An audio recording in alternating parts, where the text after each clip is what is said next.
Okay, thank you. Welcome to this briefing, say the 19th of July 2023 at the Lighthouse Function Centre. Welcome all councillors who are present and staff. So today we've got a bit to get through as usual, and we start the long-term plan update and overview of the day with Tracy. Is up there? Welcome, Tracy. Thank you. Thank you. Good morning. Welcome to the first of a string of dedicated long-term plan briefings. Just to do a quick recap, make sure I can get across here.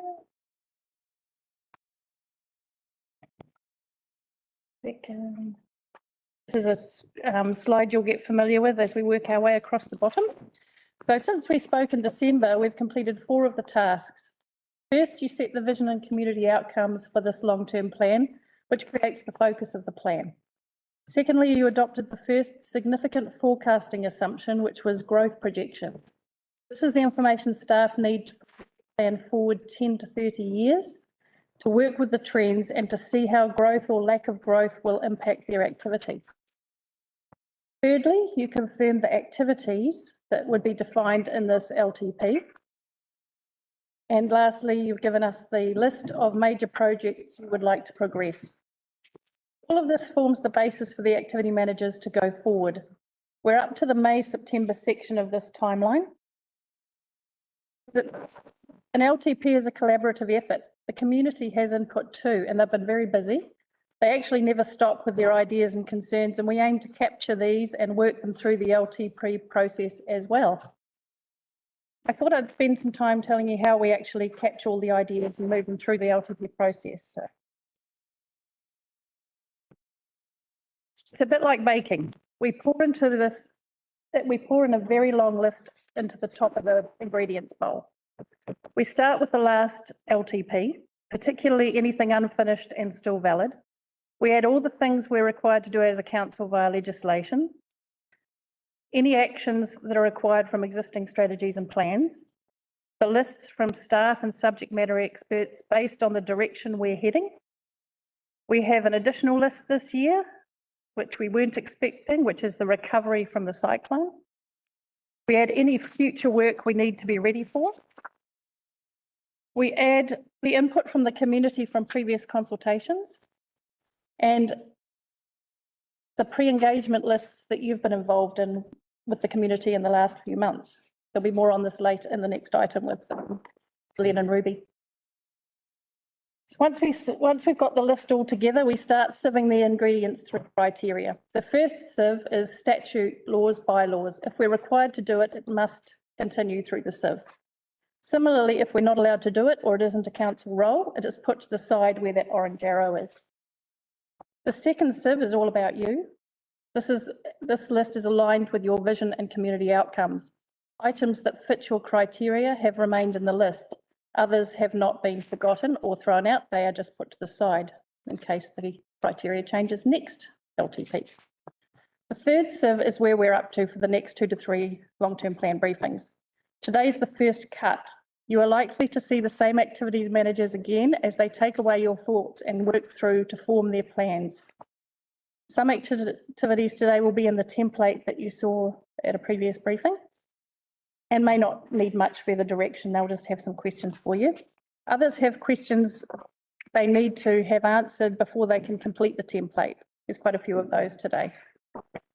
These activities will come back to you once or twice again and will finally appear in the template for the LTP document. Today's not the last chance. We're in a 3-month phase of getting these activities right.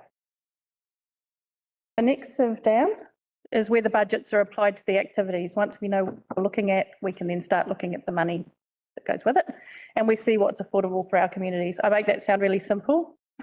That's not my area, but so that's the next phase. That's in a couple of months' time. The sieve below that is where you look at what is left and prioritise the spending, which may result in some things being trimmed or put to the side. No doubt there's going to be a lot on that list and you're not going to be able to do it all, and you'll have a process of working out what you're going to keep and what you're going to put back into the orange arrow so it goes round again. If you're not sure where to prioritise a spend, You can put the question in the consultation document for the formal process. There'll be more about that later. Then you hear from the community, deliberate over their feedback, and you finalise the plan. Pretty much how it works. The orange arrow is where all the things that didn't make it this time around are gathered, and these go back into the mix to the top for the next LTP. So here we are today. First item on today's agenda is about the first round of pre-engagement. This will give you an idea of where our community is at, see how their thinking is aligning with yours. The second item is the overview of the infrastructure strategy and the 4 infrastructure activities on the list. And the final item is climate risk and resilience. And among other things, this forms the second significant forecasting assumption you'll need to decide over the coming months. And that's that. Do you have any questions or queries on any of that?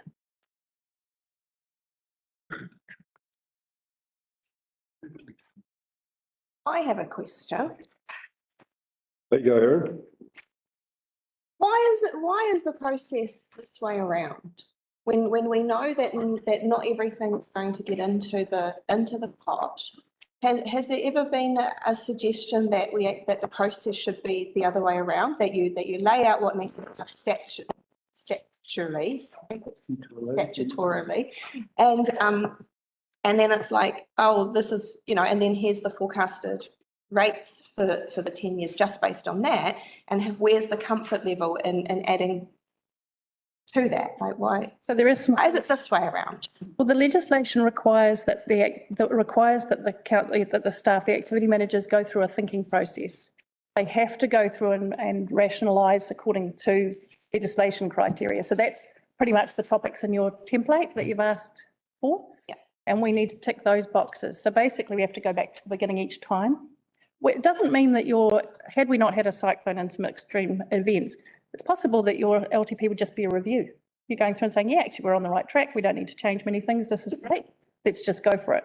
But that's not going to be the case, No. unfortunately, because you've got a lot of growth and you've got the cyclone and there's other, and also that we're dictated to with something criteria that we must meet.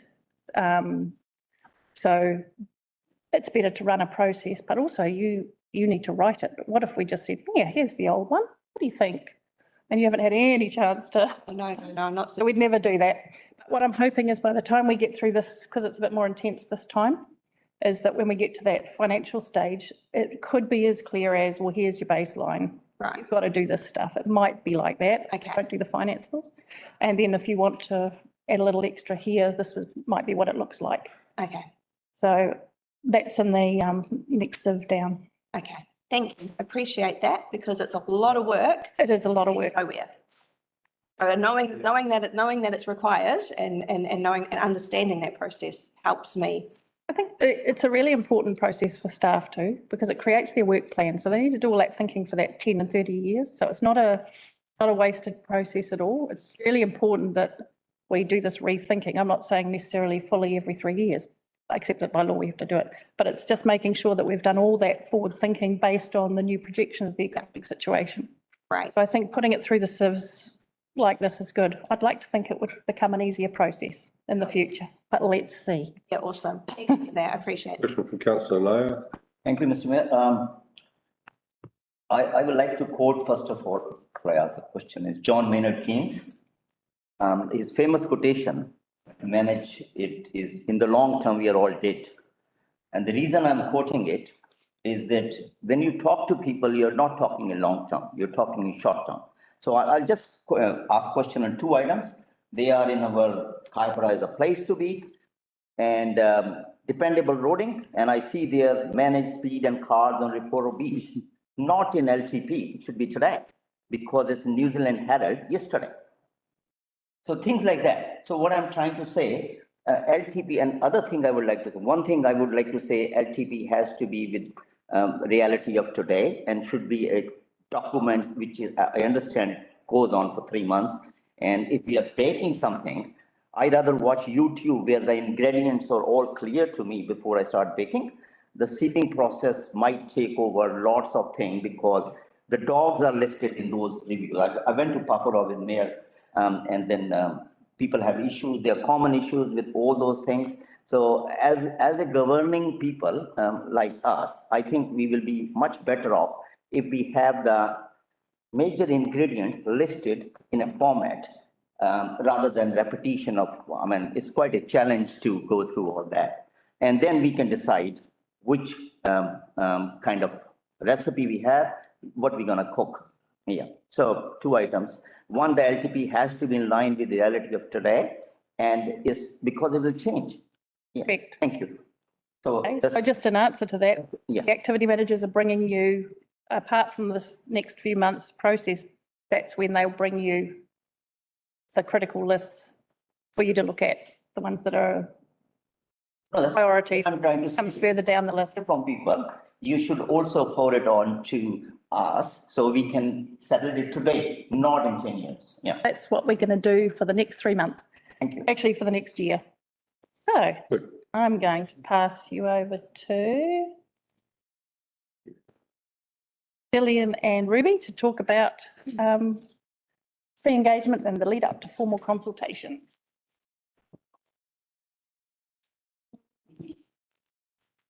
Thanks, Rosie. So you can either click, I'm just, I just have to press that. Just use them now. Welcome, Gillian. Righto, good morning. Okay. So we're here today to talk about the pre-engagement that we've done so far for the long-term plan. And we're also going to talk about the summary of the feedback that we've gathered and then outline what we're going to do between now and the lead up to formal consultation, which happens in March.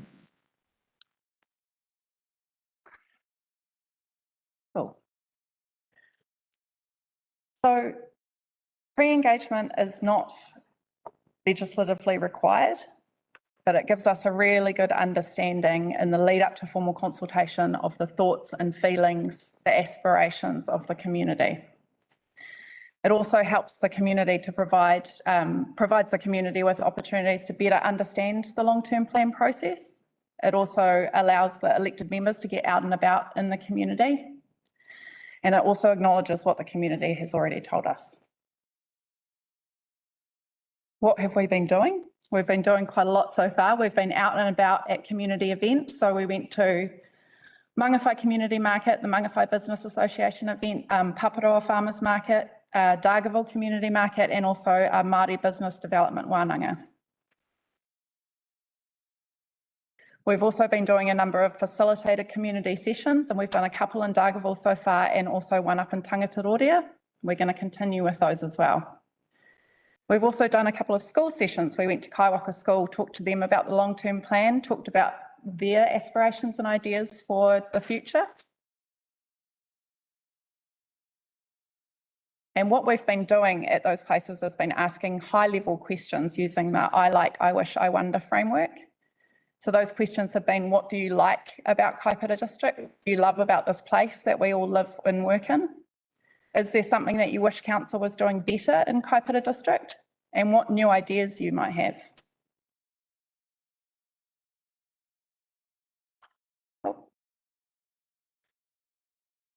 Part of what we've been doing as well has been talking to the community about what council does, what its responsibilities are and what services we provide so that people have a better understanding of our sphere of influence and our sphere of responsibility. And we've also been running an online survey, which we've shared via all our communication channels. People's Panel, we've been putting it in the newspaper, through our e-newsletter, on our social media, and also sending it out to targeted stakeholders, community groups, iwi organisations, marae, annual general meetings as well. 170 people engage with us online so far. We've had 450 face-to-face engagements, and we've had a huge amount of feedback through those 3 high-level questions. We've pulled all the themes from that feedback, and Gillian's going to run through it now. Okay, so these are some of the comments that people have actually given to us. So first of all, when thinking what it is that they love about the place, there were a lot of reasons that they gave. Key themes included the people there, the communities, the friendly and welcoming people, the environment. They love the beaches and the harbours, the bush and the wide open spaces. They love the lifestyle, being that relaxed sort of country community atmosphere. And they love being so close to Auckland and to Whangarei. So they're living in sort of that small community, but they have access to the larger places as well. For improvements and new ideas, the strongest theme was definitely voting. We had most comments about that. Other constructive feedback was about requests for better communication, greater access to elected members that included, and to staff. They wanted transparency over spending and decision making, and improved mana whenua relationships, including greater opportunities for mana whenua to contribute. There was also a perceived notion of inequitable spending across the district. What we've done is we've themed all of the comments that we received into your community outcomes. And so looking at those community outcomes, and the prosperous economy theme, there was a really strong support for tourism, especially ecotourism. So comments included a desire to expand cycle trails, people wanting more tourist information available. They wanted us to hold events and other activities that would attract people. There was a strong emphasis on better maintenance on stormwater and drainage systems. And there was also a request for support for small businesses that were already here and to incentivise businesses to come.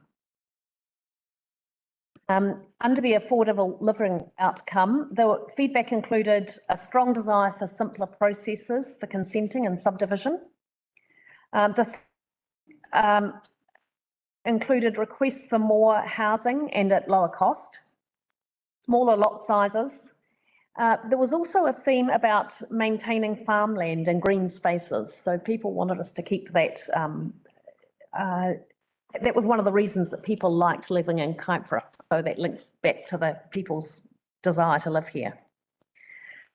Dependable roading was the area where we got most comments. Most feedback related to the community outcome and focused on maintenance, high level maintenance, sealing high use roads. There was also quite a strong theme of public transport and the need, particularly on the West Coast. People wanted more cycleways for commuting and improving footpaths. They also mentioned managing speed in cars on Rapiro Beach. So vibrant communities, this is probably the broadest range of areas or for comment.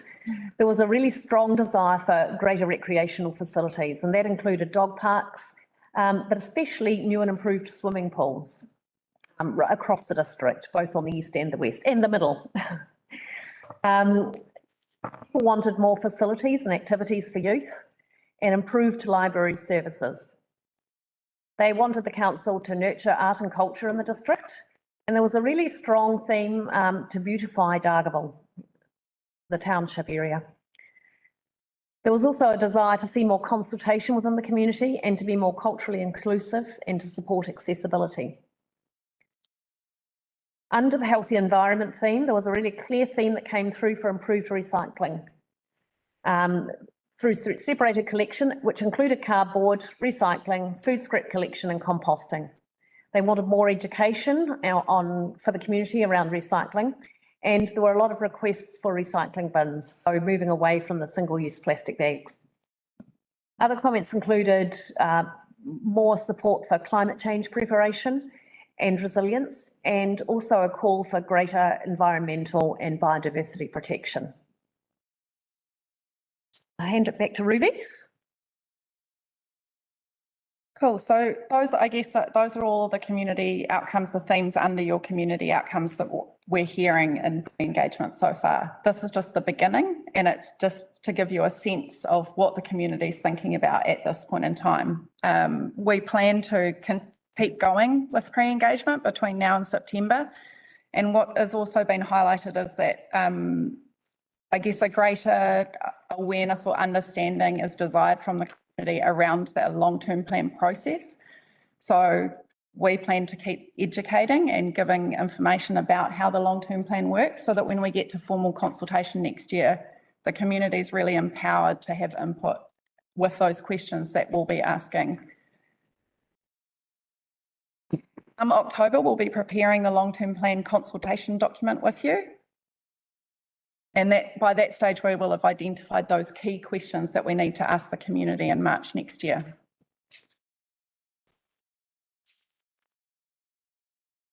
And then when we get to February next year, we'll be running into the lead up to formal consultation period, which is a 30-day consultation period and has legislative requirements, as we spoke about before. We'll roll out a long-term plan campaign during that time, and that will include more face-to-face events, community events, iwi organisation events, marae meetings, targeted community groups. We'll be promoting it through the newspapers, through radio advertising, through social media, and we'll also be doing a whole range of other stuff. And then come March, that will be the 30-day period.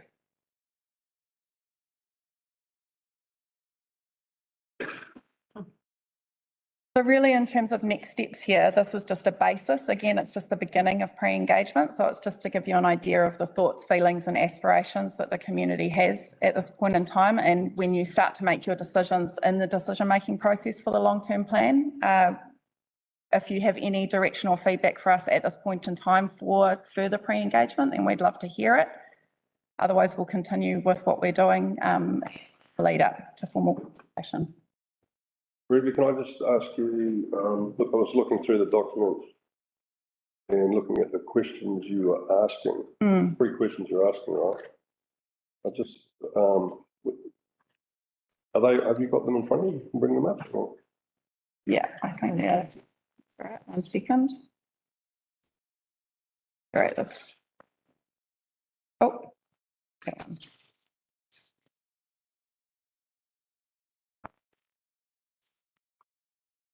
Okay, what do you like about the Kaipara District? Is there something you wish council was doing better? I thought it would have been good if you had a question in there. What do you really like about what the council is doing? It's lacking.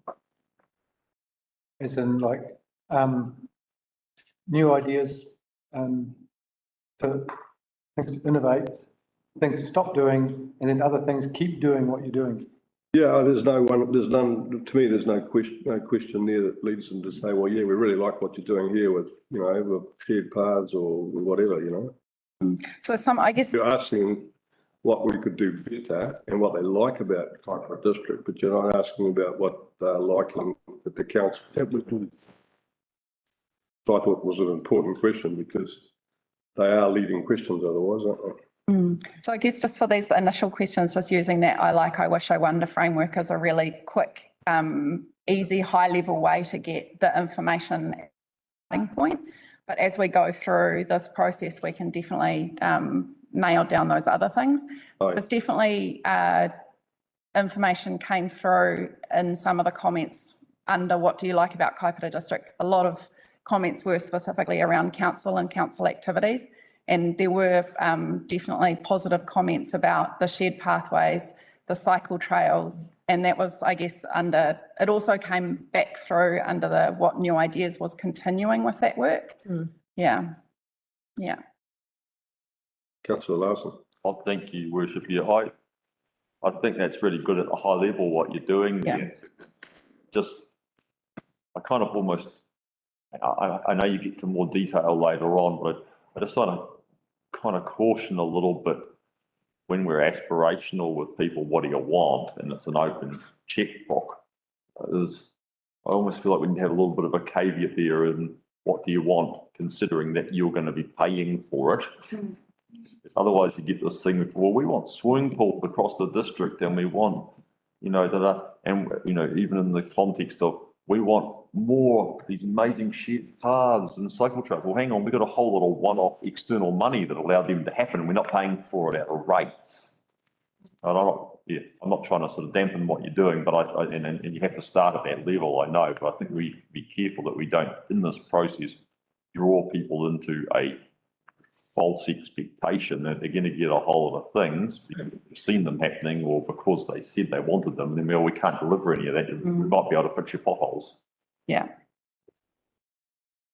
Councillor Wilson-Collins. Thank you. Yeah, just leading on from that, last time round, and I can't remember exactly where in the process it was, but there was, I thought it was really fun and really an eye opener for the public, where they came along and they were given a certain amount of money.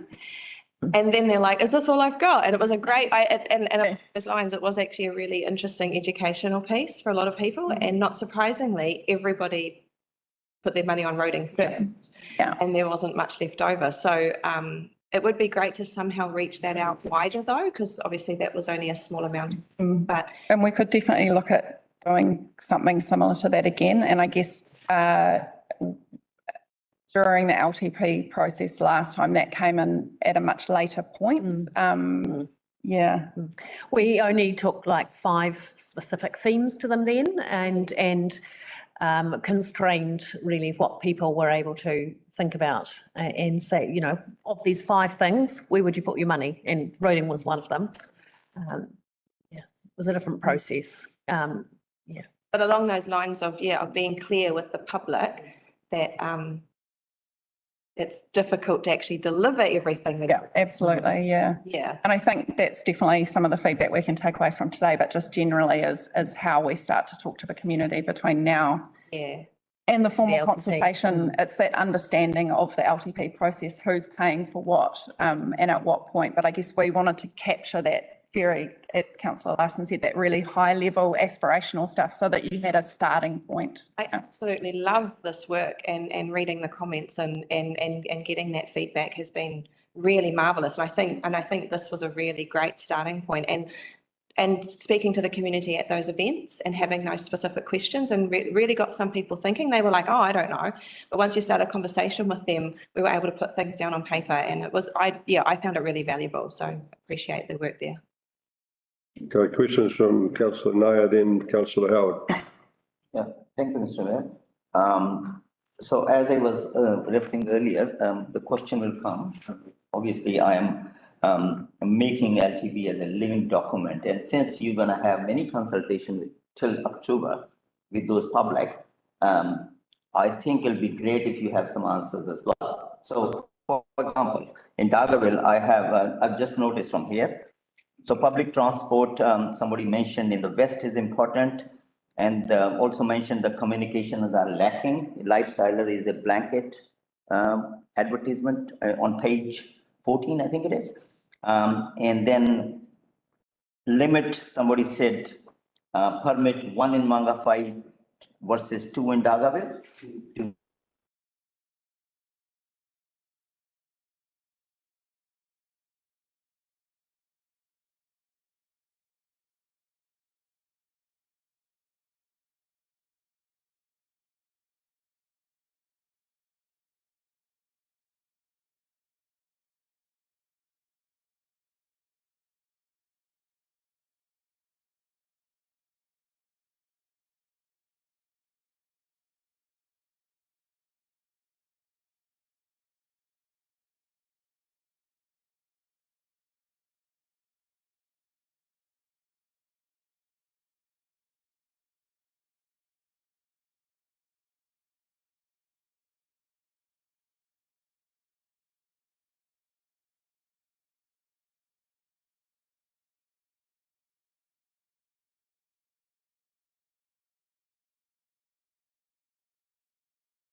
what do they want in the world, you know, they'll put all sorts of ideas through. So I think that this whole sense of a disappointment, ultimately, that we weren't listened to, and things didn't happen, is something to be aware of and to try to avoid. That's what it is. Yeah, just following on from that as well, it's, I've always looked at the LTP as, you know, you're asking these certain things and somebody has to pay for it. So I look at it like, well, this will be a rate increase here or there. And I don't know if there's that understanding in the public of that constraint. It almost seems a bit disingenuous. What do you want? And it gets really whittled down. So I think even that communication going through the LTP process is important to let people know you want these things, but you know, you're looking for it. Maybe the question should be within the limits of what we can provide. Councillor Vincent. Thank you, Mr. Mayor. I just wonder, along from Councillor Williams, perhaps one of the key messages being, you know, you can have what you want as long as you're prepared to pay for it. And I think there's a, out in the community, there's a perception that the council has its own money. The money we have comes from the ratepayers. And if that could be included as part of the message, yes, sure, we can consider that. You can pay for it. And people probably will say, no, the council should pay for it. And that's a real perception thing that I don't want to battle with it, but if we could enlighten people more to realise Understanding. it's actually a one again.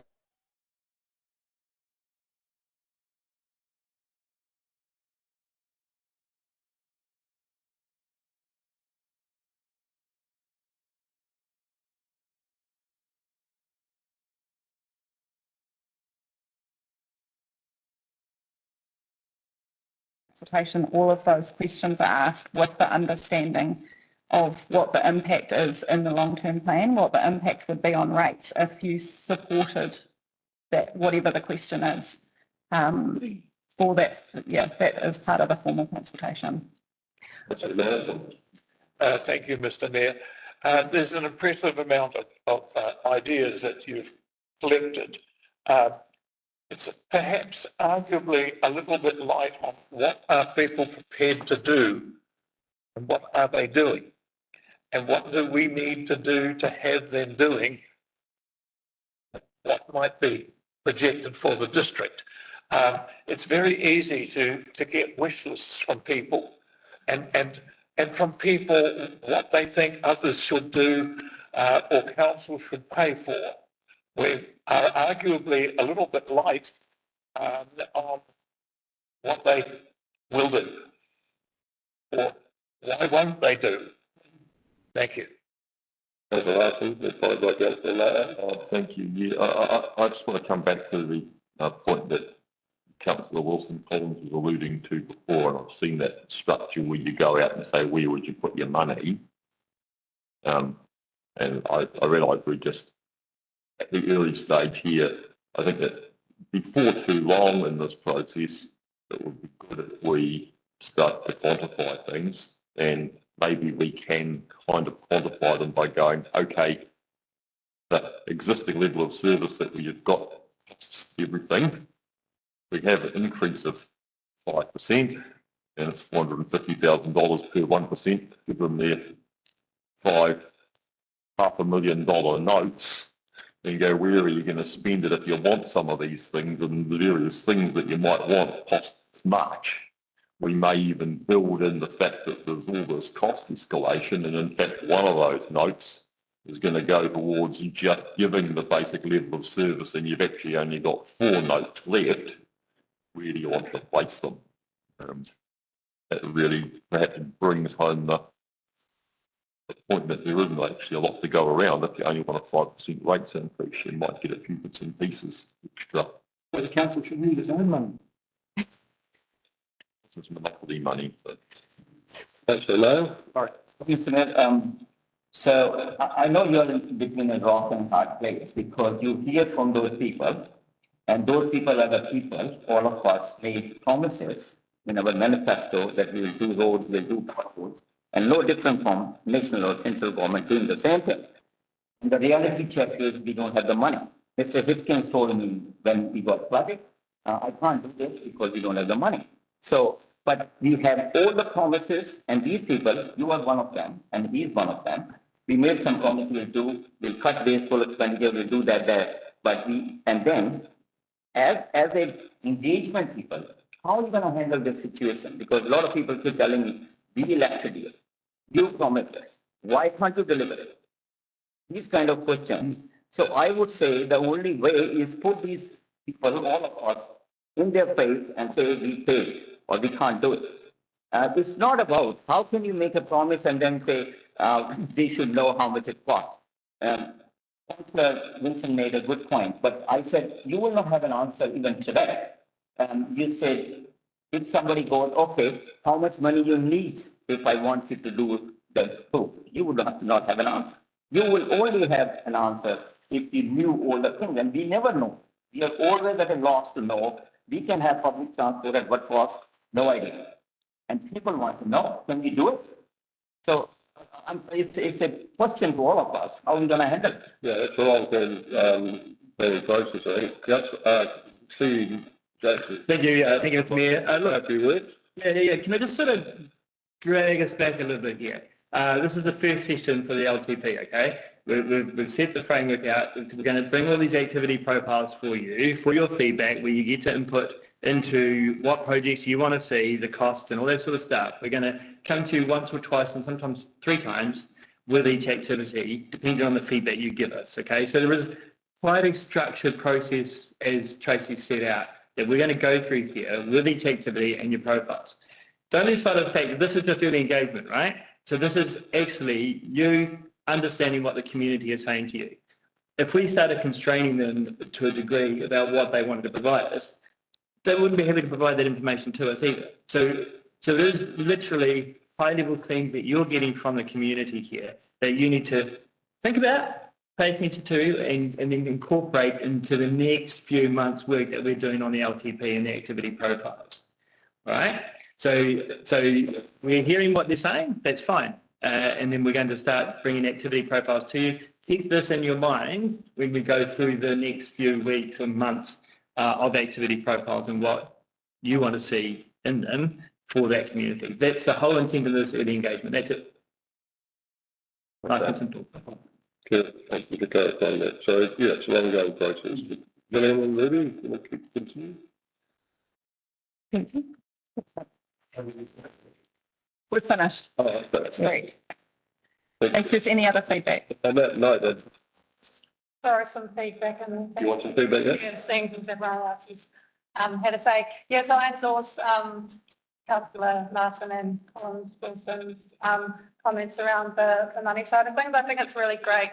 I always think it's great where we have opportunities to engage at the level of our constituents.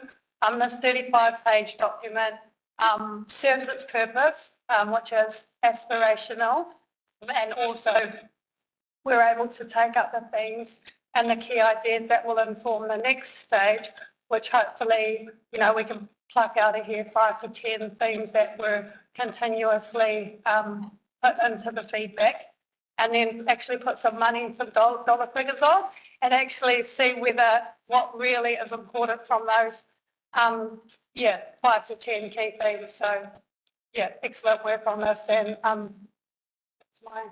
Thank you. So we'll wrap this up. I'd just like to personally thank the staff too for the efforts at these markets and other community opportunities, because I've seen you've been there on the Saturdays. It's pretty dedicated to see you guys turning up and setting things up and making it happen. So the ones I've been to, I've certainly enjoyed them, and it's been a great opportunity to actually get that feedback that we're after. So thank you very much for those efforts, staff. Yep. Right. We'll move on to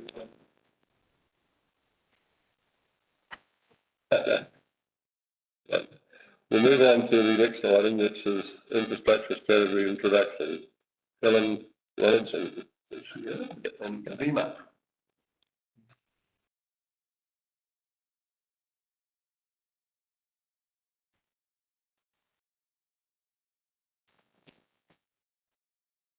Welcome. Thank you. I'll sit here because I'm going to be driving the slides. Really good to hear some of the comments that you've been making this morning, because they fit in really nicely with how we're filtering through into the strategy. We're taking some of the information that's come from that pre-engagement to see where the topics are that are hot with people at the moment, and we can throw that through. But what I want to do today is just take you through the form and the content of what we're looking at for the infrastructure strategy, and then following that you'll see each of the activities in a bit more detail. So that's the problem when I don't have my glasses on, apologies. I should just be able to do this.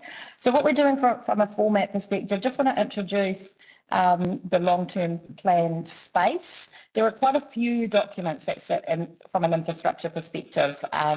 We have asset management plans, we have activity plans and statements.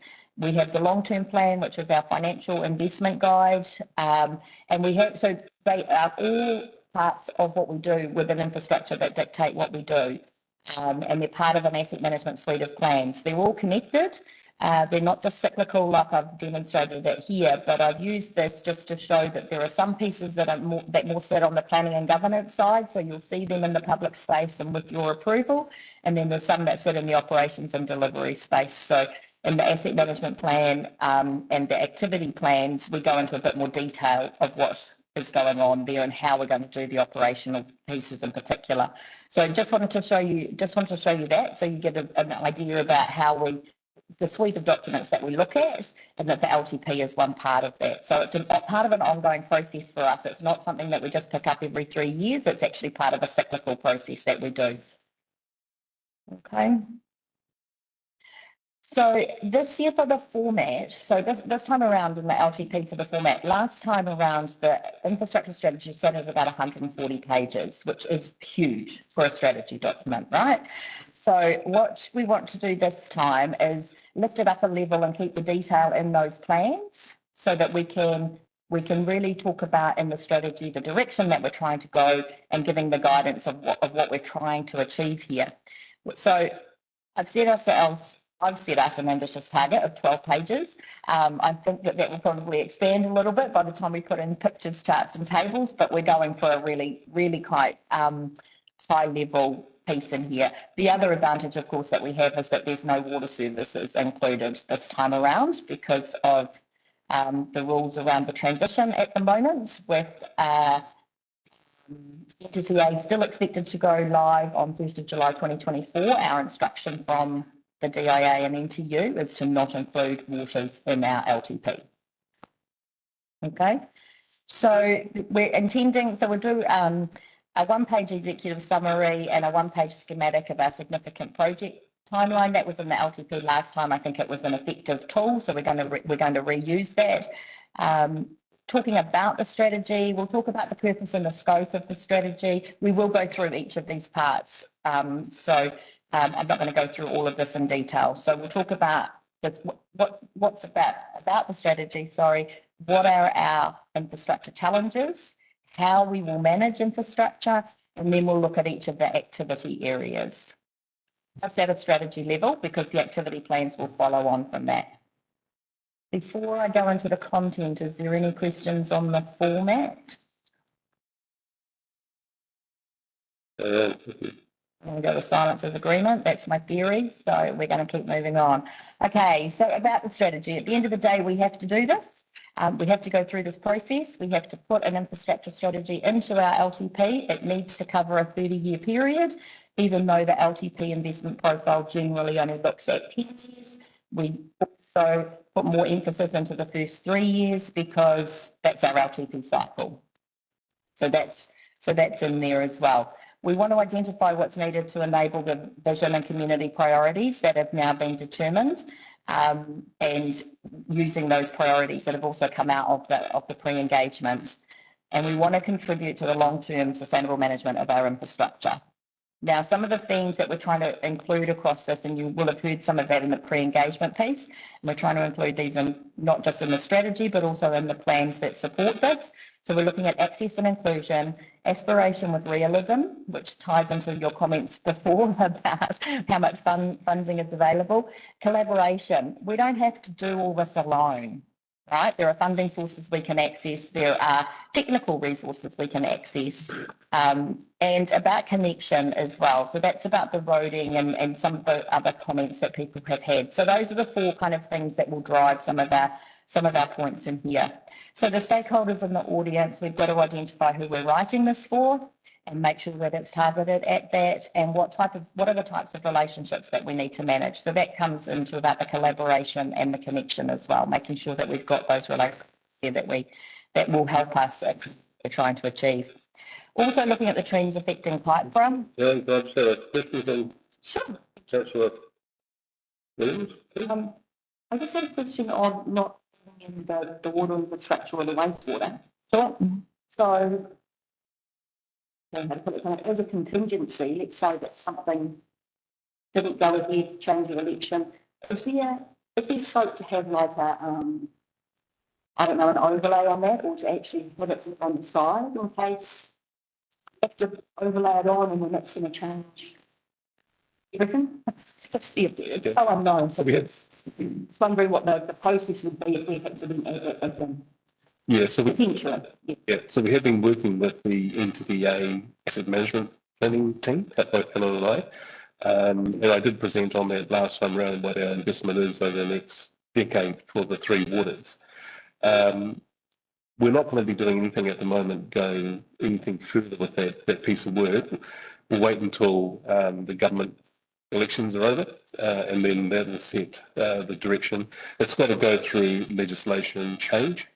If that is to happen this calendar year, then we've got time to build that in. If it tends to happen later, it becomes a bit more harder and a bit more challenging. But one of the things that we will be working with the NTU, or the remainder of the NTU, is to say, well, we need clear direction very quickly.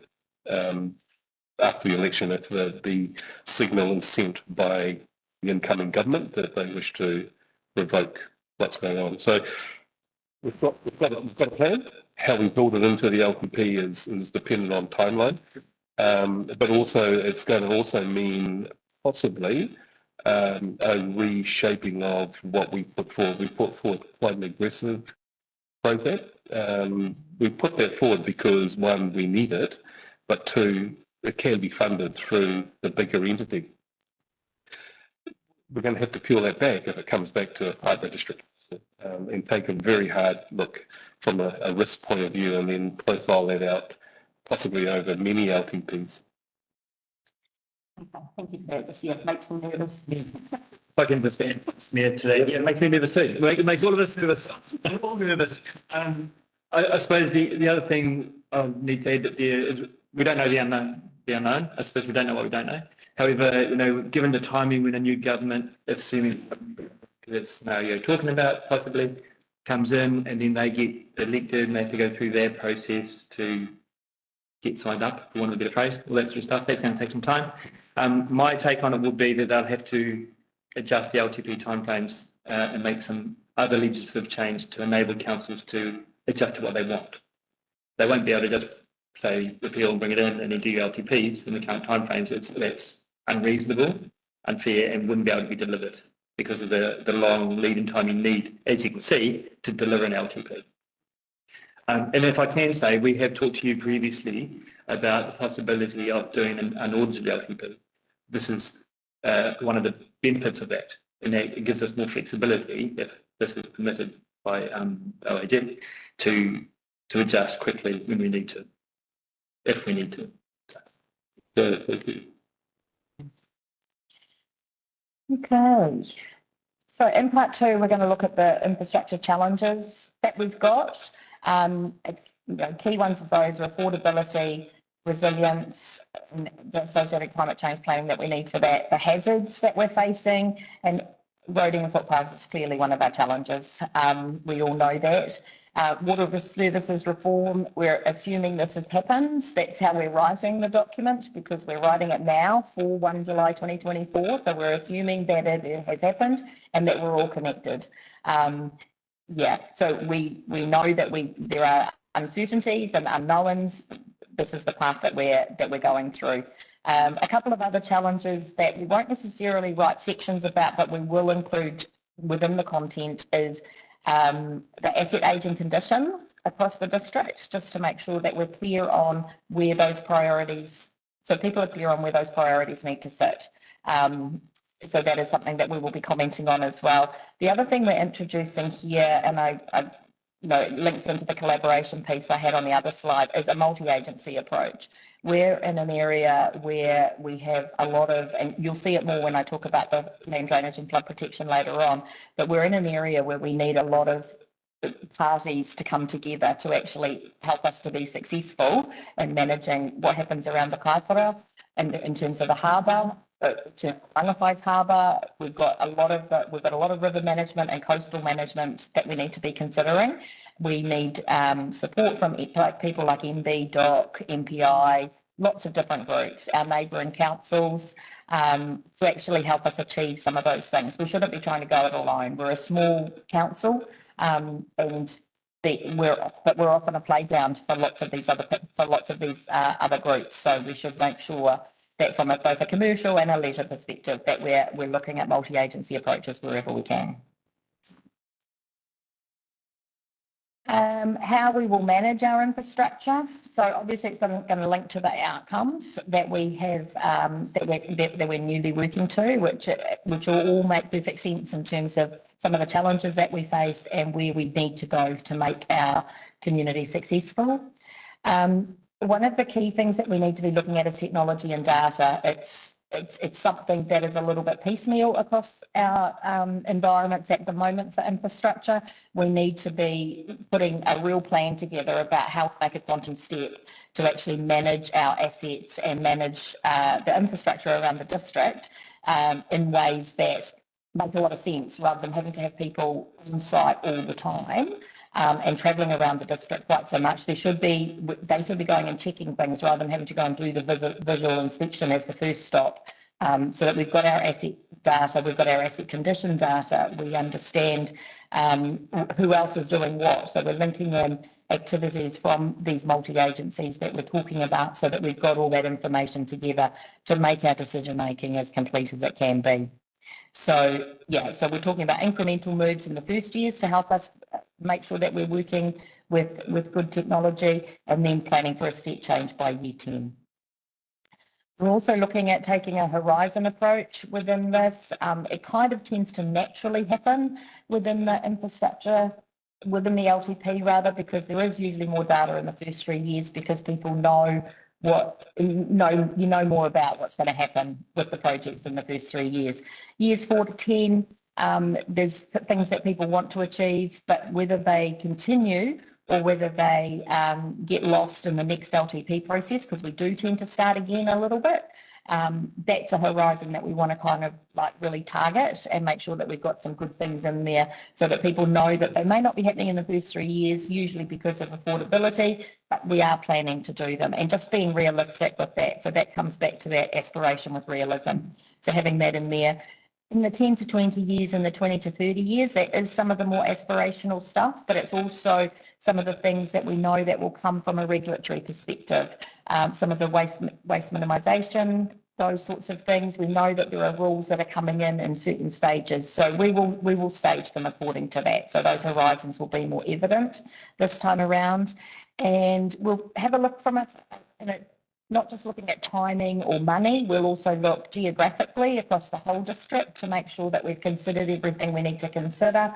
We'll consider all the various services and activities that fit into this, and we'll look at resilience across the board as well, because as Tracy was alluding to, the focus for this LTP has had to have a bit of a pivot due to what we've been through. And we also want to look at funding options and approach in here as well, because we have been very fortunate as a district to to be able to garner quite a bit of external funding. There are pluses and minuses with that because we build all these wonderful new assets, but then we have to pay to maintain them. Otherwise, they become white elephants rather than functioning assets for our communities. So we've got to look at those funding options and how we approach that as well. So, yeah. That's right. Thank you, Mr. Mayor. Thanks for this. I'm interested in how you talk about all the elements that we look at and phase and I love the idea about your technology and data and getting that library of knowledge sorted. How do we integrate our aspirations, the reality of what we've got to address with the likes of the bigger government entities, NZTA, etc. When we've got the big vein, State Highway 1, or to a lesser extent, or maybe it's equally as important, the rail network. We've got to work in with those, and there's often a conflict between what we want and the timelines that we would want, I would say. But without those big veins working optimally, our whole planning falls behind, potentially. So how do you work that into? So I've spent a lot of time in the electricity industry, and that is something that happens a lot, right? So the work in the Dome Valley, it's a terrible thing to talk about really because of the disaster that's been. I was working at Vector at the time that they were planning for that, and the instruction came that we had to future-proof the conduit and ducting through the Dome Valley for the electricity then when they were doing the roadworks, because we had planned to do it in 2027 and we would not get permission to go in and do it at that point in time. So that's why you have to have that multi-agency approach, so that you know what's being planned at what time, so that you can put that into the right horizon for your planning and understand it. Because that was a dictate that came from central government, we actually managed to get more funding for that as well, because we weren't planning to do it in 2021. We were planning to do it in 2027, so they had to come to the party with more funding. And that's what I'm talking about, is creating those linkages with all those different things, so that when you're planning, you're looking at all of these elements to make sure that you were doing the best thing for the Kaipara district. That's good. Thanks.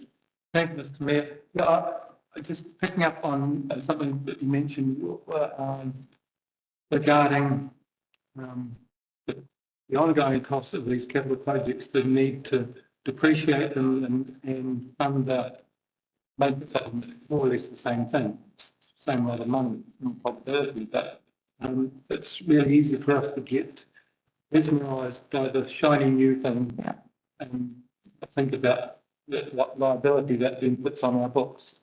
And because I suppose with the Wharves project, we have a situation where we've got these new facilities now on our books, but we already had Wharves on our books, but no funding has been provided for maintenance of those. And so there's a lesson there, and I would be asking that you ensure that message does keep coming through. Yeah. And for me, I'd much rather that we can make a good job of maintaining what we have rather than looking for more new shiny things. Just so through you, Chair, totally agree. And as part of our Long 3 Waters End, we will be looking at mirroring OPEX as well. So we've got a CapEx profile, and what we'll be doing is mirroring an OPEX profile as well. So it's not normally OPEX hard included in the end, but quite a few organisations are now starting to include that, so that they don't get caught out with building something and not having enough money to maintain. And then it gives you a better decision making to say, well, if I want that built, I've got to make sure I can have an OPEX equivalent. So the decision making is. Except that with the depreciation, you're then covering renewals, would that be fair? Yeah. So that's part of the equation as well. That's right. But you have straight operating costs too, and I use public toilets as the general example because they can cost up to $200,000 to put in a decent set of public toilets, and they cost up to $20,000 a year just to operate. So you've got to think about that, and that's without doing any renewals or maintenance. That's just operating and keeping them clean, keeping them serviced, those sorts of things. As opposed to, say, funding the replacement of existing toilets. That's right. That's right. So you've got operation built in there. Yeah. Thank you. Okay, other questions from Councillor Mayor, followed by Councillor Mendelson. Thank you, Mr. Mayor. Just looking at the aspirations of the people, I will ask you, would you consider some of the items, looking for direction from the members as well? We're just thinking, we want the Kaipara place to be, you know, the vision, and we want to encourage tourism, infrastructure, information, and of course toilets, because they are required everywhere. So would you come out with some items which you would like to do or you can afford to do based on the money you have? So that's exactly what we will do. So the strategy will set the scene for what we're going to do, and then in the individual activity plans that you'll see following that in the 4 areas that we're covering, you'll see, and some of them, as Tracy mentioned, some people have got questions about what are we going to do. So when we talk about open spaces today, there's a couple of questions in there about, you know, what's your thought pattern? We know that everybody wants swimming pools and aquatic centres and sports hubs and all these sorts of things. What's the view here about what do we do with open space, the open spaces stuff? So those are the sorts of questions that we know what to fill in. Libraries is a classic example with the community hubs and the Better Off change and Better Off funding. You know, those are the sorts of things we've got to talk about. We previously had the Mangawhai Library in the LTP to happen this year, and that changed because of the Better Off funding coming along, and now that's changing again because the Better Off funding is gone. So where are we going to put that into the LTP this time around? Because we missed that window that we originally had for it. So just following on that, I would like our council, and it's a new ideas and everything, to do their own libraries, something we are tourism. So I would specifically like to know, would you have something for public transport so the tourism can improve? Would you have something, you know, the specific items out of aspirations? Would you like to put something and come back to us? These are affordable, we can do that. Through you, Chair, I think what we want to do, Councillor Mayor, is actually hear your views as well. And then we can obviously take those away and build those into the program and provide an understanding in terms of where they should sit in the horizon, as well as the commensurate funding. So, and this is what today and the next 3 months is going to be about, is that, you know, we'll share, but we're also expecting feedback and suggestions from council. Yeah. Councillor Mendelson. Thank you, Mr. Mayor. Through you, I'll just make a few comments and ask for comments. I see that this is a well-evolved strategy, 3 parts, but I don't see where anywhere there's a input or assumptions of future developments.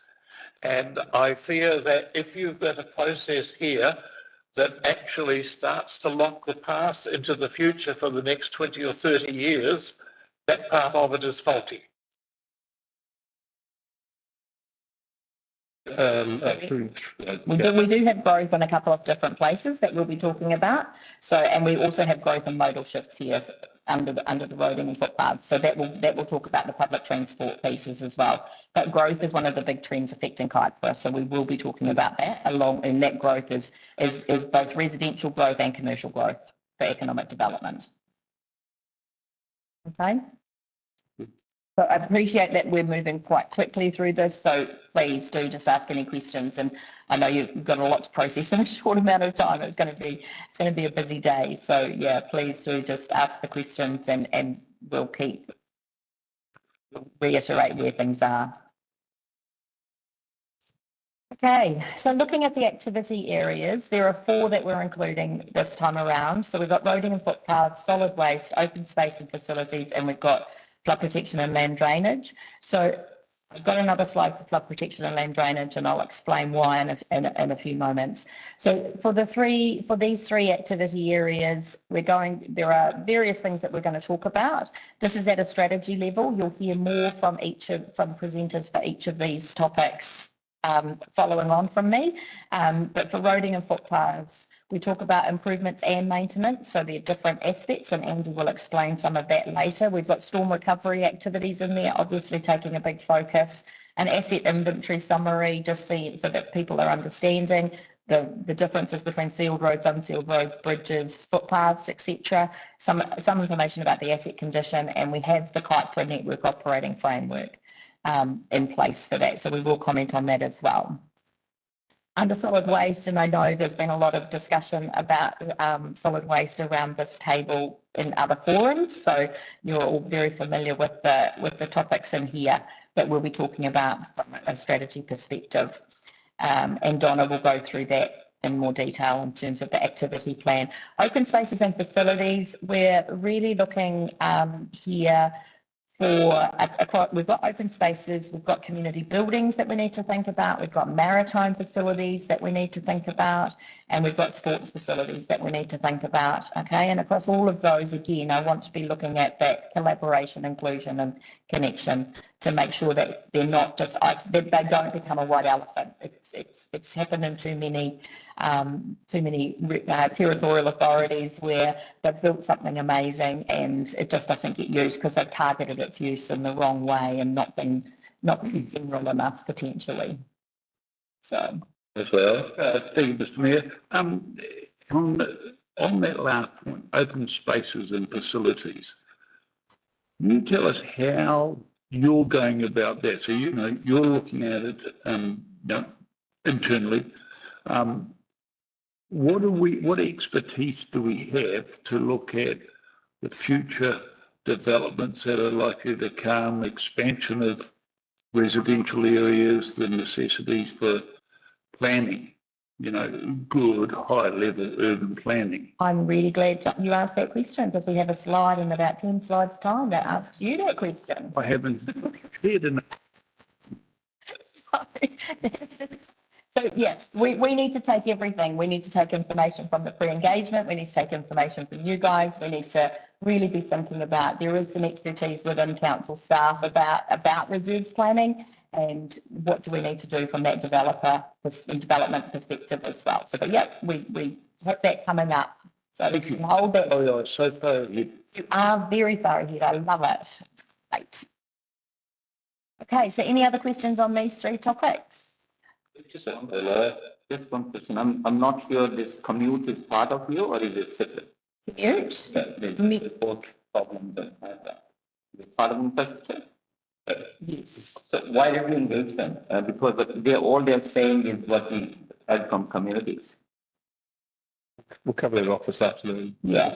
We've got quite a long session with roading this afternoon. So the use of commute and how those fit together. Okay. Okay, land drainage and flood protection. So I'm going to preface this by saying that when I started with council, I had some preconceived ideas that the NRC would be actively working with us on river management. Those ideas got shot on my first day because I started on the 27th of February and everybody knows what happened on the 24th and everybody knows what happened on the 14th.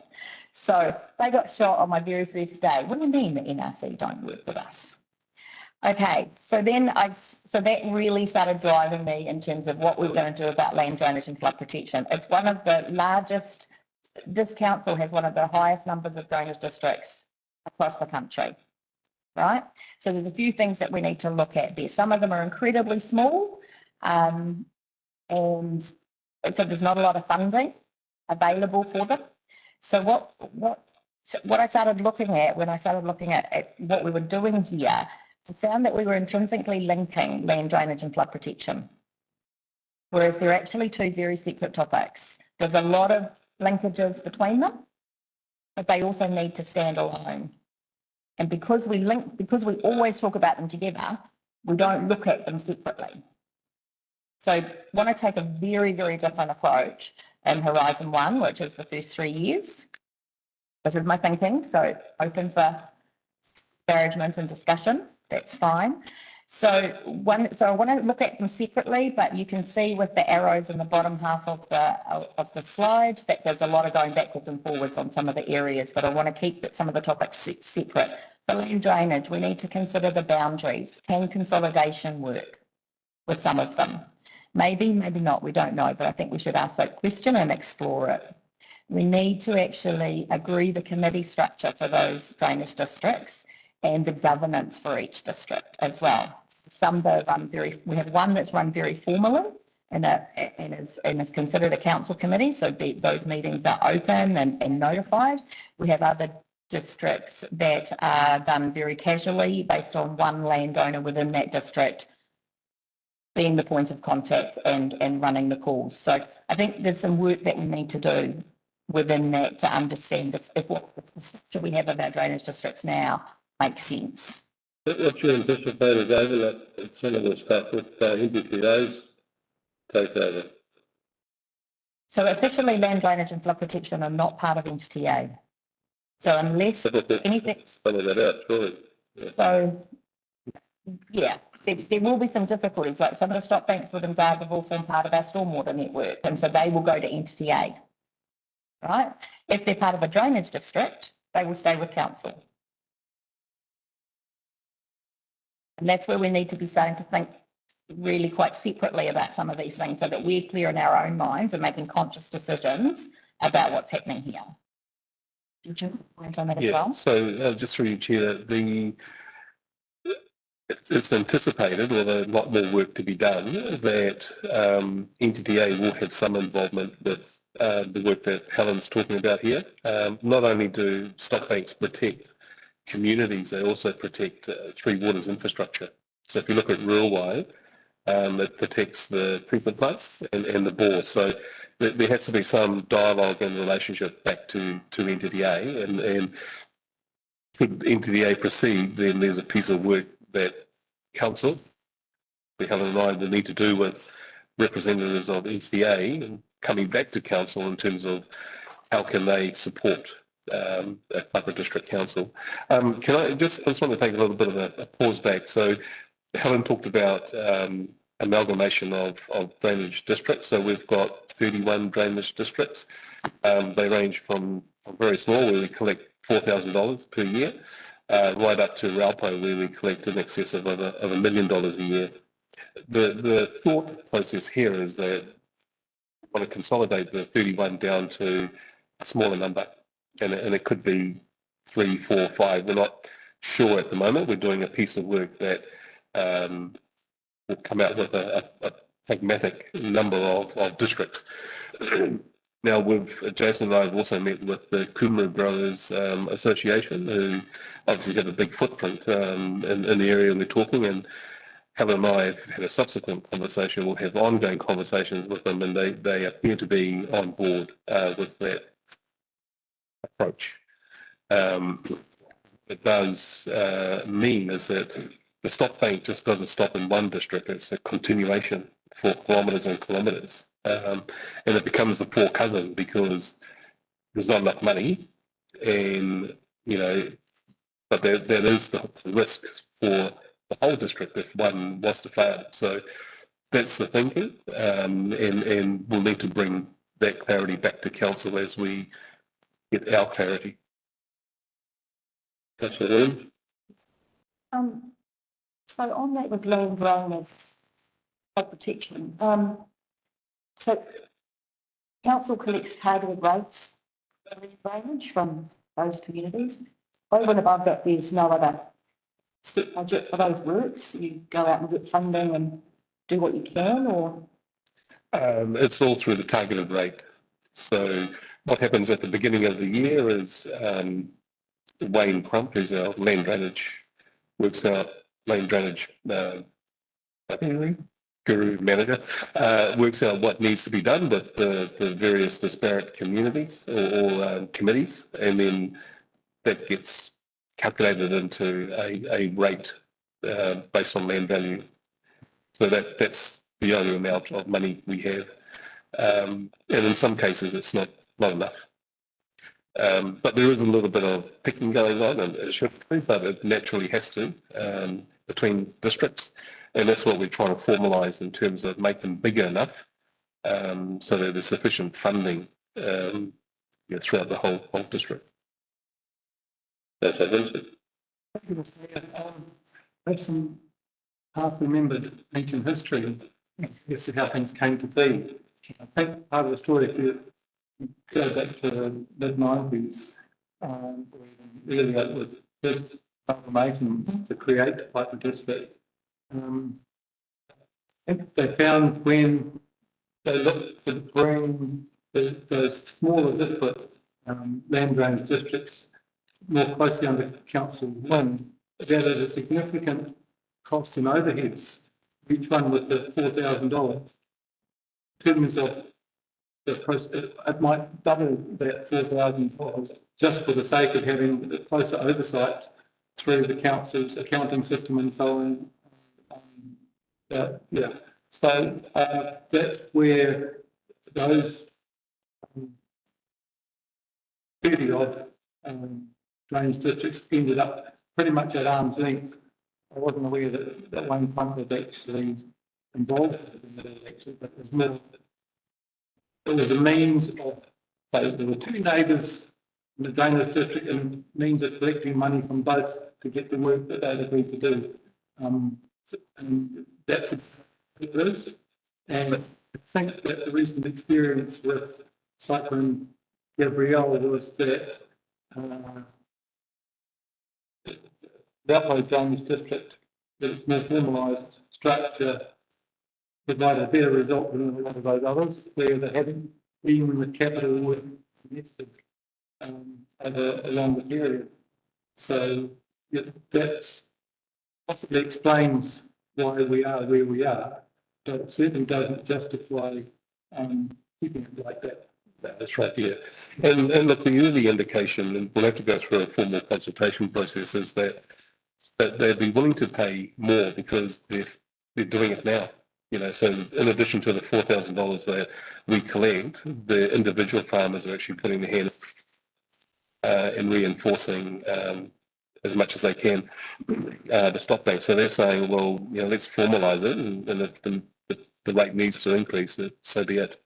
But they want to see a bit more of a formal structure. So it will mean that council will ultimately provide governance oversight of, you know, the 6 districts or 4 districts or whatever number we get down to. Don't know if that was any help or not. No, well, your point's really relevant for how I was going to talk about flood protection, to be honest, because it is that 1989 decision of the Kaipara ratepayers, that fact that they wanted the Kaipara District Council to have control of the stock banks, that allowed NRC to step back, and they've stepped right out. You know, so one of the things that we have been, one of the things that we've been looking at, because we were able to get some funding from MB for increasing the stock banks and improving stock banks in the floodgate at one at Raupo and one at Te Kōwhuru. We've been, so MB's involvement has been invaluable, to be honest, because they really started questioning about who owned the stock banks, given that some's on private land, some's on Crown land, we've got some Queen's Chain land, or King's Chain land, I suppose it is now. I don't know if anybody knew that, but we've got some stock banks on King's Chain land, which is separate again from ordinary Crown land. We've got it on Esplanade strips, we've got it on reserves, and we've got it on land that Kaipara District Council own. So it's a real mixed bag of what we have where. So MB were asking some real questions about them giving us quite large sums of money, you know, $6-7 million for assets that we would potentially not own. So we've had quite a few meetings with them talking about the fact that there's a difference between control, management and ownership. And they're really quite comfortable with the approach that we are taking as a council with managing the stock banks and how that works.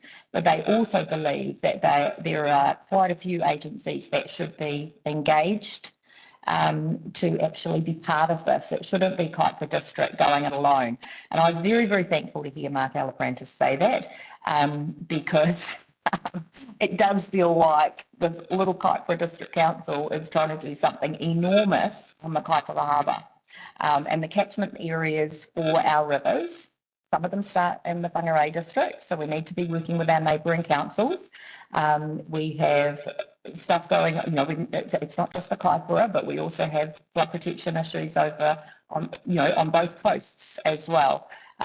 So we've got quite a lot of different work. So MB have actually agreed that they will help us establish a multi-agency group to actually be talking about this topic from a flood protection perspective. There are 11 agencies that we've identified that need to be involved because NTA is one of them, as Anna mentioned, because the flood protection works for assets that will be theirs in terms of the treatment plant. Both NTA and NZTA need to be involved. We've got MPI, DOC, MB, I can't remember them all off the top of my head, sorry. But yeah, we've identified 11 agencies that we think should be working across this. Some will have greater involvement than others. So we've got to work out how that group's going to work and whether there is a core group and then there is a broader group that sits outside it, which NRC actually do with quite a few of their active flood management working groups that they have for other river systems in Northland.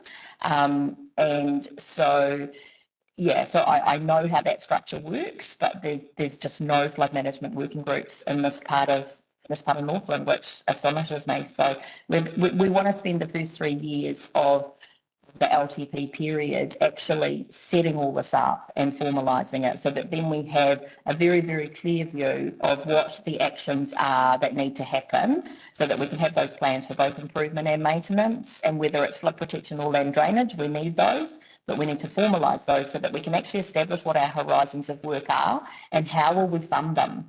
So that is the targeted rate going to be enough if we accumulate for 4 or 5 years and do this targeted piece of work? Or are we going to have to look for external funding from central government or from another agency to actually help us achieve that? Thank you. Also, that kind of feeds into the climate change and that funding as well, doesn't it? Correct. Yeah, I would say that's exactly right. So there's some work that MB are doing as well around some work for climate resilience and protection as well, and that's part of, so that's not something that Kaipara would have to fund themselves. It's our people, it's our land, it's our space. We need to know what they're doing and make sure that we're a big part of the management of that activity. Thank you. Just a clarification, so this land drainage thing, the constituent told many times, and you would have heard it too, is that this boundaries, when we're talking land drainage district boundaries, would you be working with NRC as well? Because some places, I attended Kahu Drainage Committee, I'm on a committee member for that for 1 year, 8 items and nothing happened for 8 items for 1 year. Obviously boundary issues. This side of the floodway is KDC and the other patch is NRC. So would you be considering that when you do that? Because yeah, there's no point doing something if you can't do something. No, so that Upper Kaihu is the only area that NRC are involved in any river management, but it's not on board active. So we will get them on board in all of that. Thank you. Okay, thank you very much for the presentation. Any further questions? Councillor I don't have a question, but I actually just want to say thank you very much for that presentation. It was really enlightening and I'm sure educational for us all as a new council to delve into this and hear sorts of stuff of how to actually move forward constructively. So thank you. I look forward to seeing these plans. Great. So that's the end of our presentation. I think the plan was to have a quick break. Just about on time too. Yeah, we're 5 minutes over, so we'll come back, have a tea break and we'll come back. We'll come back. Come back. Not enough. 6 minutes past 11, okay? Yeah.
Very good.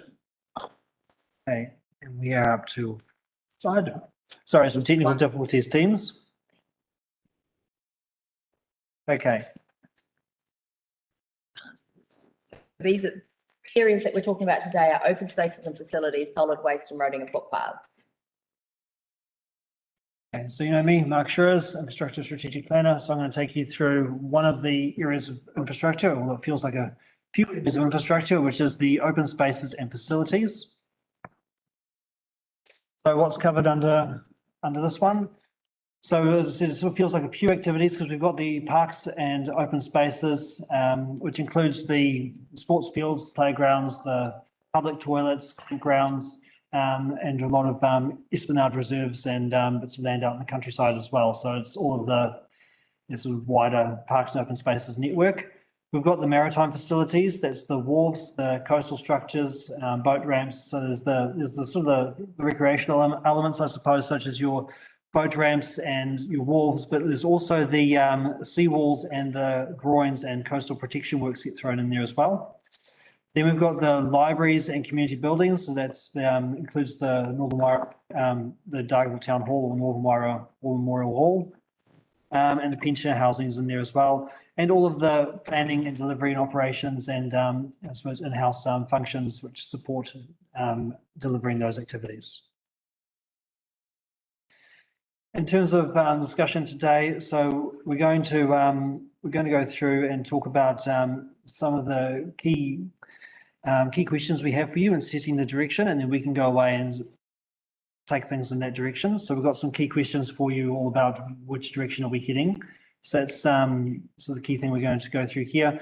We're proposing to increase the facilities across the district in alignment with growth, expansion of our communities. We're wanting to take a horizons approach. So looking at, are these projects going to happen in the next 3 years, next 10 years, 10 to 20 years, or into the next 30 years? And we're looking at for these to happen. And thinking about the questions we're going to ask you about sort of what direction are we heading in, and thinking about these activities and the council delivering these activities, think of this from a post-Three Waters perspective. When these activities will comprise a much larger share of council's everyday business. In terms of how these activities are funded, apologies, I've got a light in my face, so it's a bit off. So in terms of how these activities are funded, new facilities are generally funded from financial contributions, often referred to as reserve contributions. And we can also use development contributions for libraries and facilities.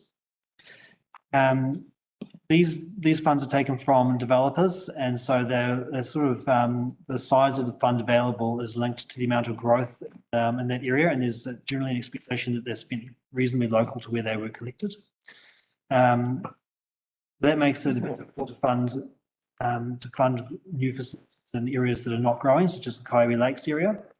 And we do have the ability to fund new facilities through loan funding as well. So we can take out a loan to build something new in an area which is not having a lot of growth and a lot of reserve contributions being generated, and then pay that loan back again through rates.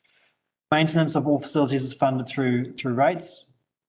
And maintenance budgets we need to increase as we increase the services we're delivering. So if we take on more and more land from developers for more parks, we have another big subdivision, and we say this subdivision needs to have a neighbourhood park with a playground and public toilets in it, then that all comes at an increased maintenance cost as well. So we need to make sure maintenance costs increase. So one of the first strategic questions we have is around the libraries or community hub facilities. So we had money in our long-term plan to build community hubs, a community hub in Dargaville and a community hub in Mangawhai. We got better off funding, which has then been withdrawn. And because of that, when we got the better off funding, we didn't put funding of our own into our annual plan for that year to build those facilities because we had the better off funding. Now that's been withdrawn. Question of what happens now and in which horizon should we be planning for these? Should this be something we go out and build in the next 3 years or next 30 years, 10 years? So it's a question we're putting to yourselves. Councillor Erin Wilson-Collins. Thank you. You want us to answer the question? Yeah, great. Any input? Great. So my input is, whilst I know we've still got to go through the sieves, right? Okay, so, but for now, if the sky was the limit, my input would be that, that new libraries and this mobile library service has been discussed for, I believe, well over 10 years around the council table. So when I entered council, last term, it was already a strategic plan that was trying to be pushed forward. We actually had some work done on that and some recommendations in. I feel that the library staff have been quite clear in their direction of how our libraries are not servicing our communities well, and our communities have voiced their expressions in that same tone, and that's come through even just today with the pre-engagement. Libraries came up several times through there. So if, you know, if we're still speaking aspirational, I really think that our community is really asking us to deliver on these projects, and it should definitely be in the 1 to 3 year timeframe. Councillor Howard. Thank you, Mr Mayor. I can only endorse what Councillor Wilson-Collins has just said, and I would add to it, and thinking, you know, so that covers both the library projects that are on the books.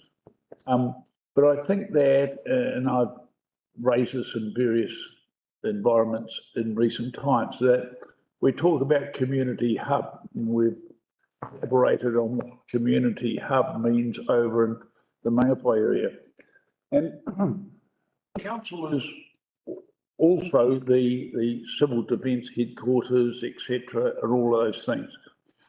And I think that, you know, time has come now. We know that the resources and facilities that we have over that side are not fit for purpose. They are actually, you know, below the tsunami level. So we need to engage with whoever might be developers and really start to look at what a fully fledged community hub will look like over that side, incorporating probably a library facility and other community facilities within that. Now, it is insane to consider any other land other than that which we already own, a la the Mangawhai Community Park. In my opinion, sure as hell we don't want to be paying money for something that we already, you know, in addition to what we already have. So, I mean, I think that, as I say, in line with what Erin was saying, you know, we need to move these things. You know, there is, to me, to my way of thinking, a statutory requirement, if only on health, on civil defence and the likes. Now, I guess the one impediment lies in local government reform and what form that might take in the years to come. But I don't think that that should be stopping us planning and being positive about what we need to do for these resources over that side. Councillor Erin Wilson, Councillor Williams, followed by Councillor Nair. Yeah, I guess my thing with the community hub and the libraries is that it's the cost. And what would the time frame be, even for planning, like to get a costed plans, all of that? Would that 3 years? Are we talking 3 years?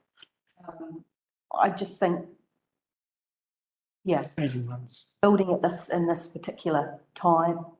Yeah, 2 years could be quite extensive. So I just wondered what that actual planning time frame would look like and how long it would take. a couple of things there. I think it depends on where it goes. If it's on our own land, then that land acquisition component goes away. Then we're just into planning and delivery and execution. And I think, you know, Councillor Wilson-Collins has alluded to that we probably need to be a little bit aspirational through some of our horizons. And I think, you know, community libraries is probably one activity or hub that should be aspirational. I don't think local reform will matter. The community is still going to be here, and there will still be a need for a community centre, hub, library, whatever we want to end up calling it. So. But if we are using our own facilities, then it's a lot quicker process to get up and running. Generally, we'd allow 18 months though for planning, design and consenting. Yeah, there's already been, as this has been talked about for a long time. There's very clear views on what is needed. And so, yeah, so we can, it's not as if we're starting from scratch with a feasibility of what we could or should be doing. So, yeah, but it may end up, depending on funding, it may need to be a staged or modular approach. Yeah. Next on was Councillor Mayor. Thank you, Ms. Mayor. So I wish I could yell, but I don't. My point is, we are here for 3 years, right? And to see here, do we plan for something which has, as Councillor Wilson Collins has also mentioned, for 10 years, we can't, I mean, what we are trying to do here, we want to achieve things in these 3 years, right? This is a subject we have talked about in many meetings. And with due respect to CE, he did mention that there are opportunities. We can have the library, the new library with the new redevelopment or whatever we are trying to do. So anything, I'm just giving an example on this drains or whatever. Whatever, I went to Waka Putahi and they said, well, when we have the money, I created a road and everything, emulated those people. 4 days later, everything is done. So we want things to be done. We don't want that this cannot be done, because constituent asked me, oh, what if it was your drain? And I couldn't sleep, buddy, that's what we want. So all I'm saying is this year, this term, now, if we can. And it's not $100 million project. No, it's not, no. And just through you, Chair, look, there have been a little bit of, I guess, ambiguity with government around this better off funding. And so that's now been cleared up. And as I said 5 minutes ago, it should be an aspirational initiative in the first 3 years. But we have to go through a process, which we're going through now in terms of refreshing the LTP. And we just want direction, you know, and once we get direction, and we'll have a clear runway to proceed. Yeah, that's great. And we include information center in there as well. Yeah. Councillor Larson, Councillor Peniora, and then Councillor Howard. I'm not sure whether we're speaking at cross purposes here or not a little bit, but I would like to get some runs on the board as well. We have 2 years, and I actually want to use the better off funding to get some runs on the board now. So I don't know whether we're talking about two different things or not.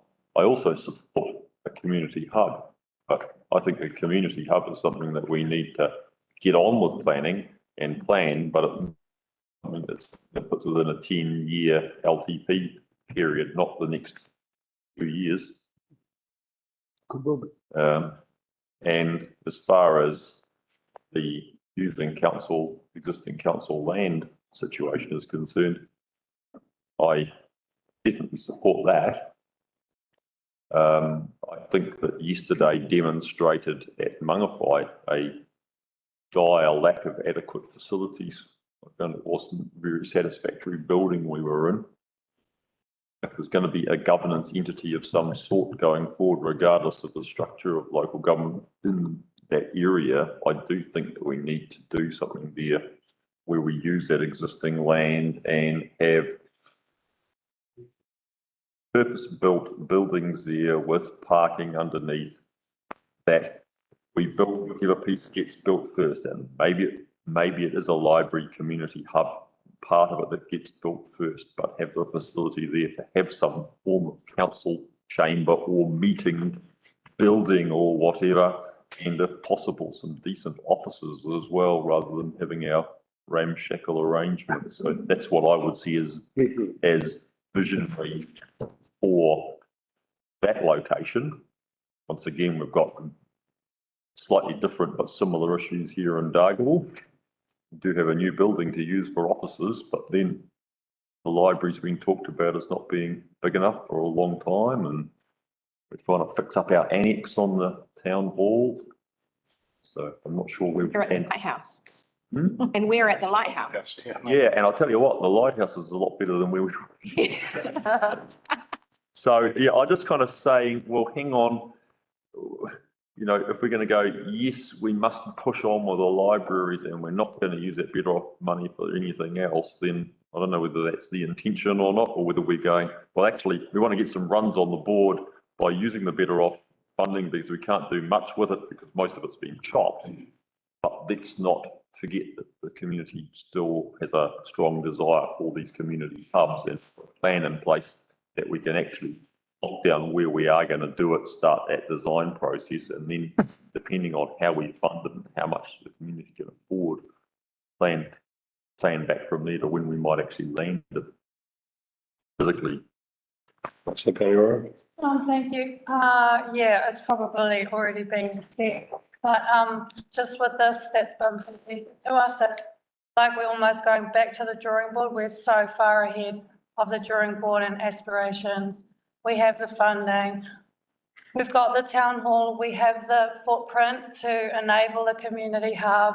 We can move the art gallery to the existing library. We can, information centre, move the library back to where it was originally.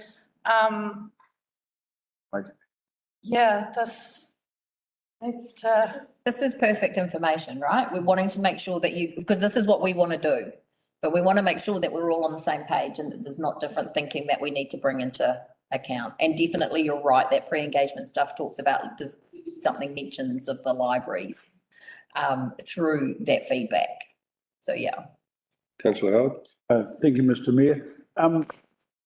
I think that there's well, not a confusion, but we're not actually talking about, if I go back to the community hub of that side, we're not talking about capital costs. You know, I mean, we've got a new council building over here. We didn't pay to develop it. You know, it's been done by another party. So there is plenty of options out there to, you know, do a design and build, get something done. So the advocacy is, let's get on and get some planning done, toot the sweet, and let's aim to make it happen. We've also got the old Councillor Vincent. buildings as well that we need to. I know my place. Sorry, did you want Right, I'll wait for councillor in order to finish. Sorry, I was Councillor. Thank you. We've also got the old council buildings that we need to bring into our minds as to, we don't want to leave it to be like similar to the current town hall. It needs to be remediated and rectified or it'll continue to deteriorate. Councillor Vincent, followed by Councillor Nair. Smith, I was just going to refer to somewhere in the papers we've got, there was a reference to the benefits of having some plans ready to go on the shelf, even if we hadn't funded the project, because that was one of the shortcomings we found in the limited options available when we did get some COVID recovery funds looking for shovel-ready projects. We didn't have many or any. And so recognising that we were talking aspirationally, I do think there's a benefit of pursuing what these, I'll call them community hubs, incorporating library facilities and meeting rooms and so on into the mix and firm up what this thing might look like so that we've actually got that there and see if it is possible to even make a start on construction of in some form. I think that would be a really good way to go. But I continue on both sides and don't forget my George Road footpath. Okay, who was next? Councillor Howard, was it? No, I've done Councillor Nair. Thank you, Mr. Mayor. No, it was just Councillor Howard touched my soft spot when he mentioned building. Because all the constituents tell me about example of the new building, 20 million. I don't know what's the figure, maybe C can tell me. We spent, it's not that we designed or we didn't spend time, somebody designed it, somebody paid for it, and we are paying, I don't know the figure, 300,000 or 400,000 a year in a building which can't even offer a meeting. So it is a sore spot because people keep telling me about it. And while we will spend more money on the old building to make it, so it is bad management. So what I'm trying to say is we have to do things in our term to show that we did not waste money. I went to Whangarei District Council, 69 million, state-of-art building, good on bends, but 3 years later, would we need that? Who knows? Because there may be amalgamation of council. So this is the last priority for me to spend money on palatial things. Yeah. Thank you. Thank you. Councillor Aaron Westcott. I just feel like I need to get some clarification now after this discussion. Because you did cover previously about how we originally weren't actually going to be funding the building of the community hubs ourselves. Then we had that money then. So just when you say, do we plan for new community hubs? I read that as meaning we were reverting back to the original, yeah, correct. Yeah. Okay, great, cool. That's exactly right, because there was the detour taken with the Better Off funding being available and then being taken away. So do we go back to the original plan? Yeah. Can't quite do that because that would have meant we were actually building something in Mangawhai this financial year, which is not possible because we haven't planned it and designed it and consented it. But we can certainly start that process and have it ready to go. But what we are talking about is creating community trusts who can access funding. Is that still what we're talking about? Well, I think there's a suite of options available that council funds it, council looks for a funder. Right. So I think to close this out, Mr. Mayor, staff need to take the feedback away specific to the community hub, service centre, library, whatever you want to call it.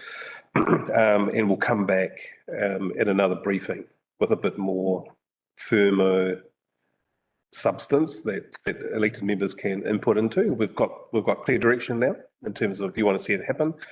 We'll take that away and put a bit more thought and come back to future briefings with a bit more flesh. Okay, Councillor Paniwara. Just again, the two birds with one stone, like going back to the drawing board with this one, but we have the opportunity with the town hall. So efficiency in terms of dollars, there's no point going back to the drawing board with the community hubs idea apart, and separating that from what we need to do with the town hall. I agree. And I think this is where some workshops over the next 3 or 6 months will start to flesh all that thinking out. We certainly need your input into what's best for the community. Okay, let's move on. Sorry.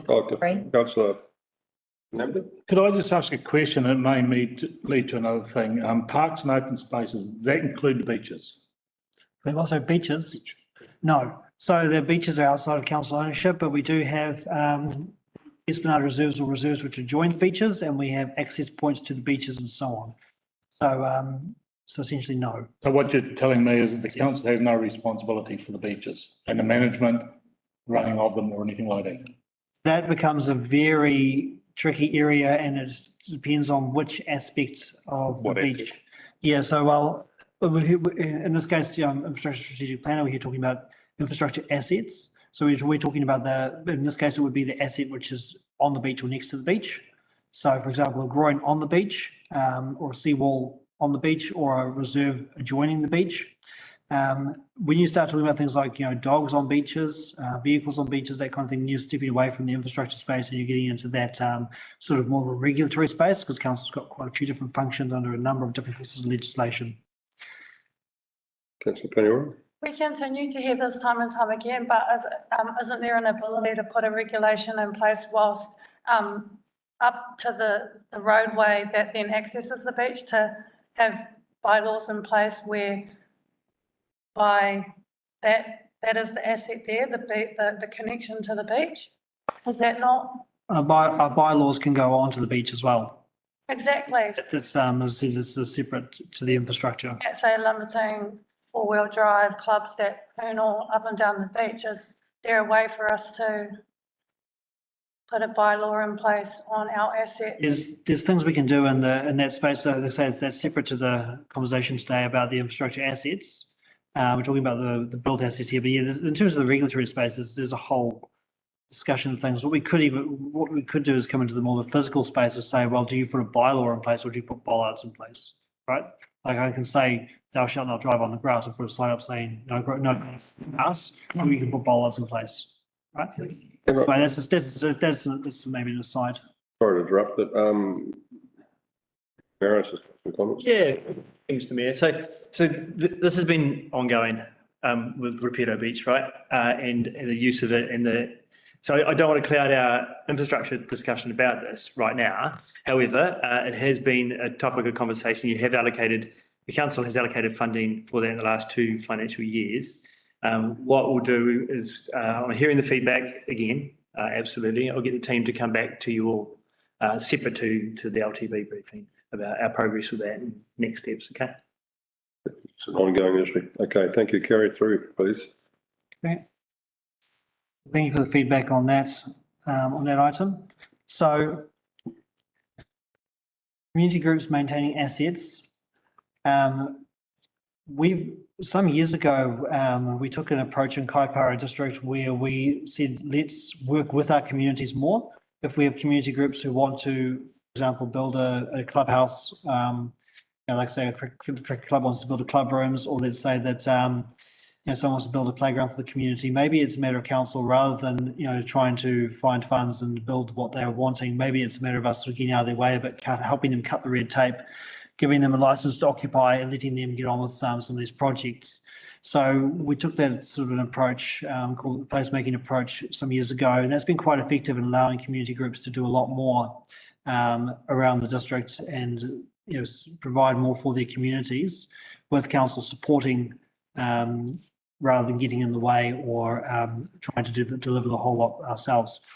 We're coming to the issue of community groups now maintaining some of those assets. So, for example, if we allow the community group to construct a playground, do we also try and upskill them to do the playground audits and health and safety checks, or do we look to include that in our own maintenance contractors so that that's been by our experienced professionals that we engage? Some questions there around allowing community groups to maintain assets. I'm having trouble hearing you, Mark, sorry.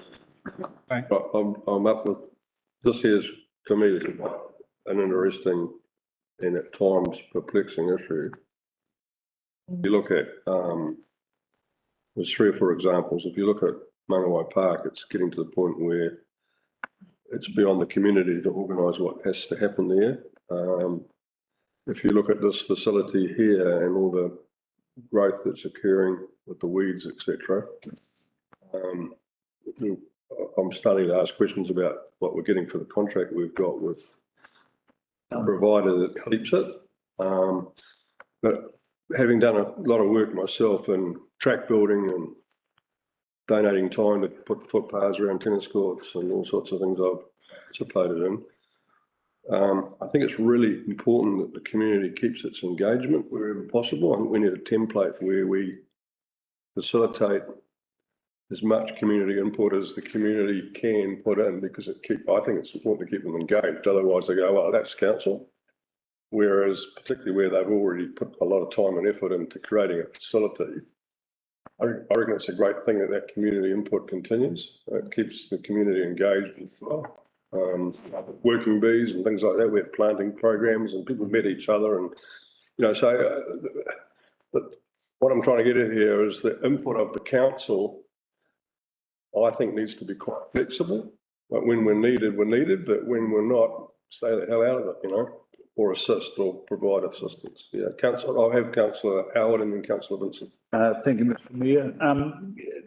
Yes, I sort of largely endorse your comments there, but we do see from the experience of Mangawhai Community Park that we have an absolute dilemma, because we've now got to a situation where the individual entities are trying to maintain their facility. But as we've seen in the case of MAS, where we've had the greatest investment from even the council, that major repairs required, and it has fallen straight to the council, and I have a problem with that. But overall, the park itself has been neglected and is woeful, and we're on the brink of losing it through overgrowth. Now, okay, we've done some work, thankfully, through the CEO, and we may have some solution coming in the form of money that we can employ contractors to do this. And so we do have a dilemma, I think, with all of our parks about how far we go. And I regretfully suggest that in a time when volunteerism is going backwards across all facets of community life, these elements are going to, like it or not, come back and fall on our responsibility. And I think that that comes to something that's been very, very clear in direction from council, is that this is how this will be managed. I would still like to think that the individual entities have responsibility for their own assets, but the overall park, condition or open space, whatever it is, may well be end up still the responsibility of the council. It's a narrow thing, and it's a challenge, and it's going to become more challenging in the future. So I didn't give much of an answer, I suppose, but the input is valuable because it's. Yeah, I think we're all recognising it, Mark. Oh, thank you. Firstly, I imagine that the council cannot contract out of its health and safety obligations as a PCBU, so that regardless must have a responsibility if the facility is on public land. Secondly, though, I think that I really endorse what the mayor said about needing a flexible approach, because different communities will have different, or projects have a different approach.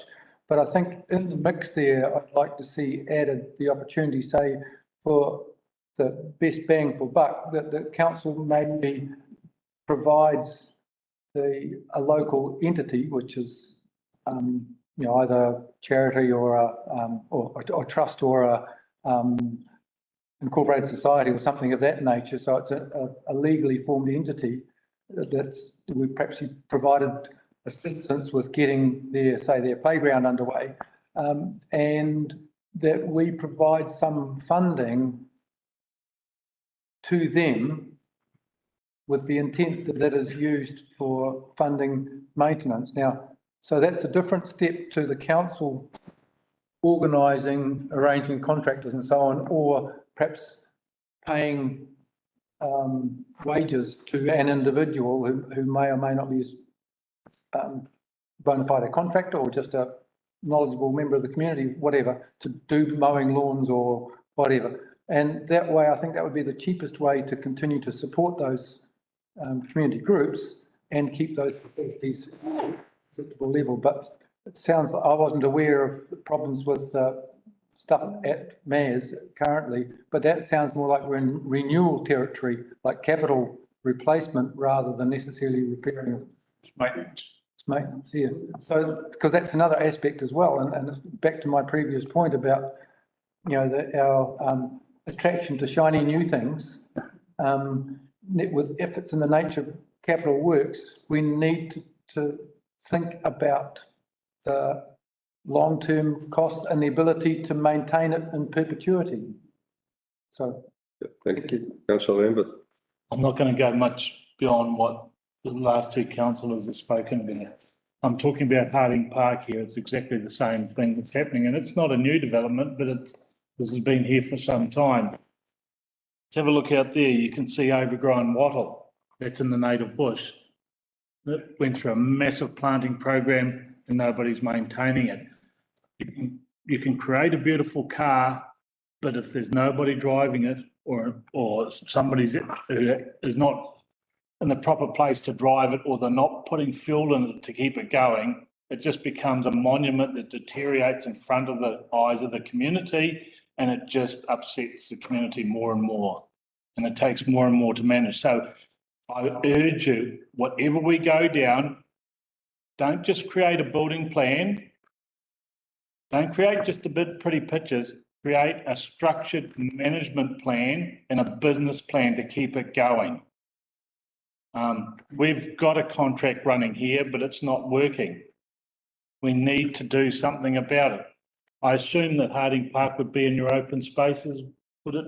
Yes. Yep. So we need to have sound management. I know it takes an effort, and it'll take a management effort by council staff to do that. But you can't just close a project and say, I'm done. I'll put that on my CV and I won't do anything more about it. You've got to have a three-legged stool, create it, keep on managing it, so it can be used by the community in the future. Good point. Steve Maris, is that a- Yeah, thanks, Mr. Mayor. So yeah, totally getting your feedback. Not unexpected, of course. We have sort of been in a space with our parks where we've identified we need to resource that in better space. And so it is all good feedback that we can incorporate into what we're doing moving forward in the LTP, okay?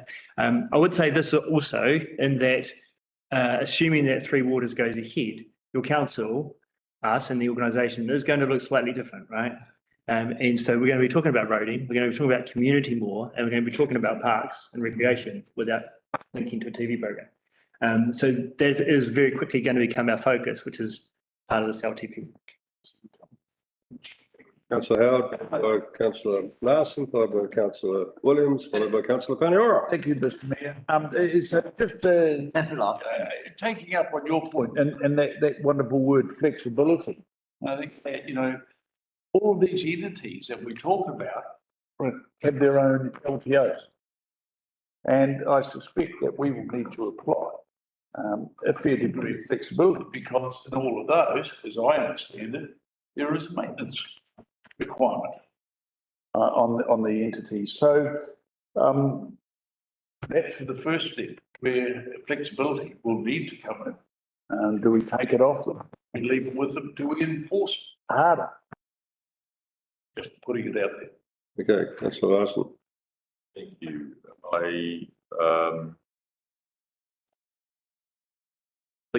I agree that we need some flexibility around these things, and I take on board your points that you've made about keeping community engaged. I've seen lots of these community projects come and go and come back asking council to sort things out as well. So it's a bit tricky. I think sometimes where there's kind of physical builds and stuff going on with them, that we're actually better off to work with the community in terms of determining what's wanted, but actually have council implement it and do the procurement and manage all the health and safety. I think we've got away with a bit, but it's sort of increases the risk a bit. As far as this weed tree issue is concerned, I've raised it on several occasions, and I don't know whether there is a plan in place to deal with it or not, but I've certainly never heard anything back.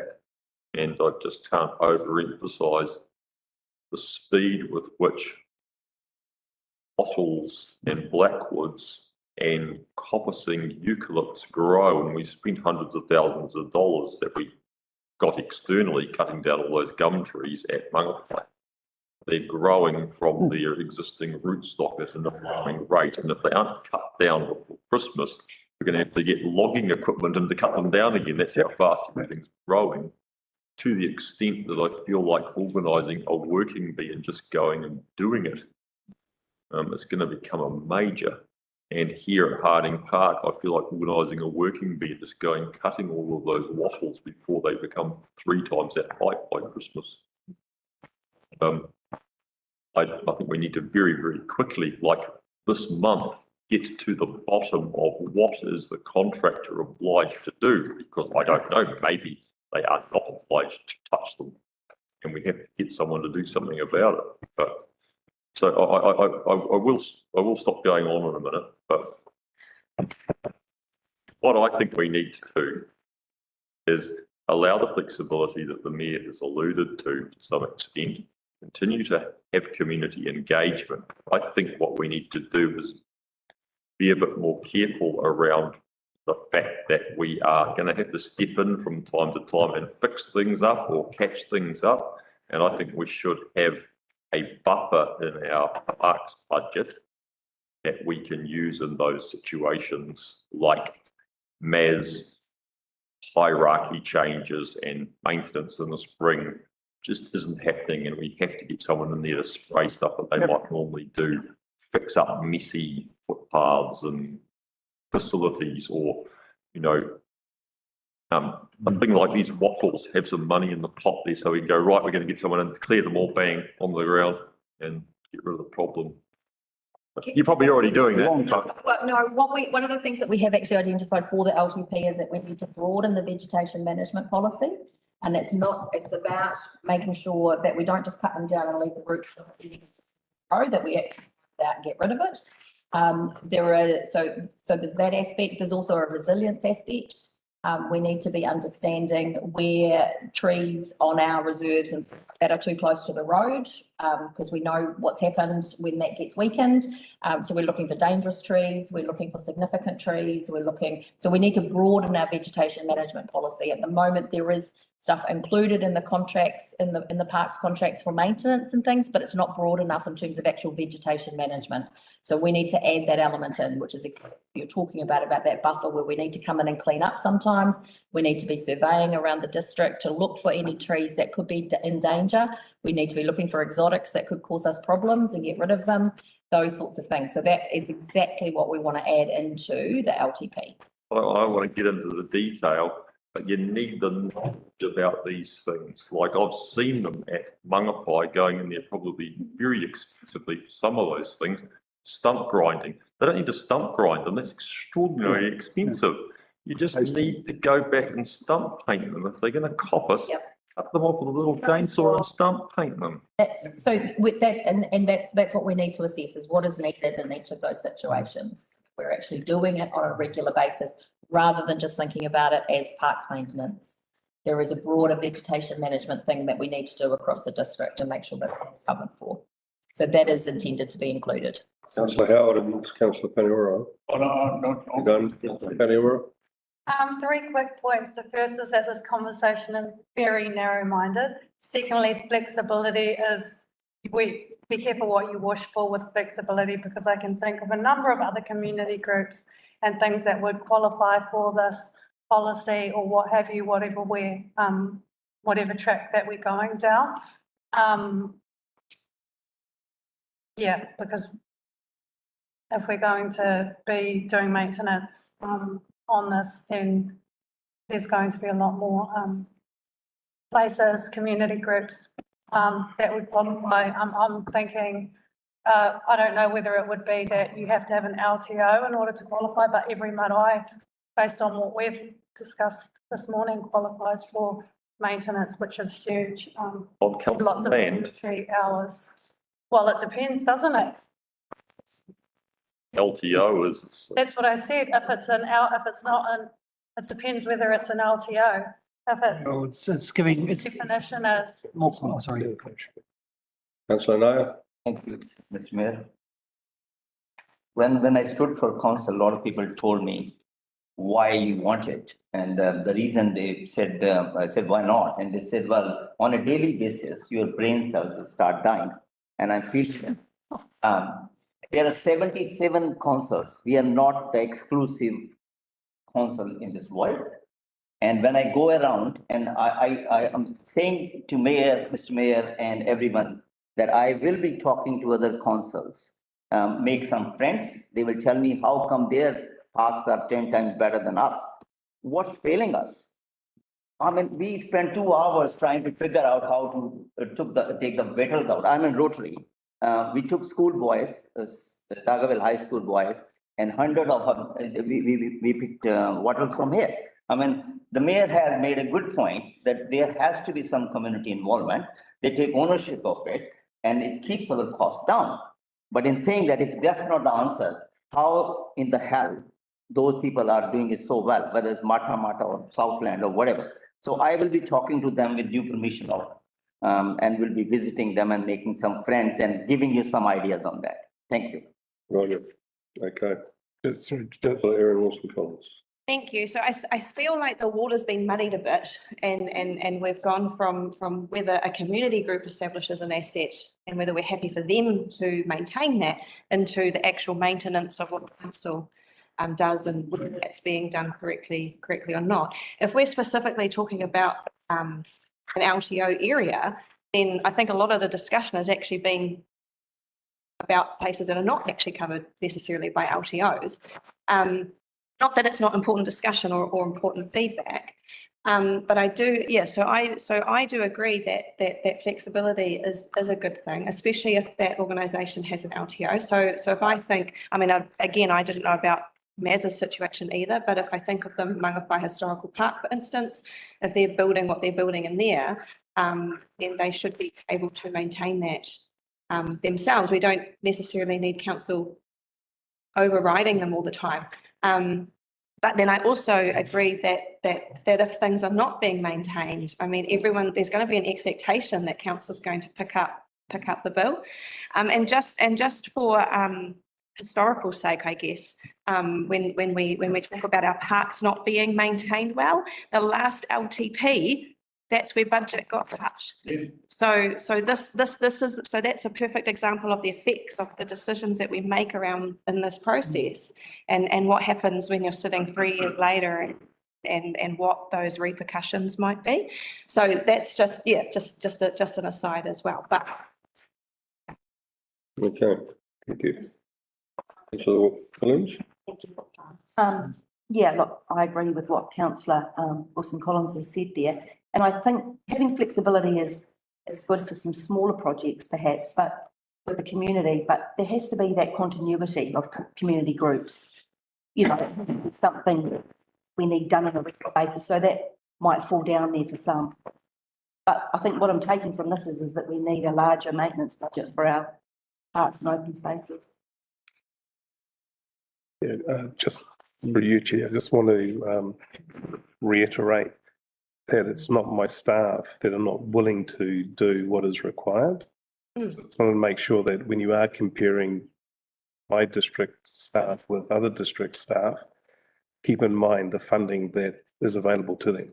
So it's not one of a performance issue, it's one of, if we have the money, we will do it. So I think today we're talking about what needs to go into the LTP. The conversation that we're having around specific areas will need to be done through the annual plan. Keep in mind that we did have this, Cyclone Gabrielle, and we had the weather bomb in Mangawhai. So there's a whole lot of prioritisation that needed to happen in order for, the rates outcome for this annual plan. So I clearly hear you.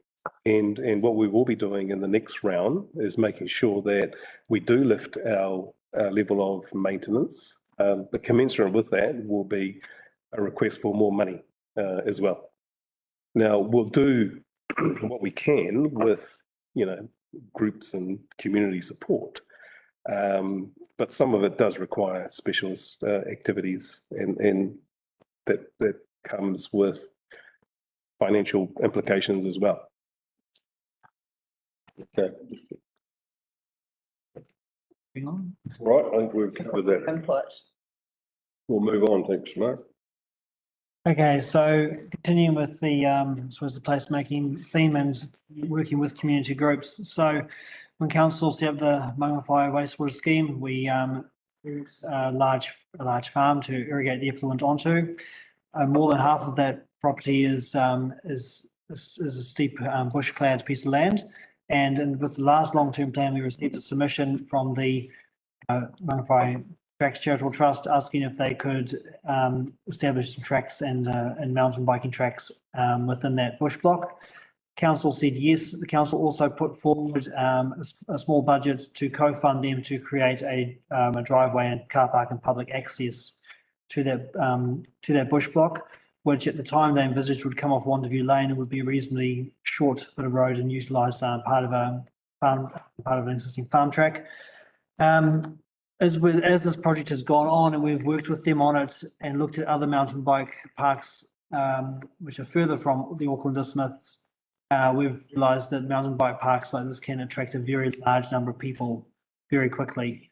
And we want to make sure that this park would be future-proof, therefore a road link was more appropriately going to need to come off Brown Road. It would also therefore need to be somewhat longer and more costly. And what we've sort of suggesting the council might consider and want to get your views on here is, do we work with the Tracks Trust and potentially other community groups on an arrangement where council would fund the construction of a public access road and public car park, potentially public toilets. Essentially, we build the infrastructure needed to support opening this area up and then allow community groups to create mountain bike tracks. I don't know if maybe the Pony Club might be interested in bridle trails, you know, various things that could go into an outdoor pursuits park that the community might want to get external funding for and volunteer labour and create these things. And council is the one who pays for the infrastructure to essentially unlock the door to it. So that's essentially what we're looking for input on there. Also, maybe a useful bit of background is that we're also proposing that a semi-commercial entity be set up to operate the park, not immediately, but once the park is established and there's a large number of people using it, set up some kind of an entity that can charge for the use of that park and use that money for the maintenance of the park, so the council is essentially building and maintaining the access way and the car park and the public toilets, and the tracks and everything else is self-sustaining. That's what we're proposing is the direction there, and looking to your views on that and guidance. All right, open then, Councillor Paniora. Question to any input and discussion, just conscious of time, about the access way and the infrastructure, because there could be, I'm conscious there could be questions about the park itself. Sorry, I lost you. I couldn't hear you when you said something, a commercial entity will be established. What was that? Okay, so Establishing us? So initially, we're envisaging that initially this will all be free to access while it's establishing. Once there's a number of mountain bike tracks established and a large number of people using it, the intention is to set up some kind of community sort of a entity, semi-commercial sort of an entity which can charge people a small sum to ride their mountain bikes in the park. And then that money is then available to maintain those mountain bike tracks. So this becomes self-sustaining rather than, council. Make it a user pay facility. Sorry? Rather make it a user pay facility. Yeah, it essentially becomes user pays, just to make sure that the ratepayer is not picking up the maintenance of the. Just a background this for you. This is Gordon Hosking based Tracks Mangawai. Yes. Okay, so they've done a lot of community work with a pretty proven track record. So track record. Sorry? Proven track with skips. Oh, I love my own pun now that I made a pun. Thank you. Yeah, so they've got a great track record for what they've done, and I think this is an example of where you can make the user pay for it, because I don't have a problem with that, because the biking thing, for particularly for this type of bike track, I don't think it's like our Kaihu trail where it's made for people to simply ride, with kids and adults and everybody. I think it's going to be a little bit more challenging. Is that correct? They want to have different levels. Yeah. It's more for the guys that want to go out there and really put their helmets on, their knee pads, and fall off occasionally, right? Yeah. Anyway, I open up the questions. Councillor Paniora. So is it private owned land and then the council would buy the roading infrastructure, or? The whole of this project is on council owned land. What we're suggesting is that council funds the construction of the road, which would then become a council road. Thank you. Councillor Howard. Thanks, Mayor. Just specifically on the road, is there not actually a road in there, in at least part of the way at the moment? So are we not about a totally new road or adapting something that's already there? No, it's a totally new road. There is no existing road in that location. There's currently no existing public access of any kind to the bush block. Okay. Just through you, Chair, we will have a discussion with council in a PEC session on the future of Browns Road, and some commercial opportunities that have we're in early discussions with a couple of providers. So there will be an opportunity potentially for a joint share of the construction of that road, should council wish to consider some divestment, well, not divestment, but some commercial opportunities of the farm. So there could be some quid pro quo in terms of how that road gets built. Councillor Vincent. Thank you, Mr Mayor. Is that the actual sewage holding pond for Brown Road there? It is, yeah. I know there's been some talk about the need for a swimming pool for Mangawai. No, thanks. But it won't first. Oh, Yeah. So that's potentially is going to become redundant though, isn't it? Look, we're in early planning Yeah. with predominantly the treated flow will go to the golf course, but there will be some redundancy that's required back here. But we won't need the full 65 hectares of land for irrigation. So there's some opportunities.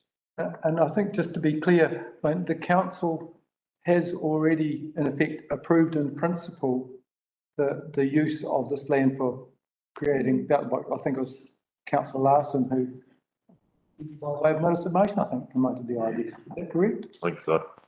I can't remember back that far now. Yeah.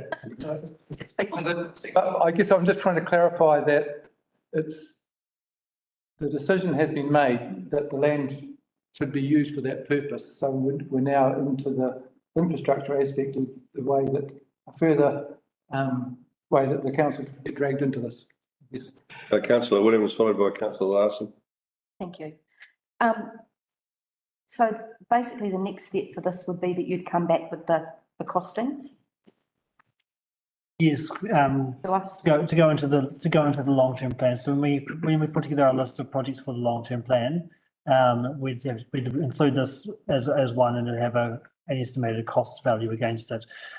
What we're asking for here is that sort of direction of, do we suggest to you, this is the project and this is the cost and council will meet that cost? Or do we suggest to you that this is the cost and that should be partly met by council and partly fundraised by the community, which is the current, through the previous long-term plan? That was the approach taken. Okay, Councillor Larson, followed by Councillor Nair. Thank you. Last time I went up there and had a look up Wonderview Lane, that access in there found not to be adequate for the capacity. Is the Tracks Trust been actively involved in this proposal being put together? They're all on board with it, are they? Yes. Thank you. Councillor Nair. Thank you, Mr. Mayor. Normally Google is my very good friend, so I just actually Googled it and find that in the question which was being asked of Mr. Larson, Deputy Mayor, we did give some money. I think there was a feasibility study done on this, and the council gave some 23,000 or whatever. It's owned by Tracks, whatever company called. I think the model is good. It should be encouraged, but rather than our involvement, cost will always be an issue. The maintenance will always be an issue, but I guess the maintenance will be their issue. And if we want to fund this, we need to know how much is the money on that. And they have the support of the most expensive or richest golf course, 3T as well. I see that they gave some money. So I don't think money will be an issue. We just need to say how much we need to give. We rather than full involvement, I would suggest we just give some money, whatever we can. Yeah, thank you. So it sounds to me, from what you've stated, Arnon, that we'll have more of this coming back to council in the future in terms of commercial proposals. Is that correct? Yeah. Okay, Councillor Paniora. Yeah, just endorsing the steps that you're looking to take. And I'd add that if you could do some maintenance costings into that equation, because we've just talked about taking over maintenance for license to occupy facilities, so it's not just going to be the upfront costs. And then a little bit of direction around how the commerciality will factor in, because I'd like for council to have some type of oversight. So whether you're talking quid pro quo, so if there's somebody from council that sits on at a director level or something, just to have some accountability back to council that things are happening that, we might all be like, cool, you've commenced and then 2 years down the track, it's all, everyone's dropped off and then we're finding out that we've got a ton of maintenance issues and it's gone to crap or whatever. So that's. Be clear, when we bring costings back, it will be for the road, the car park and the toilets and the operational costs for that. Okay, so that's the infrastructure piece.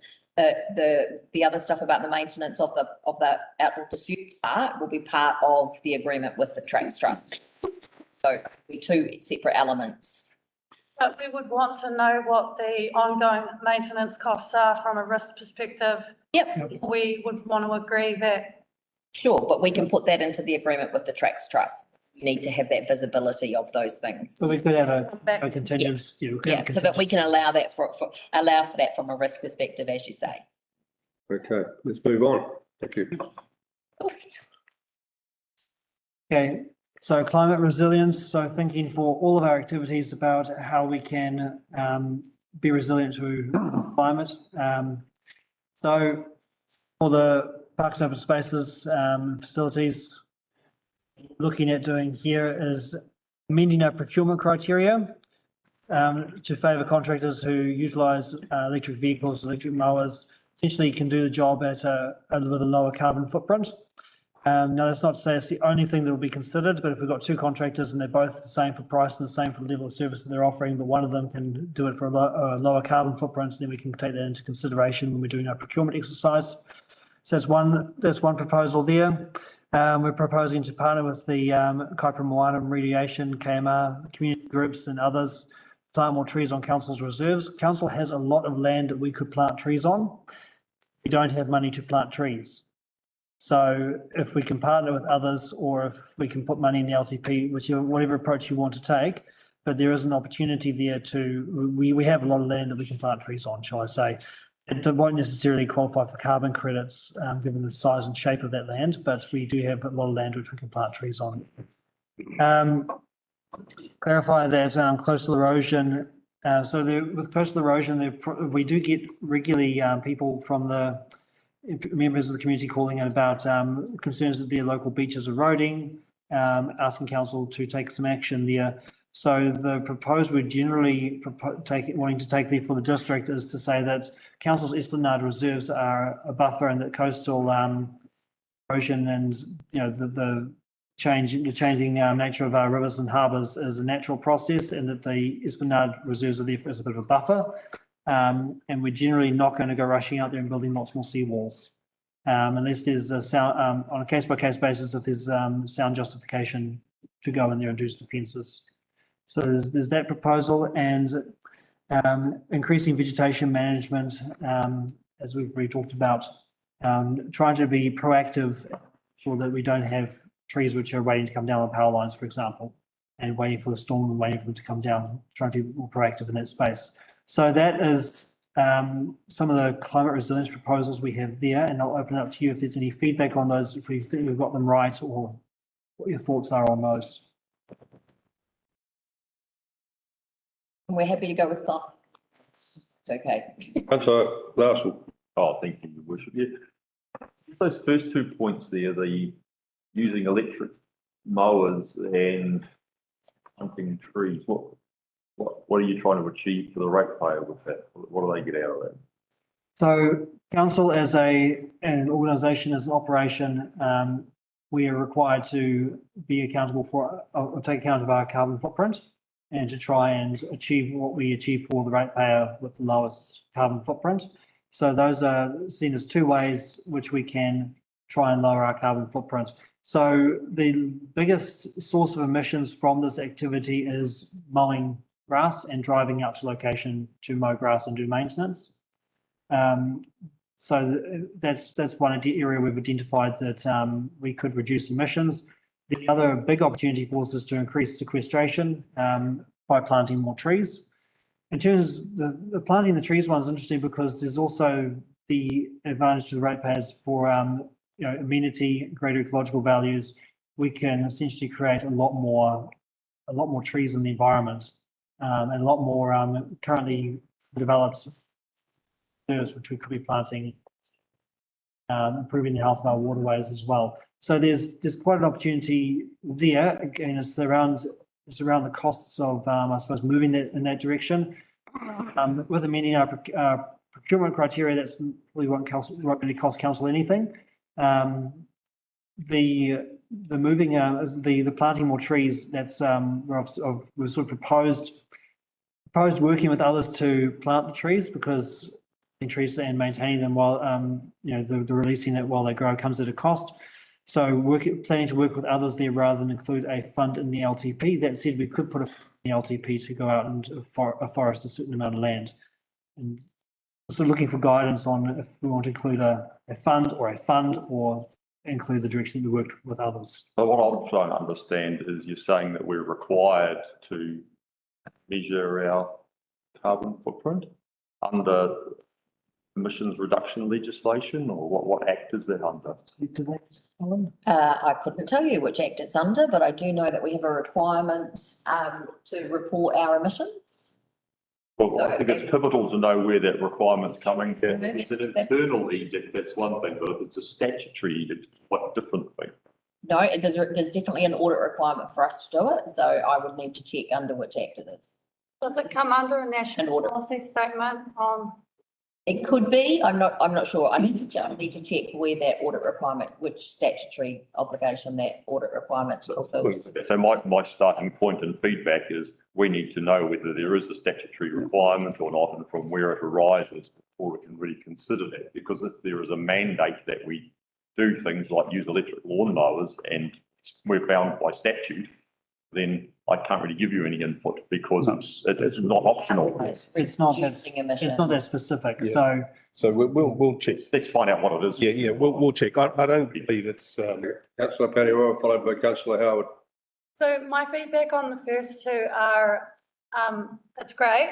I fully endorse it under two circumstances. The first one is that amending the procurement criteria to favour the mowers and the electric vehicles would, in my mind, reduce the cost to ratepayer, because their costs for petrol, etc., are less, correct, because it's electric. So that's a win-win for the ratepayer. If it's that increase the cost to our ratepayers, then I don't agree that ratepayers should have to bear the brunt of some sort of crusade that not everyone agrees with. And the second, fully endorse, again, if the model is that Kaipara District Council gets an account to get credits to offset the upfront cost of the trees. I know of many community groups and things that would absolutely love to get on board and do the planting for free. So it's a win-win to us, and then we, again, the ratepayers get a benefit to that through the carbon credits, if that's the model that you're looking at. Otherwise, if it's extra cost to the ratepayer, then it doesn't make any sense. So, Councillor Howard. Thank you, Mr. Mayor. Councillor Paniora's largely stolen my piece, but I'm reminded that there are no free lunches, and the Lordy giveth and the Lordy taketh. And so electric mowers invariably cost more. So the point is, at the end of the day, we're talking about benefit to our ratepayers. And so that's right. So, you got the numbers to come up with, principles there. And I think that the other point is that, okay, you got KMR there, but there are a number of other entities and bodies out there. And I think particularly, our local iwi nursery, Te Uri Oho, fantastic. So, there is a facility. Well, I'm sure they probably are, but, just didn't want them to be left out. That was all. I was going to have next say, and I'll have Eric Wilson-Collins followed by Mark. Look, I'm sorry to be really sceptical, but if you're favouring procurement for contractors for using electric vehicles and mowers, we're telling them how to do their job and they're going to be cost effective doing that. We don't know that. So, the best job wins, and the guy that does the job better. I mean, the electric mower doesn't run up a hill like that when it's going to cut that wide, leave it to them to give us the price. Unless we have a government directive for this stuff, I'm not for it. Okay, councillor Wilson Collins. Thank you. I think the acoustics in here haven't worked very well today, and perhaps most of the elected members didn't hear that would not be the main criteria. If it was a simple contract at the similar price, then if one of them offered electric, then that would be a way of differentiating between the two. So because that's the criteria that you're supplying, I fully endorse that, and I think that's a sensible approach. And with the tree planting as well, yeah, I do also support using community groups to help us get some more from what I hear is we're basically, if we've got some land we can offer, then those community groups that already exist and are already out there doing these tree plantings, because there are quite a few in Northland, then it's like, yeah, hey, we've got some space here that you can utilise, and then that ends up a win-win benefit. So I don't see any issue with those. Also with the coastal erosion, yeah, I understand what you're saying there. I feel that there is a lot of pressure on council to do something about coastal erosion, and it's really almost like an act of God. So I appreciate that that's going in for explanation. And the other part of it too, though, is the planting the trees on our reserves. I'm also going to assume that we would be sensible with the last bullet point there about our management, our vegetation management activity, and we won't be planting those trees in places that are then going to become an issue later on down the track. So there's got to be that approach to it as well. So that's my feedback. Thank you.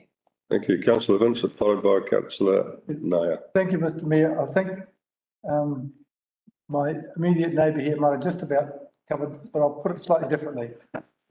On first bullet point, I would say we might achieve a confluence of views if we were to accept that, you know, all other factors being equal, we would then give preference to someone that was all electric, say. So all other factors, including price. The second point, say it's a question of right tree, right place, and if they're not, then that's what you call a weed, even though it might be the same tree. So it's some wisdom that needs to be applied rather than just a blanket approach in terms of other factors such as access and the attitude of the adjoining neighbour. If it's a farmer who's hostile, those trees don't stand a very good chance of survival compared with someone that greets it enthusiastically. And so that there's those factors like that need to be taken into account when, but in terms of direction. Thank you. Councillor Nair, followed by councillor Larson. Thank you, Mr Mayor. So I don't mince words, you know that, and I'm not going into the greeny part or the procurement criteria. I am going into the fact is what and why. So in terms of partnering with Kaipara Mona Remediation, they have X number money, 400 million or whatever it is. I was actually seeking a meeting with Ben Pope on it. They have a target to achieve, so they will be happy to plant the trees for you. But why is more important? Because I think we had an issue of, and they plant pine trees, you know that probably, not wheat, as Councillor Vincent said. And pine tree is not something we want by the coastal. They fell down, and 500,000 we got from NRC to get rid of that because nobody else didn't plant it. KDC planted it. They should get rid of it. We are lucky that we got the money. So same story here. So why we are partnering with something, they may not be there 2 years later, and then KDC will have to battle with that issue. We decide what kind of things to be planted. It may be natives or whatever it is, and not saddled with the responsibility of bloody maintaining them and getting rid of them. So I think we should not take decisions based on today. We should take decision is what is the life of those pine trees and what's going to happen with them. Thank you. Councillor Larson. Thank you. I just want to come back to that second point there and try and understand what you're trying to achieve with that. What are you trying to do with that one? I mean, we've got this heading of climate resilience. is the 0.2 there going to make resilient, us more resilient? What are you actually achieving with it? Yeah, so in the context of this slide, it's about sequestration of the greenhouse gases. In the wider context, they're all more of a parks infrastructure context. It's more about creating these more planted areas. So at the moment, we've got a lot of reserves throughout, particularly a lot of Esplanade reserves in quite remote areas, which essentially are just sitting there, being grazed. If we could fence those and plant them, we can improve water crops, improve biodiversity outcomes, because you're creating more habitat and also ecological corridors through the countryside. And it also improves the amenity value of the countryside. If you think of, the countryside with the river running through it, having that lined with trees, 20-metre strip of trees either side of it, or trees or flax, or whatever an appropriate riparian planting is. So it's got wider benefits. In the context just of this slide, it's about sequestration, but in the wider, it's I think a lot more. It's a much more holistic one. If come out tomorrow and say that there is no such thing as anthropogenic climate change, I would still be suggesting that it's a good project to go out there and plant up those reserves. Absolutely. At what, depending on the cost of the rate. Depending on the cost of the rate, yeah. And that's the real big question which we have here is there an appetite to put a budget in the LTP to go and do planting, or are we wanting to go right down to we'll just work with community groups where they want to put plants onto those sites, and we'll provide access to the land. I guess I'm keen to hear back, as I've already said, what the statutory requirements are for this, because we're not operating in a closed system. And there's a conversation here about electric is better than the combustion engine. Well, it depends how you're generating the electricity, and if you are using a coal-powered fire station, coal-fired power station, you may actually get a much worse outcome in a non-closed system. And same thing with the trees. If you're talking about it from a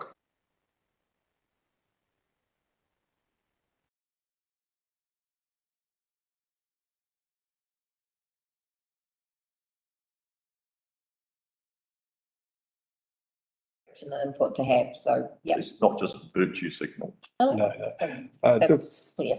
Okay, I think we're running short of time, so let's move on. Just wanted to clarify. Activities, is that the right? Maritime facilities. One thing. Arnold, did you have to say? Mr. Mayor, I just wanted to close.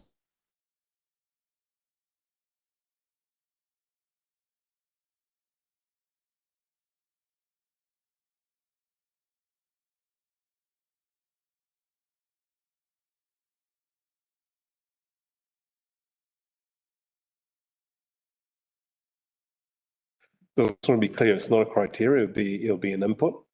In terms of the legislation, I don't believe there is any legislation that requires us to undertake these activities. It is part of, I guess, best practice or statement of intent, but we will check just to make sure that we do have that clarity.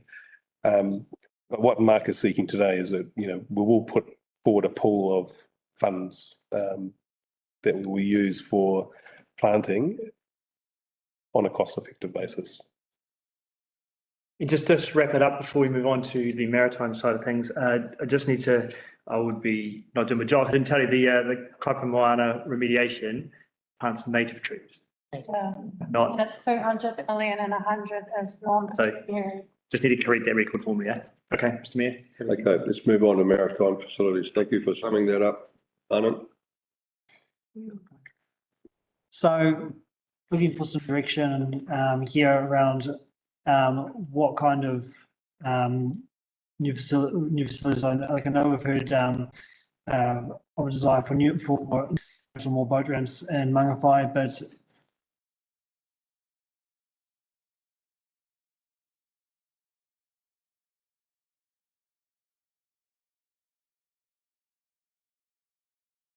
reopening the Gumdiggers track is a project already on our books.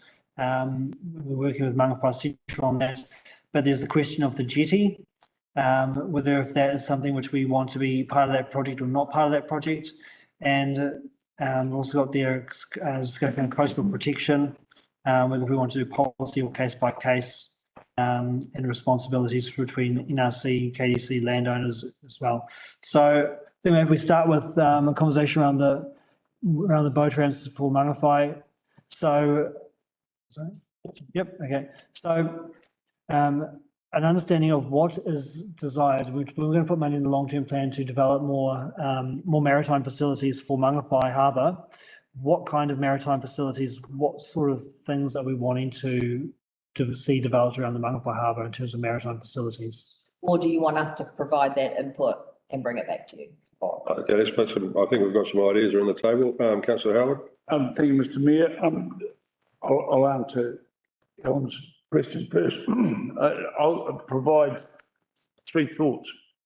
We definitely need more boat ramps on there, and I think that it's on council to actually provide some solutions as far as that goes and locations. There aren't many, and there is plenty of people lining up to want to develop down Black Swamp Road and areas like that. Well, you know, there is a lot of dialogue that happens. It might well be that council needs to strong arm our friends at NRC to allow them to be a little bit more lenient on dredging from time to time.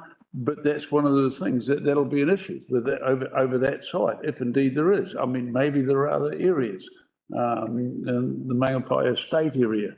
So, I mean, I would be looking for council, you know, to come back with some options on that. I think that with our existing facility that we have down Alamar,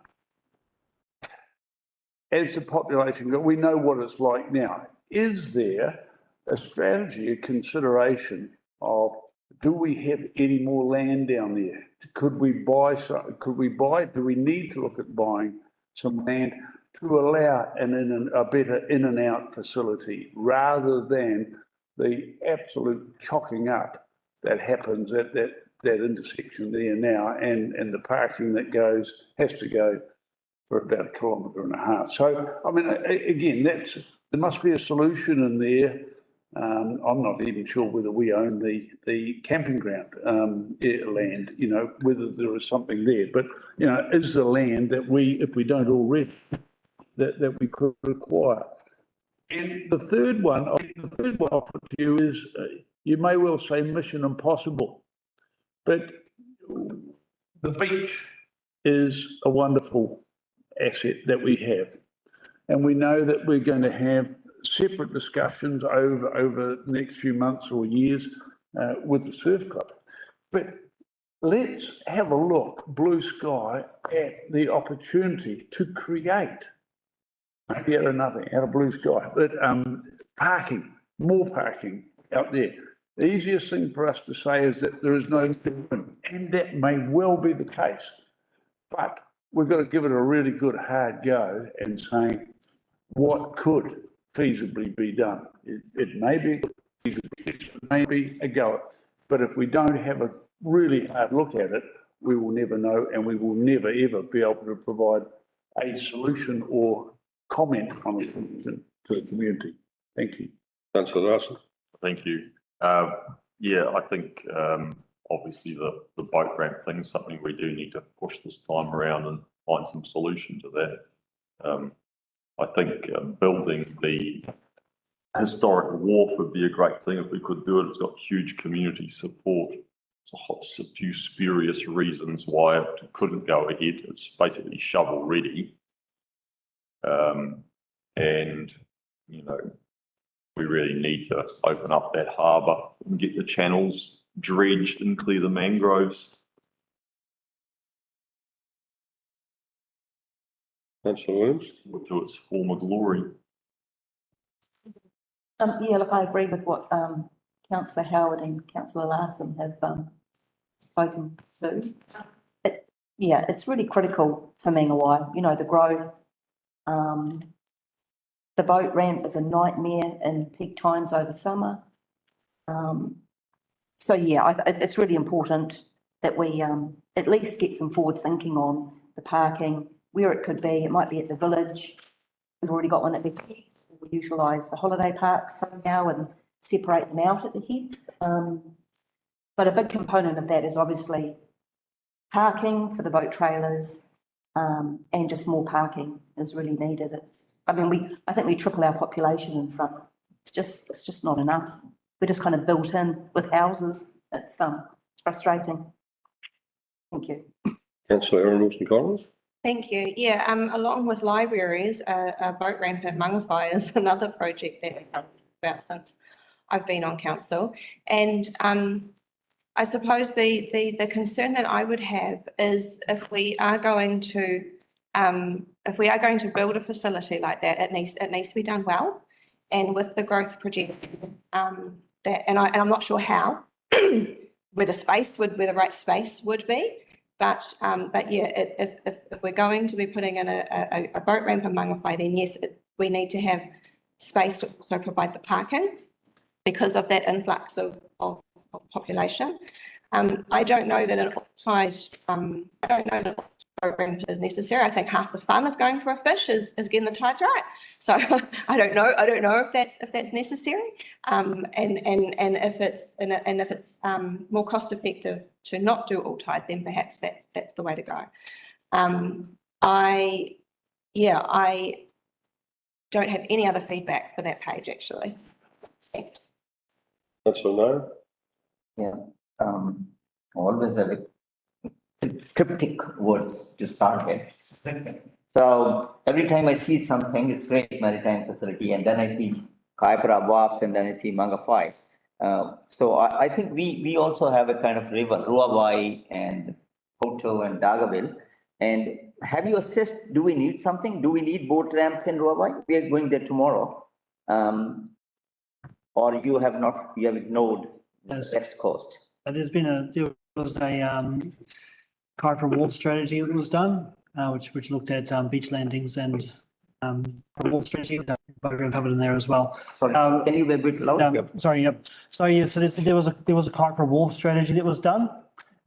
So we can look to the findings of that. The main one which I've heard of been issues with is Rangiora Road, and we have a project currently just going through the final stages of planning before going over to our delivery team to develop a proper car park at that boat ramp. So the boat ramp is fine, it's the lack of parking associated with it, and also the state of the road leading into it.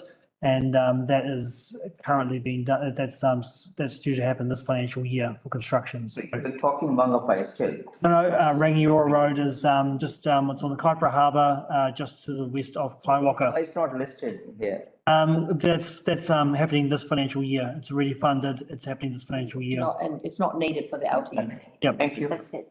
Yeah.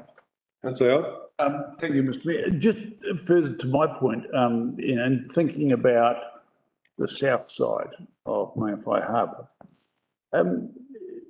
this is where I don't know all these things, but is it not possible, for instance, as a solution, to have it as a requirement of a developer, they want to develop land down there, that they provide a boat ramp and parking and things like that as a requirement of resource consent? I don't know whether that's going too far, but yeah, we could do that through, that'd be something we could do with if there is the right developer. So if we include direction in the long-term plan, we want more another boat ramp for Mangawhai Harbour, and we identify the south side as the correct location, and there's a place where the water's deep enough, and then there's someone who there wants to subdivide, and they say we want to commence for another reserve, and then someone who would say, and council will also offset all of your reserve contributions and spend some reserve contributions as well, building through your subdivision. So it could be that's how that comes about.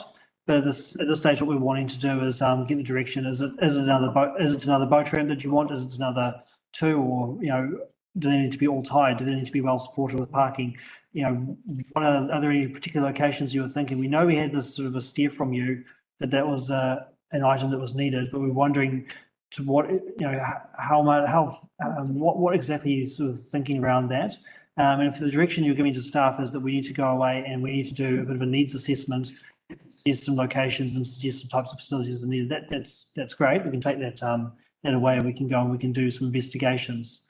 But just trying to get a steer from you, or if you're really aware, for example, that there's a great opportunity which we need to jump in on, and just trying to get an idea of what the things, get an idea of some steer view. Well, if I extend my point is that I suspect that you're going to get applications, whether they be for plan change or whatever else, from developers before the LTP even comes to fruition, right? So I think that preparedness is the key thing, and having those options ready. So, you're able to lay out conditions as council at an earlier stage in the LTP. So that's the key point. Timing will be a factor. I've got Councillor Manderson, Councillor Paniora, and then Councillor. Thank you, Mr. Mayor. Through you to Mike specifically, the developer is required to pay a development contribution. This could be earmarked for that specific project. I don't know where the development contributions otherwise go, but they are roughly 10% of their development expenses. Councillor Paniora. Thank you. I had two suggestions. One was that a maritime development type contribution for the project. And then the second one is that probably the direction is from myself is to look at the parking, and then wherever the parking is going to be best is where the boat ramp should then go, because it sounds like the parking is the issue. Yes. Yeah, so we'll just create the same problem again. Both aspects, absolutely. Yeah, you're right on the money there, Councillor Paniora. The parking is the issue. People get their boats in and out quickly. It's a double boat ramp, but with a long trailer, it's a mission to find a parking spot during peak times. During the week like this, it's no problem at all. Who was next on my list, Councillor? No, I've done. No, Councillor Manderson. So next, Just one more thing. We've got Lincoln Street, and that's already got a public toilet there, and there's some esplanade and parking there, so that could be That's a tidal boat ramp, yeah. Yeah.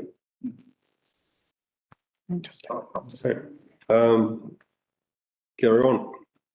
okay, so the next one there is reopening the Gumdiggers track. As I said, that's a project we're already working on, but there's the matter of the jetty. So the community groups there, when they developed the Gumdiggers track, got a resource consent, which has since been transferred over to the Kaipara District Council to construct a jetty. Is that jetty something which this council wants us to go ahead and construct? Councillor Larson. Yes, definitely. Open up that access to the water rather than just being hidden behind the tree.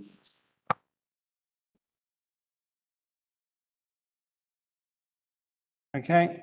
Before we lose the consent. Yeah, well, the Gumdiggers track, just to brief everybody, was my little baby a couple of years back. Had a committee going. We've still got a floating pontoon for the consented jetty that we got from NRC.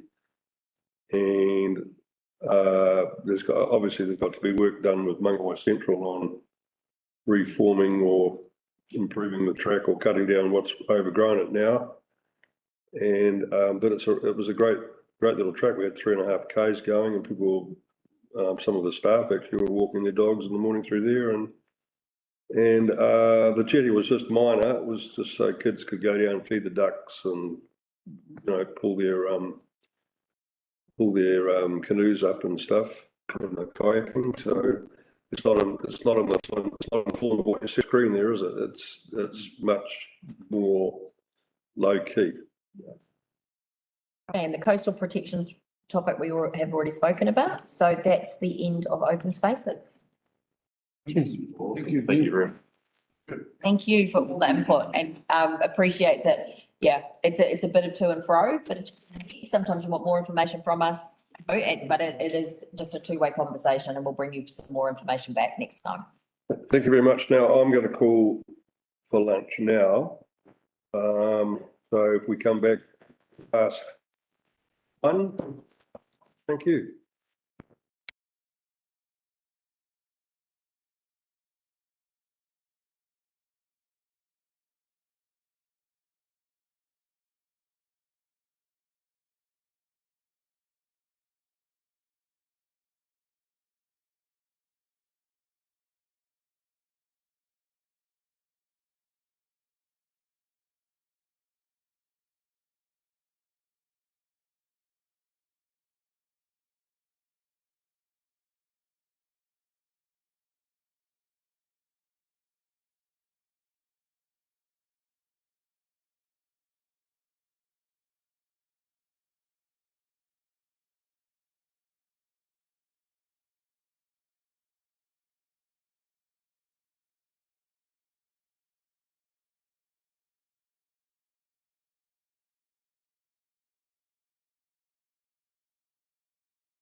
Thank you. Let's reconvene this Wednesday, the 19th of July, 23. We now move in the agenda to solid waste item, which is presented by Donna and Helen and Anand. Thank you very much.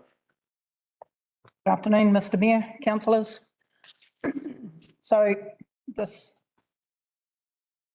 there's already been a lot of solid waste type strategy papers put in front of this team, so we have a fair idea of the direction.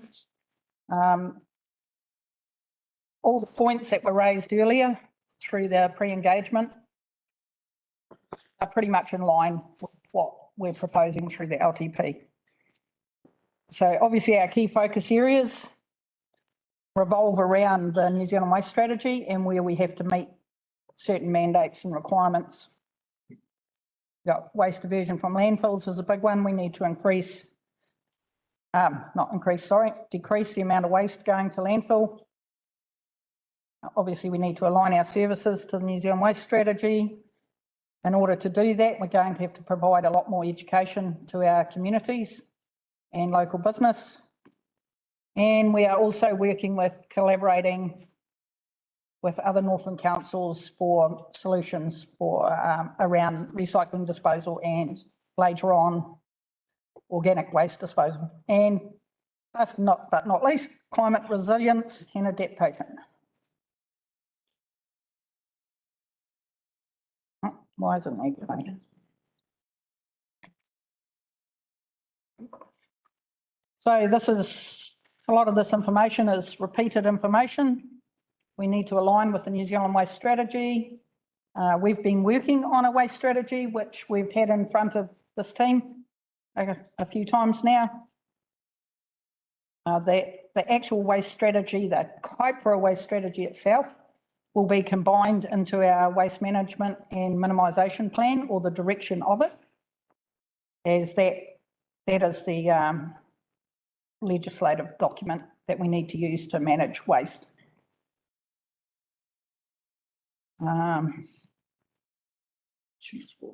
And yeah, the options arising from that will be consulted on as part of this, the waste minimisation plan review and the LTP.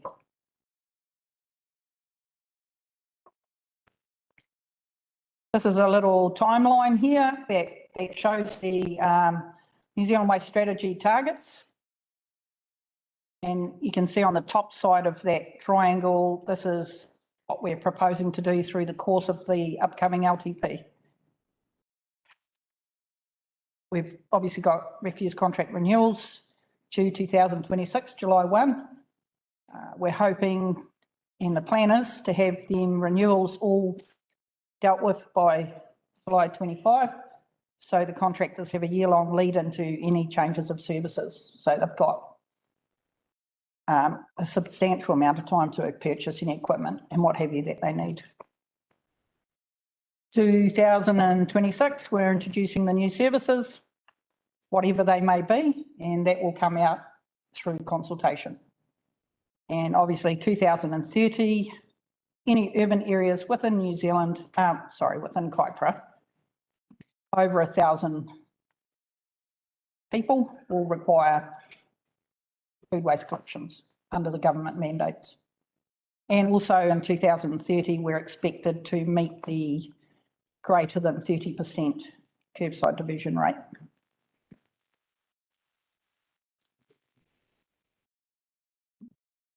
Last slide. Sorry, so this largely meets the same sort of horizon process that I talked about earlier in the strategy and what Mark was talking about as well in open spaces. This largely fits it. Yeah, there's quite a bit on that slide. Is everyone okay that if we move forward or, yeah, okay. Sorry, Councillor Howard. Thank you, Mr Mayor. Two questions. On here, I don't see anything about our Hakaru transfer station and you know, leases, etc. Aren't able to keep that, at least in the same location. But also, and you know, you a very, very very, very professional presentation that we received yesterday. Why would we have by 2050, wait till then for any development of a waste to energy strategy? That seems insanely long for us to wait for a strategy such as that. Yeah. So the below the arrow bullet points are the New Zealand Waste Strategy targets. Yep. With regards to the waste to energy, we have included in the LTP proposal that from year one of the LTP, we start looking at options for, hold on, I'll just find you the correct words. Yeah, well, what I'm taking is that the top line, above the arrow is KDC. Yes, that's correct.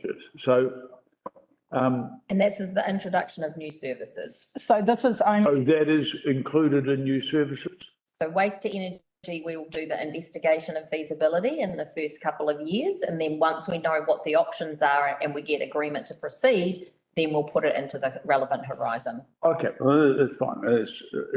So Donna's got it in her plan, which I think you did receive the draft document. So yeah, so it is noted in there across the horizons. That's it.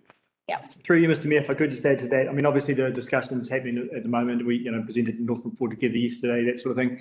If things change between now and then we'll update. Yep, okay.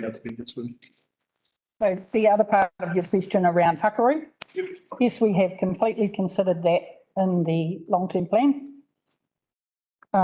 Year one, year two, we're looking at negotiation, potential buyback of the Hakaru transfer station. Otherwise, we'll be looking at, if that falls over, purchasing new land or where we're going from there. It's not mentioned on this timeline because this is focusing on the new services. Councillor Williams. Oh, thank you. So options will be consulted on as part of the LP. So will they'll be fully costed programs for the recycling and for the solid waste? When we go out and ask people, it'll have the funding in there, we're meant to be getting and all of the costs involved as a targeted rate for the ratepayers? So when we go out for consultation out of the LTP, yes, there will be costings in there, the targeted rate costings, and also potential user pay costings, if that's one of the avenues we're looking at going down. Thank you. Okay, councillor Nair, followed by councillor Larson. Just a clarification, Donna, when you presented last time, you proposed a recycling option, and then you said we will not go for it because of government policy changes or whatever it is. That was the escape clause we were given, that we cannot look at those wheelie bins and all those kind of thing, because that's if I get it right, see, that we did not consider it because of government policy changes. I don't know what changes are they. Are they changing again, that you in 2026, you said new services stage introduction of recycling bin? So what has changed? Okay, so I have never said that the bins will not be introduced and that it won't be happening. Just to clarify that, so what you might be thinking about is the potential effects that the container deposit scheme may have on bin services. No, we're talking bin services, and it was told it's uneconomical. The people want it. If you look at all those LTV communications, they said it should be introduced. So why did we renew the contract without the wheelie bins? So through you, Mr. Mayor, Donna's right. So we did present back to the council, and the option for the wheelie bins for recycle and general was included. We were talking about container deposit scheme was potentially going to be scrapped by the government, and the reset of Minister Hipkins came in, that was part of one of the initiatives that got dropped. So there's no longer a bottle deposit process that we're pursuing. The 2026 is purely just from a timeline perspective. So it's adopted through the LTP. There's about an 18-month procurement of the bins, the trucks, the contract. So why did we, I'm just asking. I think we kicked it down the road because of cost. There were two aspects. There was cost, but there was also the lack of direction from government that we were waiting for. I don't understand this. Anyway, 2026, the inflation will kick in, so the cost will be much more than. Well, I think what the thing here is Donna's talking about government direction, isn't she? 2026.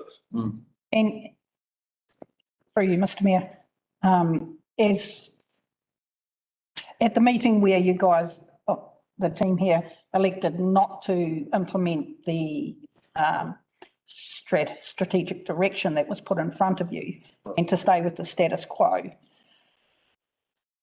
we also decided to extend the contracts by a further 3 years with the intention of bringing all these different directions up and confirming the direction through the LTP process. Yeah, Councillor. Implementing in 2026. Who have I got next? Councillor Larson and then Councillor Erin Wilson-Collins. Thank you. Just with regard to the waste strategy targets, they're mandatory for us to comply with, are they? Yes, that's correct. And but they're targets as in actually sooner if things eventuated in such a way. Yep, definitely. For correct. example, if we found that we were actually able to implement waste to energy by 2030 and all the food waste went into a waste to energy plant, we wouldn't have to separate compost bins around. Is that right? I don't know, like with regards to that, yes, we've got the waste to energy, which is the end disposal product, but we may still have to implement the collection service of the organic waste or the food Why waste. would we do that if we had a waste to energy plant? Well, we still have to get the stuff to the waste to energy plant. From the consumers. But would it not just go in with their general waste? Why would you separate it? Well, that's a government initiative at this stage. It's the government that's mandated the collections. So I think there's two things here, Mr. Mayor, we're talking about. So Councillor Larson, you are correct. There is a government initiative for those councils that will not be pursuing a waste to energy plant. It's effectively getting the green out of the landfill. Well, if a waste to energy plant was to be produced, would still be compliant with no greens to landfill, is what the objective is. Okay. That's Erin Wilson. Thank you. I'm actually really enjoying the waste to energy discussions and information that we're receiving. But I do feel that there is a critical element that keeps getting left out of the equation, and that's the reduction of waste. And one of the mandates is that we will reduce the amount of material entering into the waste management system. So whatever the end result is one part of the solution, but we also have another part of the equation, which is actually reducing the amount of waste that's even being produced. So I'm still not comfortable that us as a council and as leaders of this community are across that part of the equation, and in what ways we can actually help our community be able to be educated and have facilities in place. You know, I mean, as a council, there could be some way that we can help facilitate reusables rather than single use and things like that. I don't know the details, but I feel like that part of the equation around this table doesn't get talked about enough. And I appreciate the staff keep trying to bring us that information, and it seems to get dropped off, while we keep thinking about what's happening as the end result. The other part about the end result and how to actually divert from landfill. Not sure whether the government will decide that landfill and waste to energy are the same end result there. But I would be really sad to see anything that could be used as a resource, including food waste, just getting burnt. When there could be other ways of actually reclaiming that and reusing it and going through a true circular economy, which is the direction the government is giving us. So it's a huge monster, huge beast to deal with, but there are quite a few different parts to it. I just for clarification, another part is the decisions that we make as a council, we make together, Councillor Nair. So we decided not to pursue those bins at that time, but now we're putting it back through the process for the community to come back to us. And we've been through this exercise once with the community. We had 72% come back and say, yes, we want to pay for these services in our rates. And then it all kind of has come apart from there. Then we've had our pre-engagement with the community telling us again, yes, we want to, so we just need to move through that process. And it is kind of hard, I guess, to keep track of where we are. But it's really important that we keep moving forward rather than looking back on the decisions that we've already made. We made that decision. So now we need to move forward and get this back out for consultation for our community. Thank you. Who was next? Councillor Fanny, I think. Councillor Lambeth. Sorry, just very quickly, thank you. Following on from that feedback is there's no way that central government is going to allow all of the waste to go into any waste to energy facility. And I can say here and now that Māori will not be okay at all with that, including finite resources that may or may not enter into it. It very much is going to be sorting where there's going to be a massive market that opens up around sorting what material goes in, what doesn't, what can be reused, which is one positive to that. It's not going to be a free for all like people think it is. Councillor Lambeth. Yeah, and following on from that, I agree with that 100%, but it's the waste energy system, the input into it. And I believe it's only the recorded system. What you are overlooking is all the fly dumping and all the large landowners who are illegal dumping and putting their waste, either burning it or leaving it to rot in toma holes all over farming and everywhere else. If we believe that a waste energy plant will reduce the waste, it won't, of the recorded waste. But one thing it will do, it will put a value on waste and it will stop the fly dumping and stop the rural burning and dumping there, which can only be a good thing.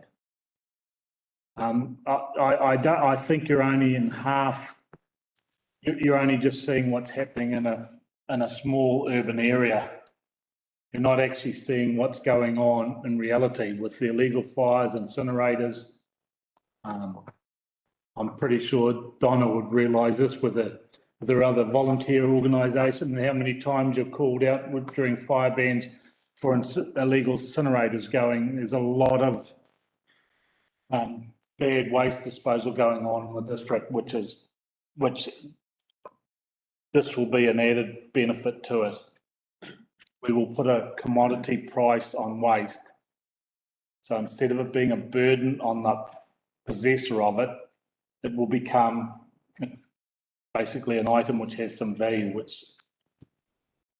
and that's the beauty of it. But whether we are accurately recording what is getting disposed of now, I think we're miles off the track. Thanks. Yeah, it's Councillor Hay, did you want to say? Up to you. It's got a long way to go in this process with what we've been discussing. Yesterday was, for the people that went to yesterday's presentation, it was pretty interesting. Because, as Kevin Stratford said, if you look at Wales and some of these countries where they're getting high recycling rates, it's because they are changing the focus actually, because they recognise that people take 30 years to change their habits, and so he was saying that we need to look more closely at preventing the packaging coming to the public for them to have the opportunity to throw it away in the first place. It's not produced. It's a very complex thing, isn't it? The whole thing is extremely complex. There's life cycle assessments. Sometimes you don't want to be recycling some stuff. You're going to create more pollution than if you actually dispose of it elsewhere. So yeah, it's complicated, but this is based on what the legislation tells us now. Is that correct, Donna? That's correct. Yep. Thank you. Councillor Nair. Thank you, Mr. Mayor. Yeah, I was at that presentation yesterday and I managed to ask the person who presented, the consulting company, is who is paying for it. So it's like 1.3 billion each and 4 plants, $15 billion based on Wales, which is totally different dynamics of New Zealand. They are a dense population. We are sparsely populated. In size, the logistics, we don't know whether it will be successful or not. So we are not relying on that waste to, Councillor Lambert made a point that a lot of rural thing, but it's the logistic of collection and going to the center and whether it makes commercial sense. So there are many ifs and buts in that. But in saying that, I am totally for waste recycling and reduction as Councillor and I did vote against that motion, by the way. I would say we should keep an open mind because these policy will keep changing with change of governments. But in the LTP, we should be open to the ideas of waste reduction, waste minimization, and yes, waste to energy plant as well, if it makes commercial sense. Because you don't want to end up with the dead ducks, what $5 billion, who's going to pay for it? Yeah. And I think the Chinese also own that company too. That was publicly excluded, so. Was it? Yeah. Oh, sorry. Can you carry on, please, Donald?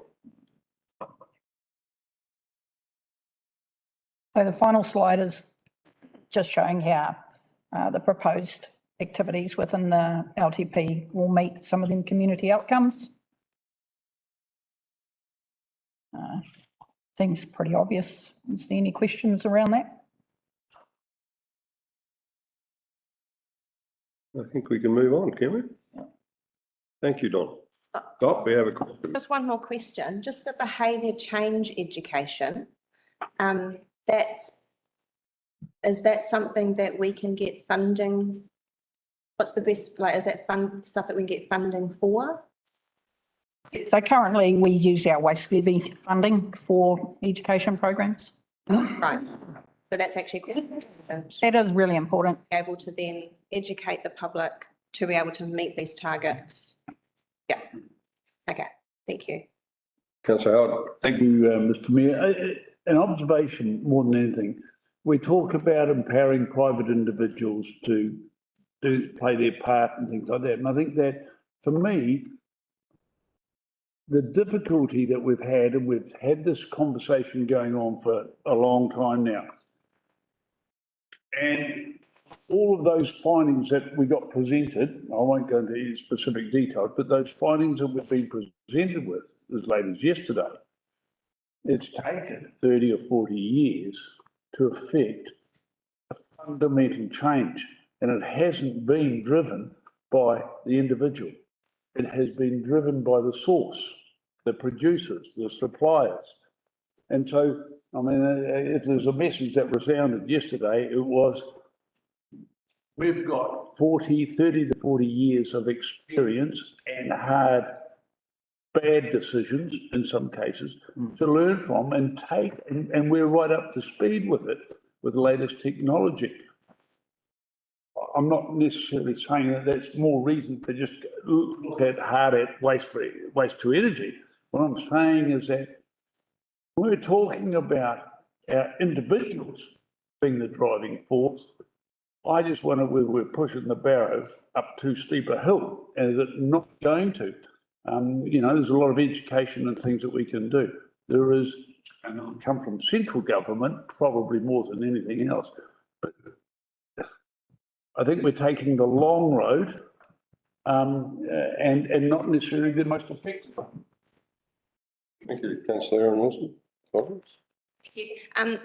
Just, I don't know if you're aware, our recycling rate in the Kaipara is 36%. 36%. So we're actually half, if we were looking at, you know, best practice, like, but what I'm not talking about publicly, then we're halfway there already. So the behaviour change is already happening because we've already, like, recycling's already been a service. This is just about improving the service, and it's what our community is asking us for. So it's probably a hand-in-hand approach, but all this is about for the LTP is the recycling and the rubbish. So, like, let's just get on with it and get consulting with the public. Okay, councillor Larson, last one. Is the, no, it's really not the topic of this entirely, but just in the context of the conversation that's happening, is the 36% by weight of our total rubbish, or by volume, or It's by tonnes. by tonne? Yeah. But like councillor Lambeth alluded to before, it is only for the rubbish that has gone through our transfer stations and recycling that's gone through the recycling yard. It doesn't, and it includes any illegal rubbish because all that ends up in our transfer stations, but only the illegal rubbish we've found, right? Yes. There is illegal rubbish out there that we don't know about. And so with that 36%, is that 36% that's being collected through the transfer station, or 36% that's going to actual valued recycling? Is that all going to a market?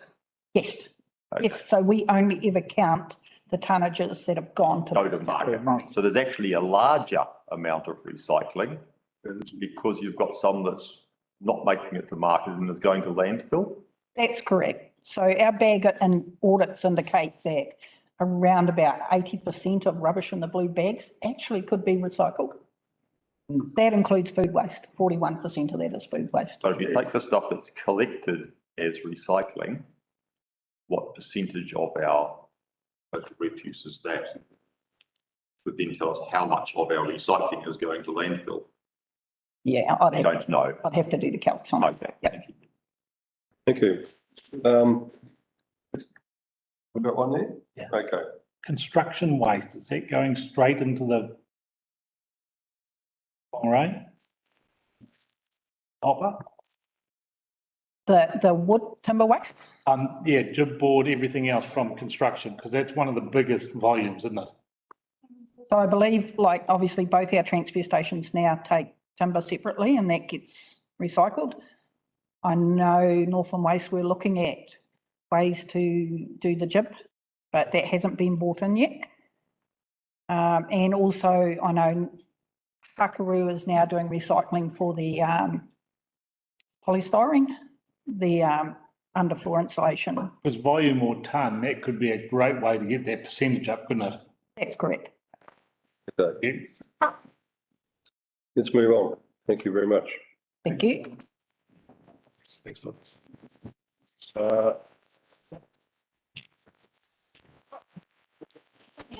Okay, we have Andy from NTA.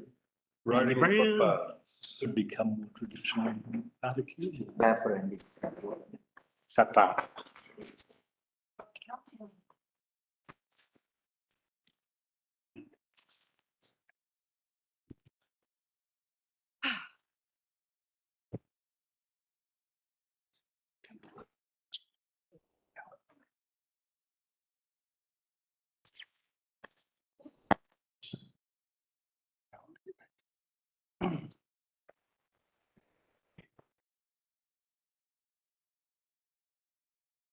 Okay. Oh, don't wait for me. Anyway, good afternoon. Thank you for having me here today. I've come to show you what we've been doing in the background to prepare for the LTP. and what we've been doing to plan for a healthier, prosperous, affordable, dependable and more vibrant Kaipara, how the transport network can support this. Sales manager hat here. Nice. Today is not about road maintenance and the road maintenance contract. That's not about road tracks. I know play an integral part in the bigger picture. Today's really about Kaipara's transport network transformation. And I'm going to come back in August and talk to everyone in more depth about the maintenance activities, their funding and all that kind of stuff. Today is really about planning for the future of Kaipara and how the transport system supports the future and how we take the community along on that journey.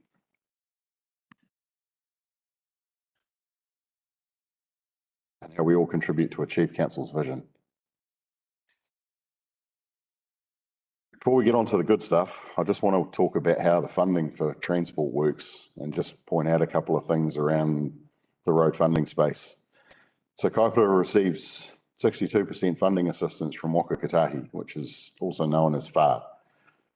And that's for everything transport related that meets Waka Kotahi's activity investment criteria. On top of that, there's other sources of funding that we can get as well, which is things like Tourism Infrastructure Fund or TIF, Climate Emergency Response Funding or SURF, and a few other buckets for resilience, safety, walking and cycling, and these all get administered by central government departments and ministries such as Kānoa. Council also contributes local share. We take rates, grants, loan funding, depreciation, financial and developer contributions.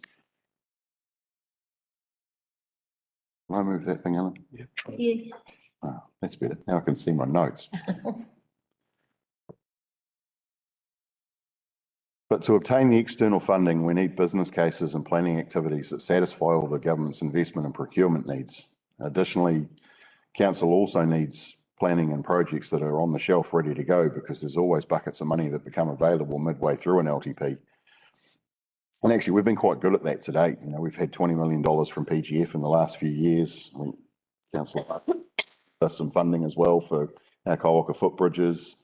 We've just recently had the $8 million given to us for the Climate Emergency Response Funding for Dargaville, which is going to open up a whole lot of footpaths and shared path aspects out there in that part of our network.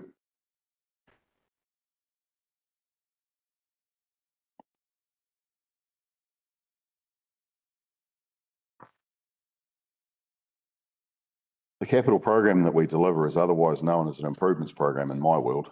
It's about a 60-40 split between capital and OPEX under the road maintenance contracts. It does things like address the level of service, growth, and work that's not normal road maintenance activities. It's CapEx funded, but it's only a portion of the transport program. So that's the improvements program. What we also have is maintenance operations and renewals.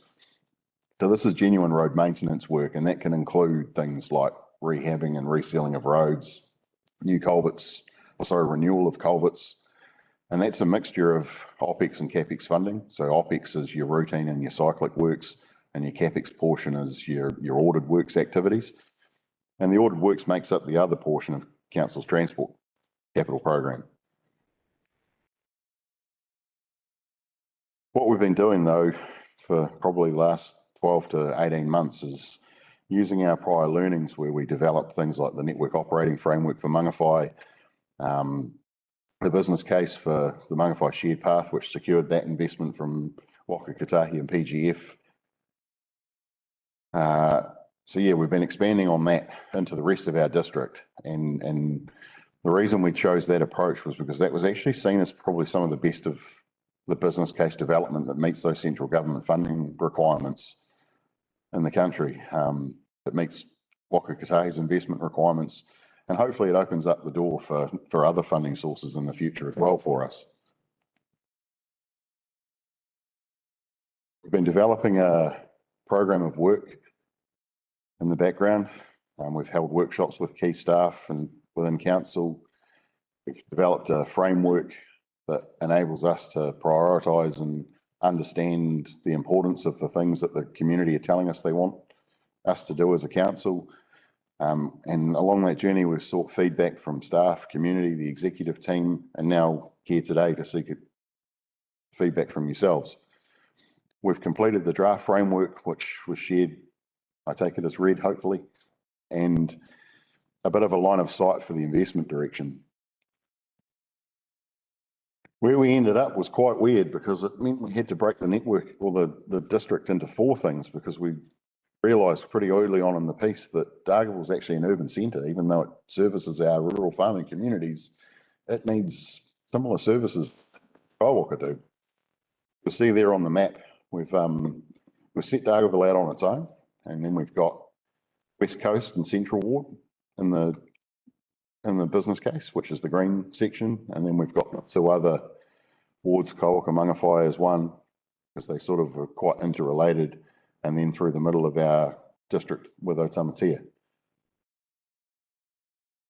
What this does is that it helps us define, using NZ or Waka Kotahi's One Network framework, to take a better approach to land use planning. So Waka Kotahi have got this matrix of things that determine, is the road that you're on a civic centre or is it a rural connector?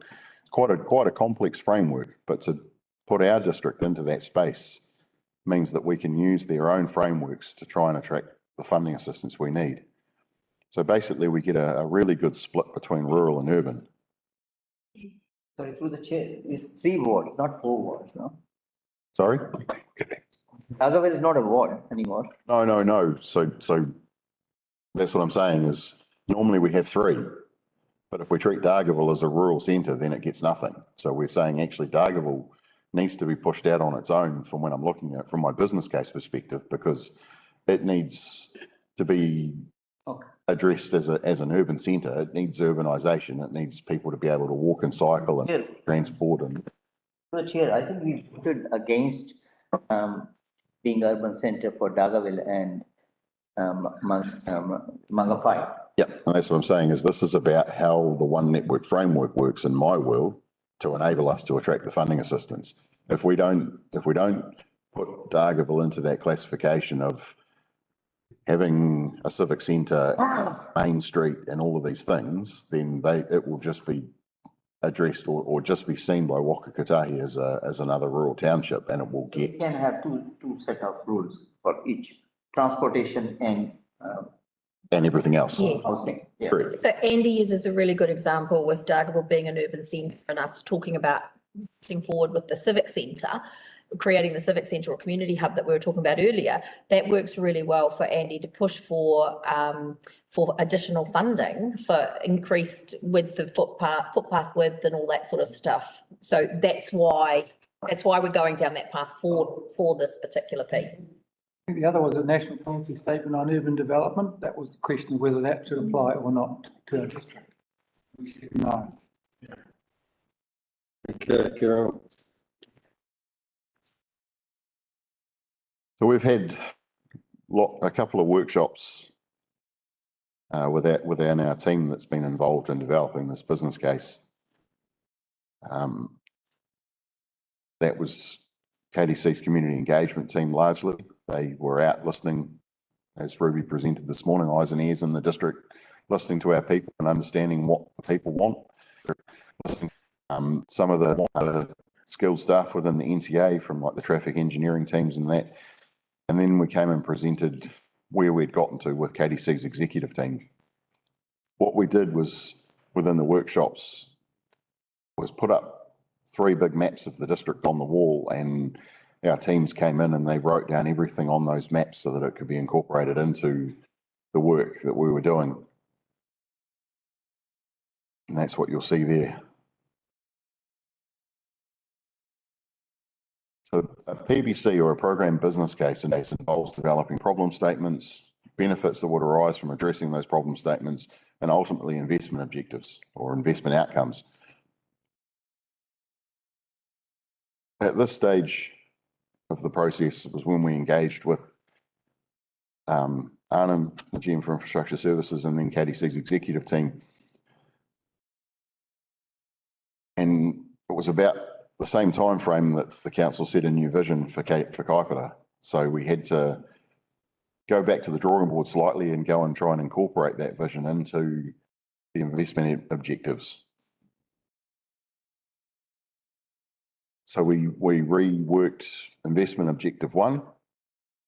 So that's our most heavily weighted objective, is to try and achieve the council's vision. As you see there, the linkages from each of the investment objectives back into where we are today.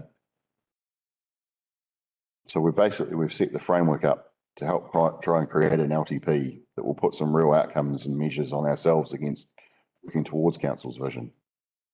That makes sense.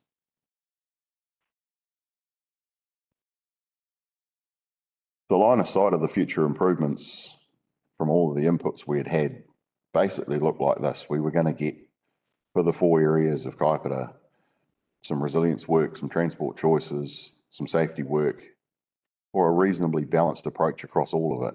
And then we had to go and put some tension on those programs and ended up with 3 future potential programs or lines of sight. Probably the red line being our preferred one at the beginning of this process, because for Otamatea and West Coast and Central, there's not really the transport choices like Dargaville and Kaiwaka and Manawhai have.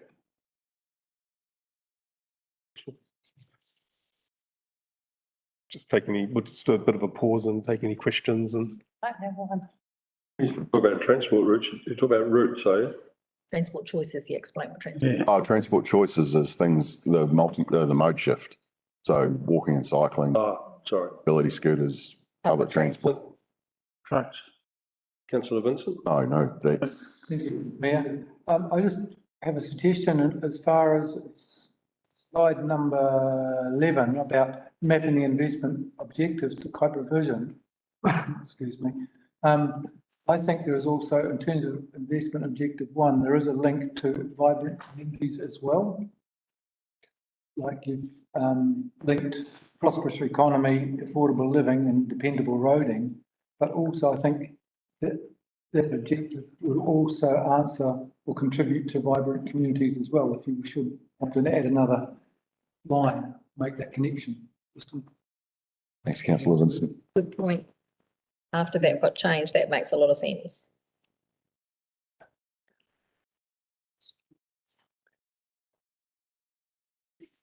Yeah, so the 3 lines that you see there, the blue as if we were to take a balanced approach and do the same thing across all the areas. The black line was if we just focused on resilience and transport choices for Dargaville, Kaiwaka, Manawhai, and then safety and resilience for Otamatea and West Coast and Central. But actually the red line is probably our more preferred approach, is to give our urban type centres, as I've talked about, the things that they need to enable the realisation of council's vision, while still providing projects and work out in the rest of our district that enable freight and farming and these things to happen as well. I don't know if you want to expand on that at all, Arnon.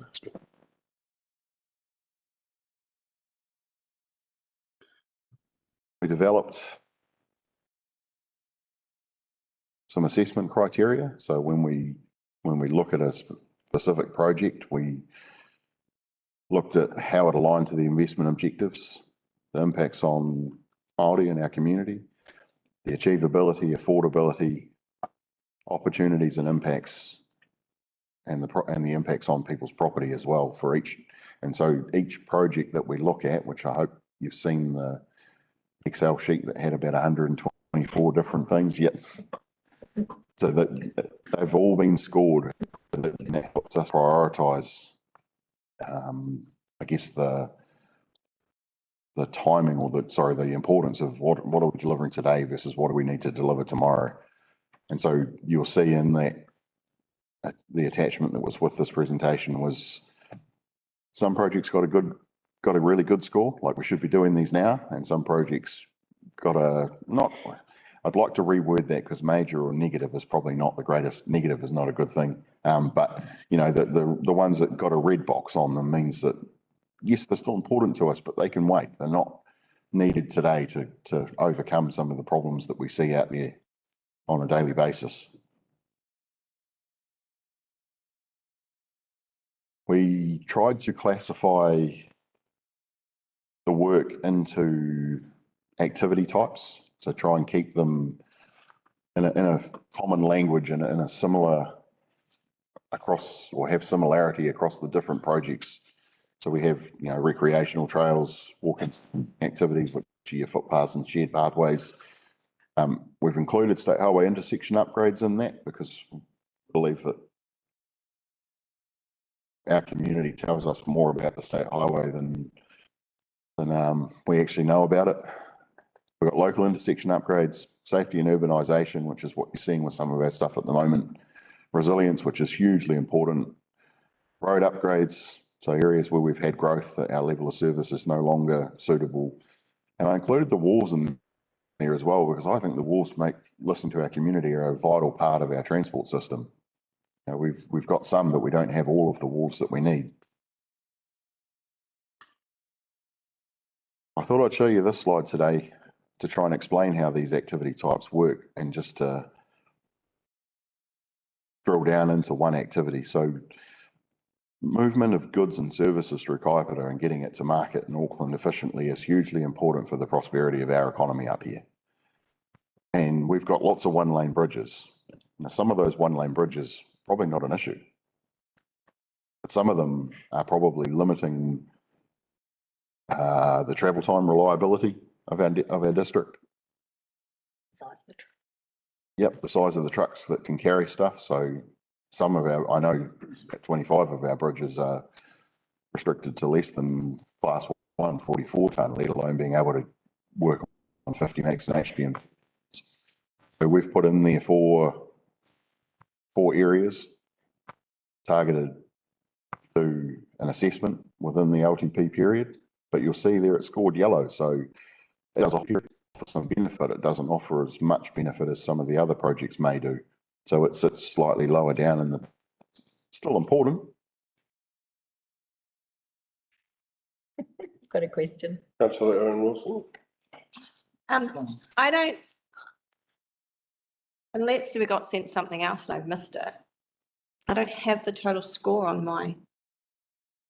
On my list. Right out to the right-hand side. PowerPoint presentation? No, I know that. I'm assuming this is an excerpt out of this that we've been provided? A subset of that, yes. Yeah. So the big list don't have the score. Not even right out to the right, past all the criteria?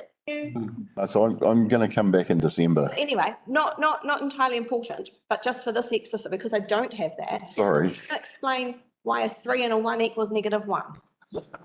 Thank you.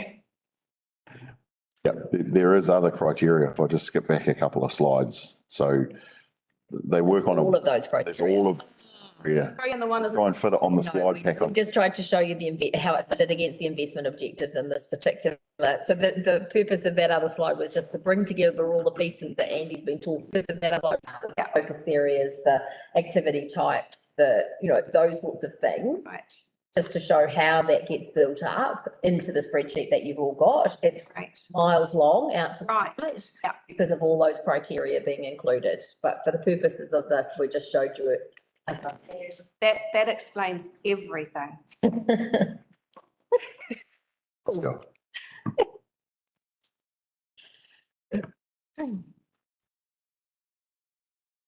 So we've gone through, got 6 steps in the process to get to a recommended program, which is what we bring back for use in the LTP. We've gone through the first 3 boxes. So we're now at the brown box basically, and we've got 2 to go. So we've got some costing work to do, a bit more refinement of the program and the names and descriptions of the projects, and then we should have a recommended program of work that we can come back to about December to put forward for consultation with the LTP.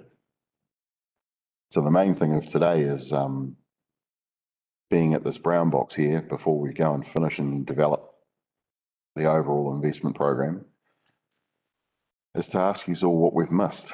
Is there anything in that draft long list of projects and? And Andy is working to the presumption that you have all read that long list. Yep. All read the long list. 124 different lines of projects that are sitting in there from, again, as I say, this is what the community have told our community engagement team. So we've had the 4 ladies in our community engagement team holding various hui's and stuff all around the district for probably the last 8 or 9 months.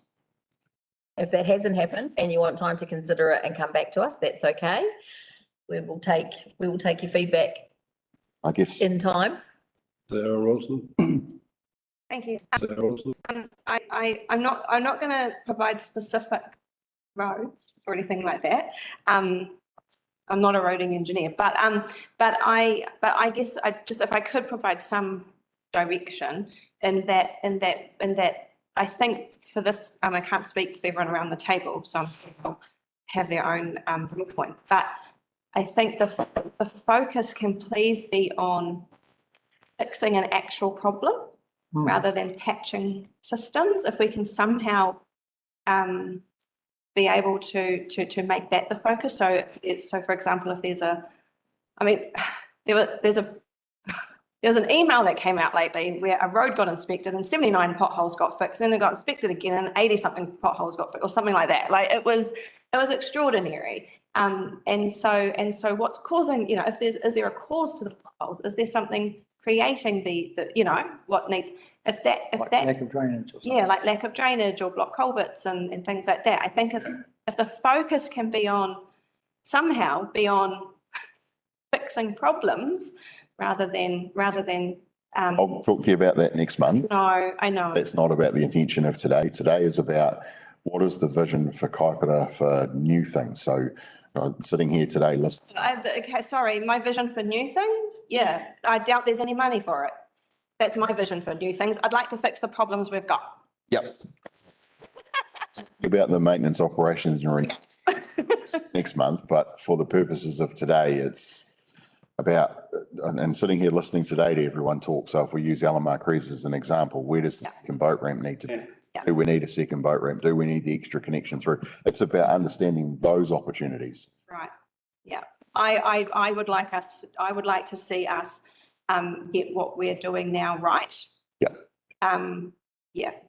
That's what I'd like to see to happen. And some of what you're talking about with the potholes does end up in this program because there is a systemic or underlying issue that then means a different approach has to be taken. So it's not about renewals and maintenance. Yes. And then it might come into the capital improvement. Thank you. That's what I was trying to articulate. But it will start in that maintenance space and then move into here if that's what's. Councillor Howard, Councillor Paniora, and then Councillor Larson. Thank you, Mr Mayor. Thank you, Andy. Interesting. I'm looking at these and working it all through, and I'm also in terms of looking forward to what you're looking for out of this meeting, and the branding is do it once and do it well, and I don't think we could say that loud enough and often enough. But I'd be interested, if you go back to that, I'd be interested in your integrated transport response, your assessment criteria. Objective 2, safety. Reduce the number of deaths and serious injuries on the road network within Kaipara District. Sure. We've had this, incredible strategy from this government of slower speeds. And as I've been recorded, a number of us have been recorded saying, well, we can't go any bloody faster in most of our roads anyway, because of the condition of them. However, I'm interested in the time that this policy has been in. Do you have any stats on those 2 points, road deaths and serious injuries? Have they gone up or have they gone down compared to the previous 12 months? Yes, we do have stats. It's actually published in Council's annual report. We have a DI measure for the change in deaths and serious injuries from the previous year. Yeah, but we don't have our annual report. No. So we have we have the CAS system, and I'm actually just about to populate I'll get the data out of that CAS system, which is the crash analysis system that the police report into for Waka and then that'll be going into the annual report for this year, probably in the next week or so. Thinking that perhaps that they've gone up? It's a tough one because data that's in that system, a lot of the accidents aren't because the road was at fault or things like that. It was because the person was drunk, or it was because the person was speeding and things like that. So we do have opportunities to improve the safety of our roads. So good roads definitely do save lives, but there's also behavioural change that needs to happen. And so we, in the last LTP, we as a council funded the road safety program. Kotahi didn't support our road safety program. They only gave us what we had had in the previous year. So the team that works in the road safety space at the NTA weren't able to do everything they wanted to do. So that measure that you see, objective 2, so yes, it does align to Waka Kotahi's Road to Zero program. But as I say, we have a DIA measure, Department of Internal Affairs measure, that we have to go and report on. So we have to have it as one of our strategic approaches. Well, I guess at the end of the day, it'll be interesting to see the stats, to see whether our forced investment on this project has actually paid anything in the way of a dividend. Okay, councillor Paniero. Thank you. Just a question that I have around the proposal to split the different wards up. How is that going to improve the outcomes and goals that we have? That's missing from the presentation. So yeah, how does it link back to what we're wanting to achieve? It enables opportunities for funding. So by classifying using ONF One Network Framework, which is the new land use planning tool that's coming from Waka Kotahi, and our internal planners and stuff are going to have to start using it as well when they speak with developers. So it opens up opportunities for funding. It might not necessarily be National Land Transport Fund. It might be one of those other buckets. So it's going to increase funding, essentially, is the intention. It will attract more funding. Hopefully, that's the intention. Attracting funding options. And is there any other councils that are doing it this way? Everyone. Whangarei? Everyone that has a transport network has to use ONF. So we used to use One Network Road Classification, ONRC, and that got morphed into this ONF framework over the last 4 or 5 years. I've been very fortunate that I'm part of a group called Te Ringa Mai Moa, which used to be the Road Efficiency Group. So I go to national meetings with other asset managers from other councils. There's only about 12 of us that represent New Zealand from local government perspective. So I've seen it being developed, and it's like, it's really going to help us. Opens up those buckets of money, the avenues to do what we want to do as a council. And then is that the only time that the wards apply, or is it different operations and for each ward, or is it all basically consistent from that point once the funding drops? It's about funding, the activity is consistent. It's about saying, so it looks at people, place and movement value of a street. So does Logan Street and Dargaville have the same place value and people and movement value as Molesworth Drive and Mangawhai?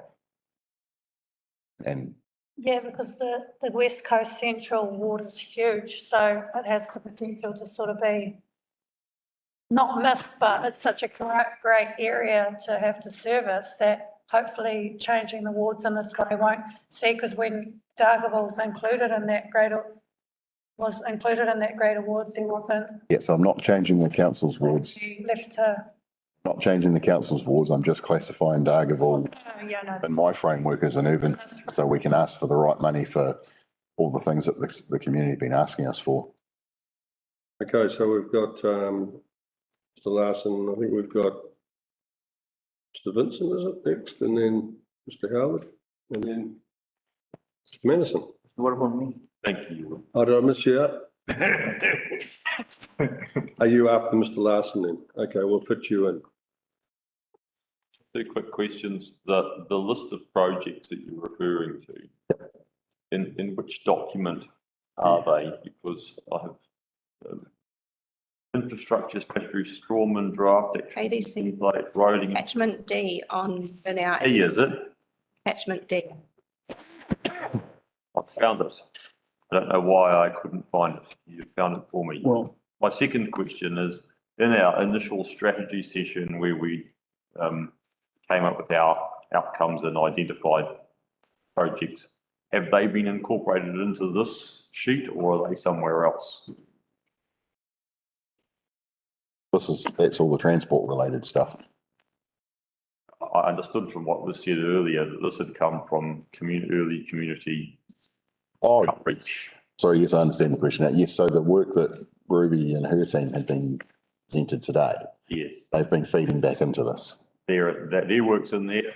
What about the earlier strategy? Our earlier strategy session is that list incorporated into here as well? Or? Have you picked up the from all of them?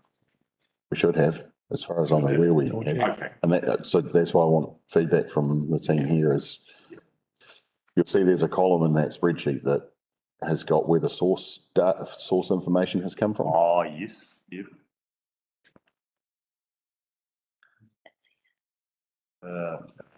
A WK KDC joint, is that the one? Yep. So you should be able to go through that and. So which of those would be? One of those refer to strategy session that we had in Whangarei, is that? Thank you, Mr. Mayor. It might help, Councillor Larson, if you could elaborate on the strategy session, because I'm. Oh, okay, yeah, so we had a council retreat up in Whangarei. That's where we determined the LTP vision and the outcomes. And also there as part of that strategy session, we had around the room, what things do you want to achieve through the LTP list that we came up with? That was sort of the starting point of this process. So if they are in here and they're tracked by where the data came from, which of the abbreviations refers to that session? They possibly may not be in there and would need. We'll put them in. Okay. Yeah, we'll put them in if they're missing, let me know and we'll put them in. Although I'm probably not going to be able to find them through knowing which category they're in, because there's a category called WK and a category called KDC. Yeah, no, we'll do that and recirculate the sheet. Okay, thank you. Right, who was next? Was it councillor Howard, was it? That list, can I just? We've got it. We've got it? Okay. Thank you, Mr. Mayor. Andy, again, I do apologise because I've missed the 124 strong list. So I'll have to try and find that. But I'm going to go back and I'll ask an old proverbial that you're aware of that I've got raised, and you know, where it's part of the vision, it's part of the future, and it's about capacity, capability. Sure. And I've referenced it to Molesworth Drive, or over the other side, they're the streets and roads I know. Molesworth Drive, Inslee Street and Moyer Street from the village up the top of the hill to Garbarino. Yep.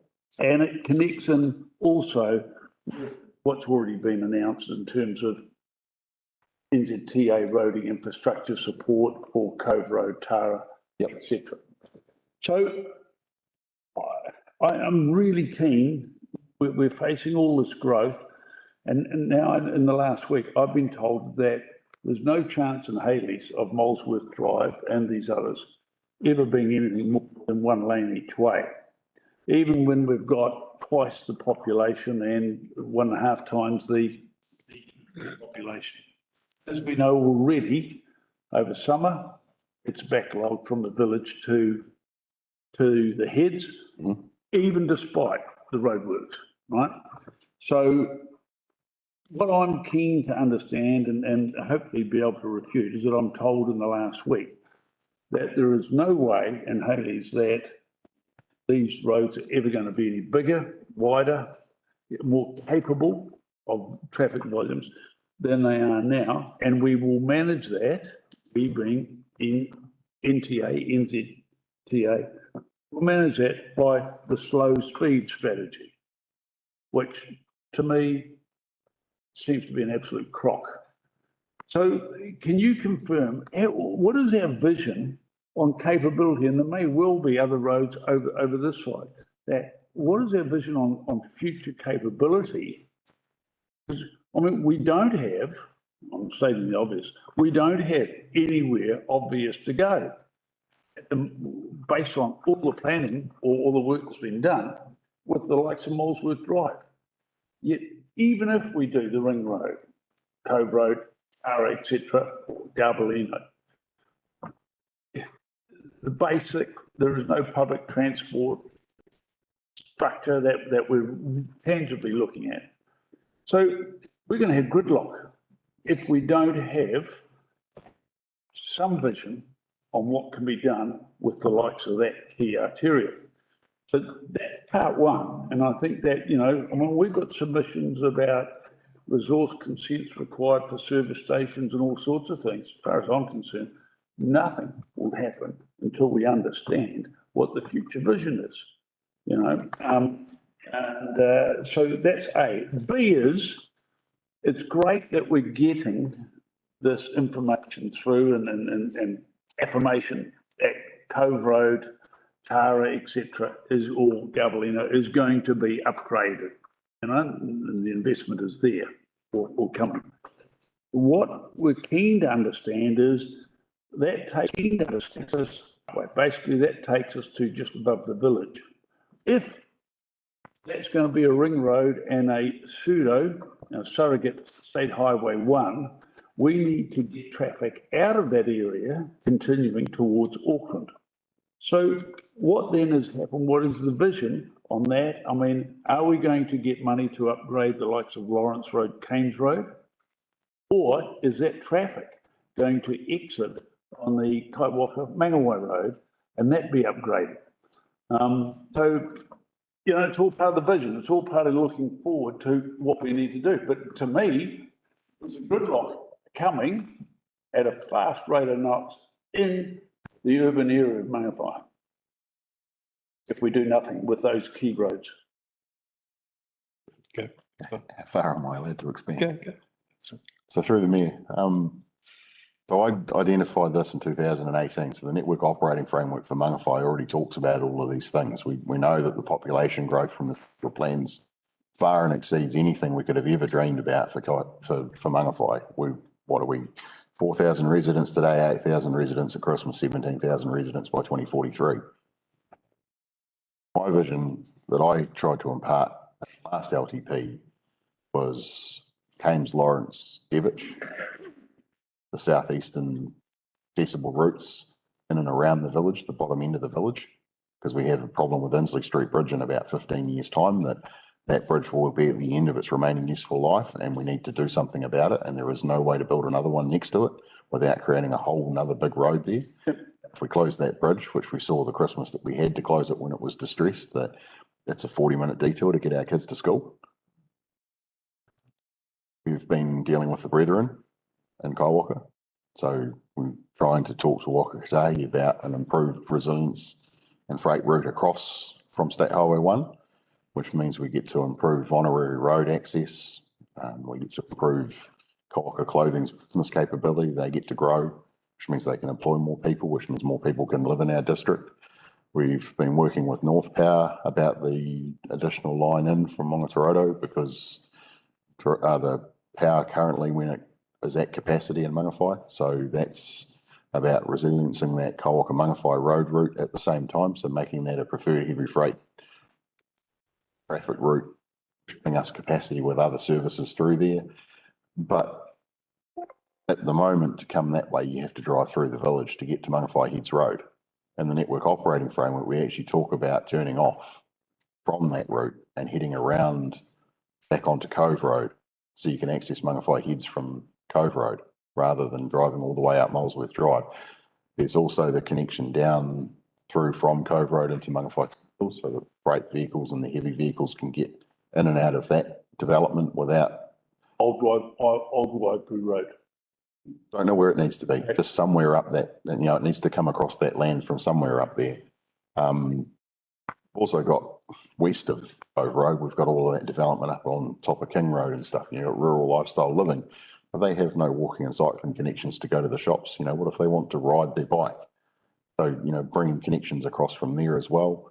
The shared path going through, hopefully that will alleviate some of the local road use from private motor vehicle sides of things. People will actually be able to walk and cycle to and from the shops safely. And I guess with the Cove Road linkage as well, that means that the traffic that comes north from Auckland that's going to Waipu Cove and Langs Beach won't have to drive through Mangawhai to get there. So this has always been in the plan. I can share you a copy of the network operating framework, which highlights where it's going to be, or where it needs to be, and how much we've missed the boat already. I appreciate that, and I'm totally across that. My issue is that I'm not seeing any vision on these key internal streets when we've got twice the population that we currently have, and we create gridlock with it now. We need to reduce VKTs though. We need to reduce vehicle kilometres travel. We need to cut down on private motor vehicle use. That's petrol's too unaffordable as it is. Well, but the problem is everyone has to drive. So if you want to go to the shops from Mangawhai Heads down to the village to go to the Foursquare or whatever, or even to go to Wood Street, basically drive a car. Yeah. Because it's not safe to walk. Yep. So we're already creating that infrastructure with the shared path, which will alleviate some of that problem. And I think if we get the heavies out of there and we get the tour traffic out of there, and it is literally just the local residents going to work and back, that a lot of the congestion, a lot of the immediate congestion we see will disappear. We still need to look further into the future. Yeah. But the short-term plan needs to be to get these linkages complete so that Mangawhai can survive for the time being while we get the longer-term plan and find the funding to cost it. I mean, if you're talking about Paul Lane and Molesworth Drive, land purchases, millions and millions of dollars of investment. Like it's not, it's, or even reclaiming land to build, like they're doing in Wellington at the moment with this path along the waterfront there, and piling rock into the ocean to reclaim land. Okay, I'll go to. My hand's going up everywhere. I'll go to councillor Vincent next, please. Yeah. And then it'll be you. Giving my feedback. It's consistent with most of what people have been saying too, is one is unless there is capital works required as a response to growth, for me, much rather see good maintenance, which perhaps might require some capital works to address a systemic problem. I'd rather that than systemic finding new things. Two different capital works buckets for me though. Yeah. So that's what I said at the start of the presentation is that maintenance capital works. We'll come and talk to you about that once we've got that side of things squared away with the asset management plan. Very clear direction that fixing rather than new is the priority. Unless it is a response to growth. Yep. Which would then be partly at least funded by development contributions and such. Yeah. Okay, I'm going to go to councillor Nair, councillor Manderson, councillor Williams and councillor Larson, and hopefully we'll be able to move on to the next issue, I think. Thank you, Mr. Mayor. I will be brief as always. I would like to clarify one thing which you took 15 minutes to in terms of safety stats and all. I have attended many presentations from AA and the police in the Regional Transport Committee in terms of why we are spending billions of dollars on this road to zero, whatever. The answers of 19 deaths, fatalities in the whole year was 12 was due to drivers' behavior. None of them could be pointed out in terms of the road. So, and they're dead anyway, they don't speak. So that's what we get. So when you ask about the stats, we absolutely have nothing. Is the government policy to do it? So that's the answer to your question.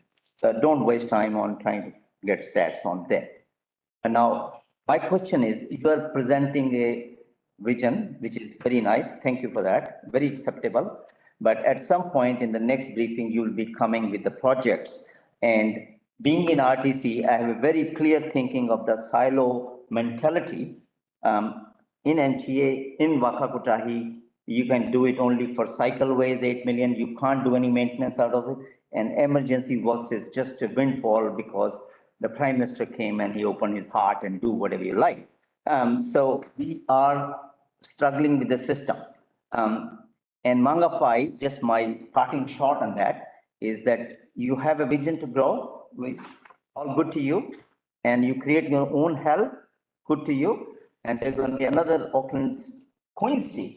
You can't gridlock at speed of 20 or not 30, because that's what you ask for.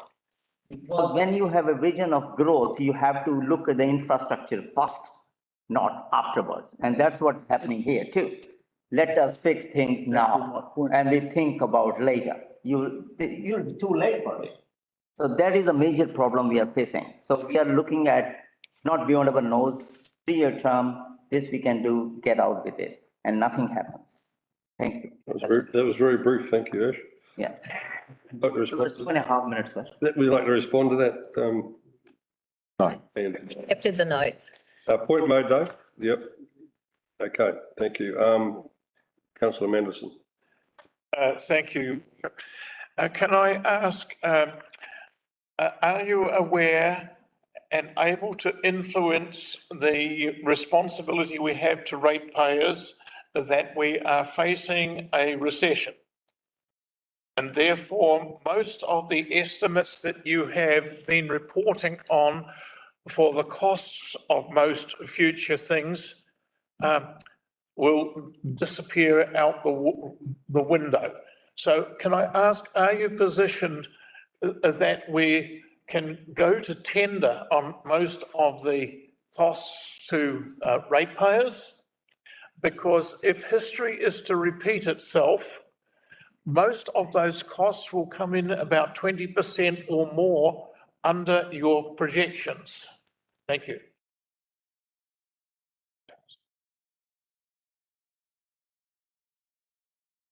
It's noted through you, Chair, and we do build inflation into it. Sorry, can you speak up, please?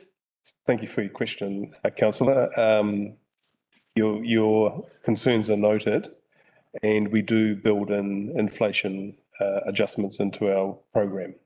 We don't control it. All we can do is allow for it. Are you providing for deflation? So deflation will happen if it happens. So we won't be spending the money and we'll get a cheaper price. Are you encouraging it? I can't influence inflation or deflation. Sorry? I can't influence inflation or deflation. I can't hear, sorry. He can't influence inflation or deflation. Yes, you can. If you're in a position to call the contracts, you're in a position for all the contracts to be subject to tender. If the contracts are subject to tender, they will reflect the market rate of the most willing participant. I would expect that the market rates, if we face the traditional change from inflationary times to deflationary times, they're going to be substantially lower, and we'll be in the position to save the ratepayers millions of dollars. We're definitely looking forward to seeing some of those construction costs come down. We're not in a position to see that at the moment, and there is no forecast for that at the moment either in any of the economic or investment forecasts that we're seeing or seeing privy to. There is an expectation that there will be a decrease, but nobody's seeing it at the moment, and it's certainly clear in the inflation numbers that came out today that there is no decrease yet. Turkeys don't volunteer Christmas. Correct. Yeah. We have a capacity and a capability issue that we also have to deal with, so. Yeah, Ron's point's well taken, and that is if the market moves, we should be in a position to take advantage of it. Yep. Yeah. I've And made- the next question from Rachel, please. Thank you. Yeah, look, it was just to agree with what councillor Howard had spoken about, a vision for Mingawai, you know, the roading. I think with the amount of growth and plan changes that are coming our way, I think it's critical that we have a really set vision on these roads, timeframes, the whole shebang, because it is absolutely horrendous in peak summer seasons, you can't move. I mean, it's, even with those roundabouts, you're still, gridlocked. So it's a really big issue and it needs to be solved. And I'm just concerned with the growth, that we're behind the 8 ball on all of it. So that's just my opinions on it. I'll just get Andy to respond to that. Yeah, I guess my intention is to do further traffic modelling over the next 12 months to feed into the LTP to help realisation of projects. So hopefully that should answer some of those questions going forward quite quickly. Yeah, and just supplementary to that, so when these plan changes come in and they have to get a traffic management report or whatever's in that process, do you do that, or do they can go to any different company? Does the NTA provide? Our road safety team does the impact assessment and they always come and talk to me about the really tricky ones. I think that should probably reflect the constraints of the area in regards. If I may just quickly, historically, there's been lots of consents being issued that have had wish list projects out of the ether that have never aligned council's long-term plans and things like that. And I think that the piecemeal nature of development has sort of led to where we are today.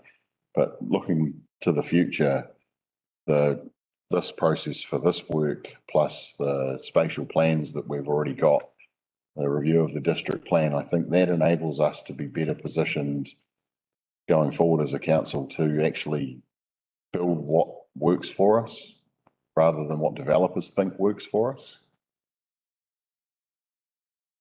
Okay. Thank you. Who was next? I'm sorry, I was. Mr. Councillor Larson. Oh, thank you very, very much.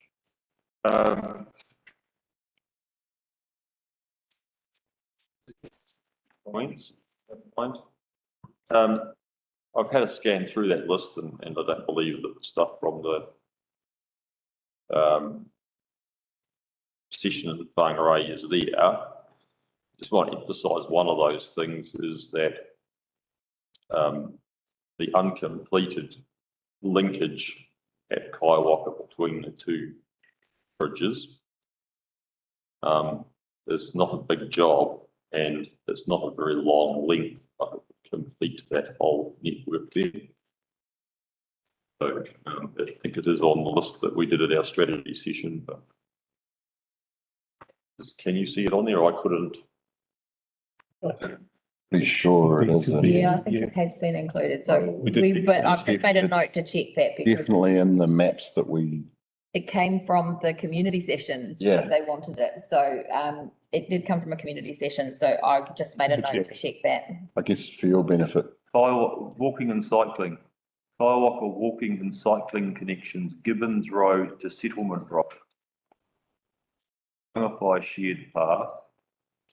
Footpath completion routes, e.g. Jack Boyd Drive to Thelma, Wood Street upgrade and Whangarei Heads walking improvements. So I can't read in that where that is. If it's in the list, it's not there that I can see. We'll check it.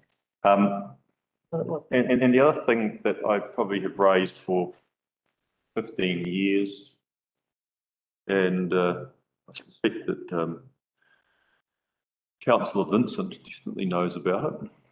Councillor Manderson recalls it, and the Mayor probably recalls it, is Kames Road.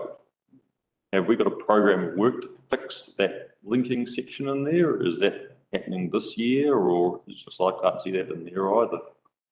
But this under-engineered link through there, which is single lane with shonky seal, and then we've got a bit of concrete going up a hill with no crossings, no Clopton crossings into the metal with a blind. What's the story? Is that something that we're going to do something about, or is it in the program of works? So this, it is this year. No, not this year. We have no funding for it. We have no, unless you want to pay for it 100% rates funded, it will be in the future LTPs. Yeah, so it's not in this list. It is in that list. It is? Kames, Lawrence, Garbutt, Devitt. That's part of it there, is it? Yep. That's the southeastern corner detour How many And decades level of service continue change. to have no funding for it for? But that's outside of our control. All we can do is make sure it fits this business case process and then go and ask central government to fund it, or council could choose to fund it 100% themselves.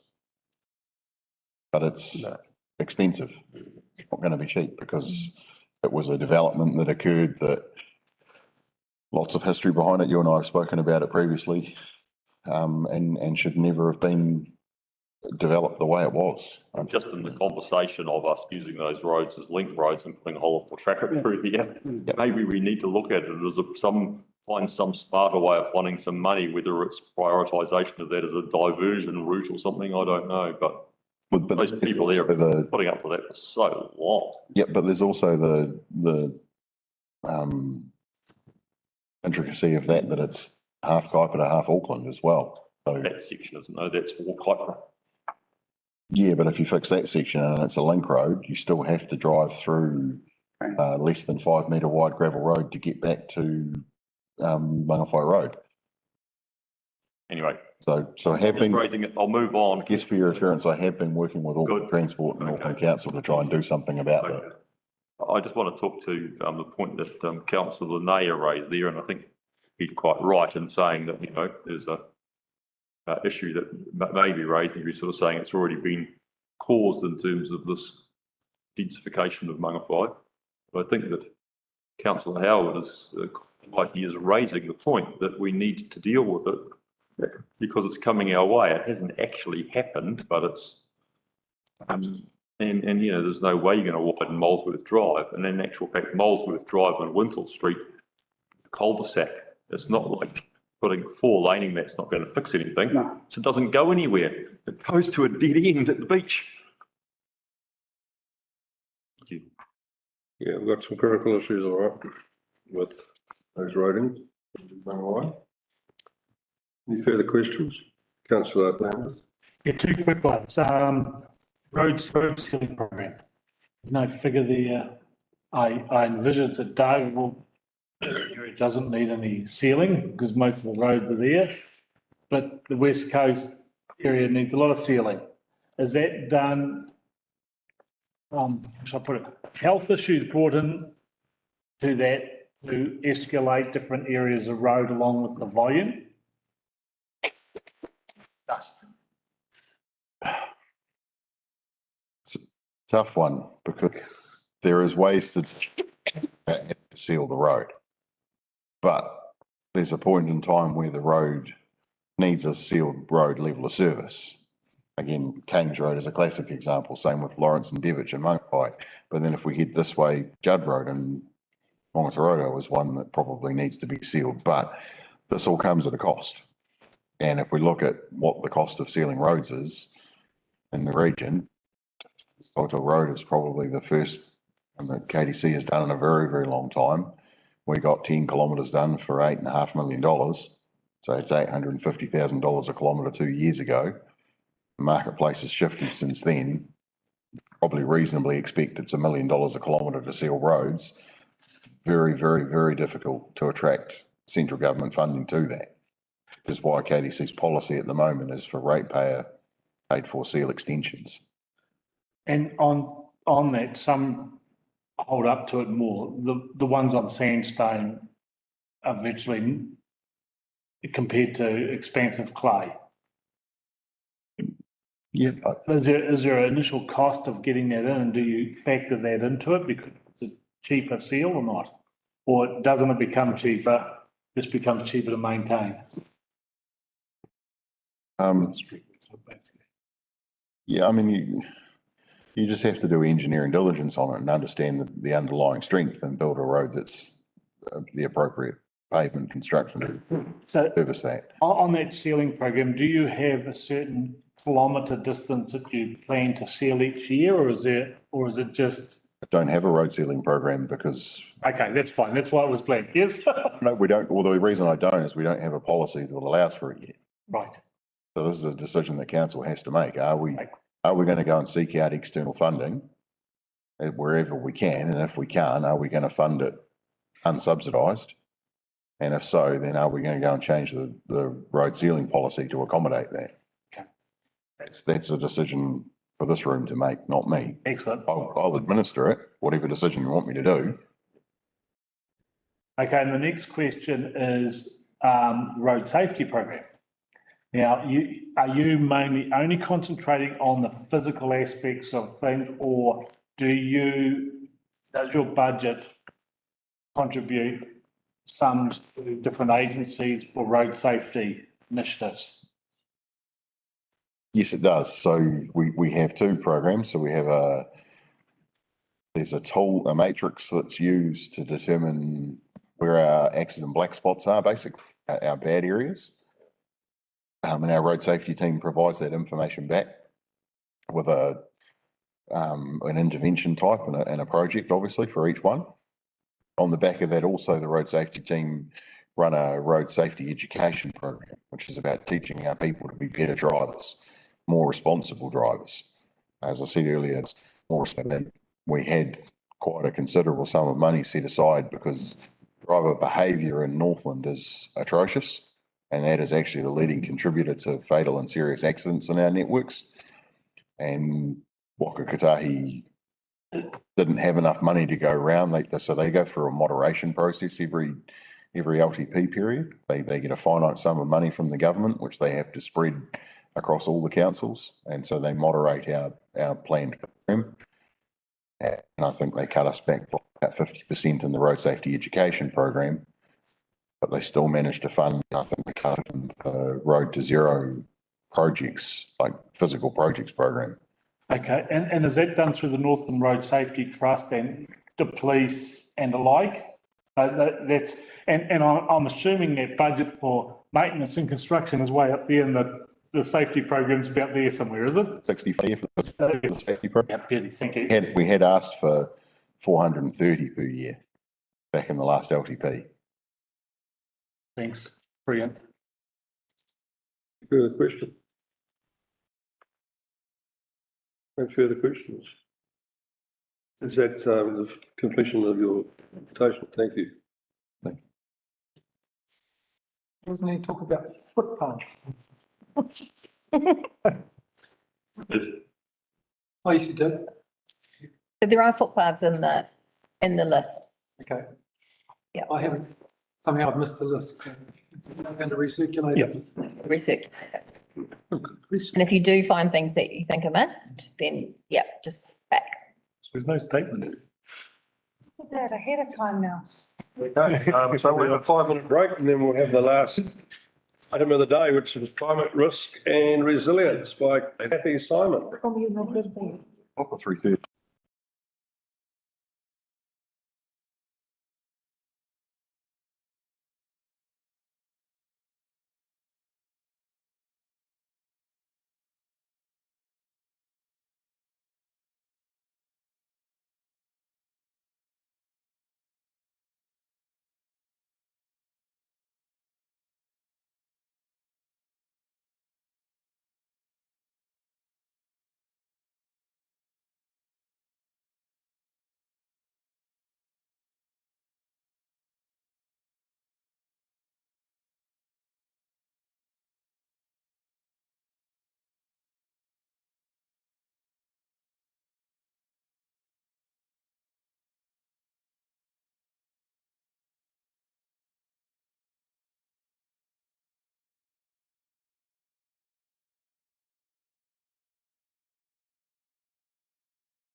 The last item, which is Really interesting. presented by Katie Simon Hearing anymore. and Riz Pierce. Thank you. No, thank you for that. That's what he does. Items in the court. Yes, Your Honour. Are you being called that? Oh, no. Pass down sentence shortly. Okay, thank you, Katie. You're waiting. Yeah. Technology. Start it again. Trip down memory lane, yeah. I wish, like, Oh gosh, 74 slides. you seen that? Know the answer. What happened then? So I was reading something yesterday while we're waiting, which says that by 4 o'clock, most people, their brains are gone. And then when they go home at 6, they come right again at 7 and go back to work. But Oh, really? so I would ask all my councillors and staff to fully concentrate until we finish this item, please. I gotta go to work after this, so my brain's gotta stay active. For some reason it's going right back to the beginning, I don't know why. Are we live when you said that? If anyone's been watching this all day, they'll be feeling exactly the same. We won't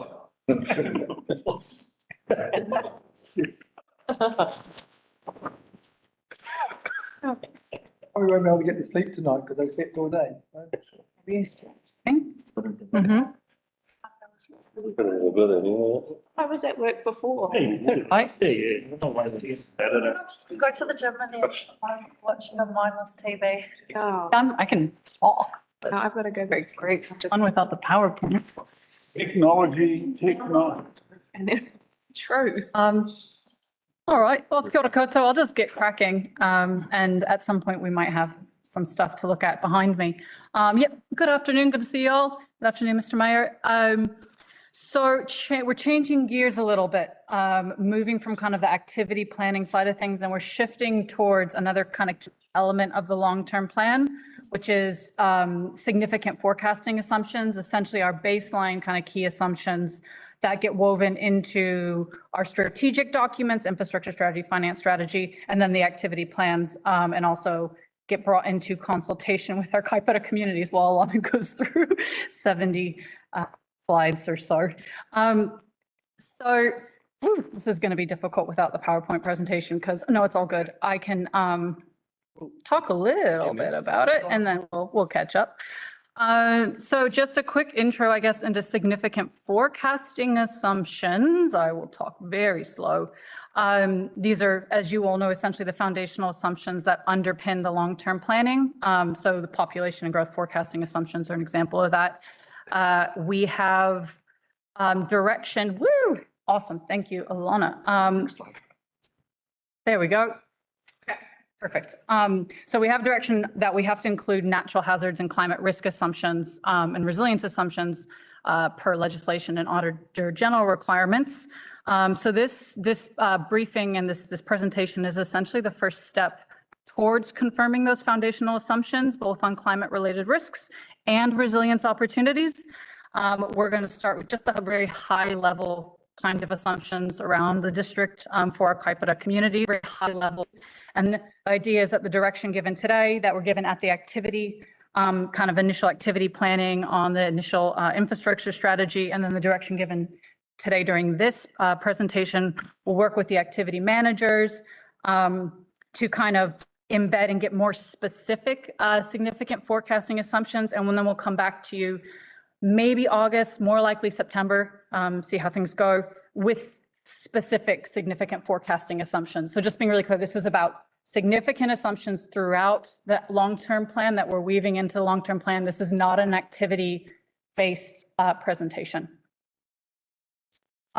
So as a part of this, like I said, getting some council direction, there's kind of 3 key questions I'm asking today. First is, are there any gaps or kind of further considerations for the baseline climate risk statements and resilience opportunities, which you will see in just a couple slides. Second question for council is, would council like a standalone summary section on kind of natural hazards, risk and resilience? And I'll explain that in just a moment too. And then the third question is, does council want further information on natural hazards assumptions or risk disclosure statements before the next LTP briefing? So what additional information would council like, essentially? Those are kind of the key three questions to frame this. And it's really today is an opportunity to find any gaps and additional considerations that council wants us to bring into our SFA drafting. Okay, so attachment A of the briefing report gives a lot more detail into our legislative requirements, but this is essentially, well, it's not too difficult to read. There is a lot of text on there, I apologize, but it summarizes our requirements to embed climate risk and resilience throughout the LTP. So you'll see on the PowerPoint, we have requirements from under the LGA. We have requirements from the Office of the Auditor General. Indirectly, we do have RMA-related requirements under the New Zealand Coastal Policy Statement, as well as the Northland Regional Policy Statement. We also have requirements under the Civil Defense Emergency Management Act, as well as the Climate Change Response Act. Really talking a multi-legislative kind of framework that sets our climate risk and resilience requirements. So yeah, and like I said, the attachment A in the briefing, this report goes through that in much more detail. It provides the specific sections and then just a summary of that, just so you know. So the requirements there, and then the far right column are kind of where you can expect to see them in the LTP. So this is where we meet those requirements in the different sections of the LTP, just to kind of set the scene a little bit. Going into a bit more detail on the Auditor General requirements, we have the long-term plan audited, obviously. We have our annual reports audited. So these are the key climate-related requirements from the Office of the Auditor General that council demonstrates, and this is word for word here, that council demonstrates integrity in its climate-related governance, planning, risk management, data collection, and reporting, and that council provides, this obviously isn't word for word, Kaipara district communities with transparent, meaningful, and understandable information about council's responses to and how it's affected by climate change. So essentially, we need to show integrity in our climate change work and how we understand climate risk and resilience and how we plan for it. And we also need to, through the LTP, have transparent, meaningful, and understandable conversations with our communities. So to meet those two requirements, the LTP should reflect how the expected effects of a changing climate will impact on council's operations, service levels, and what the planned responses are. The LTP should also demonstrate, and this is as appropriate as important, robust planning for how council will strengthen the resilience of its communities and infrastructure. It should also demonstrate transparent reporting of spending and achievements from specific climate change funding, and also monitoring of our performance. So how well are we tracking?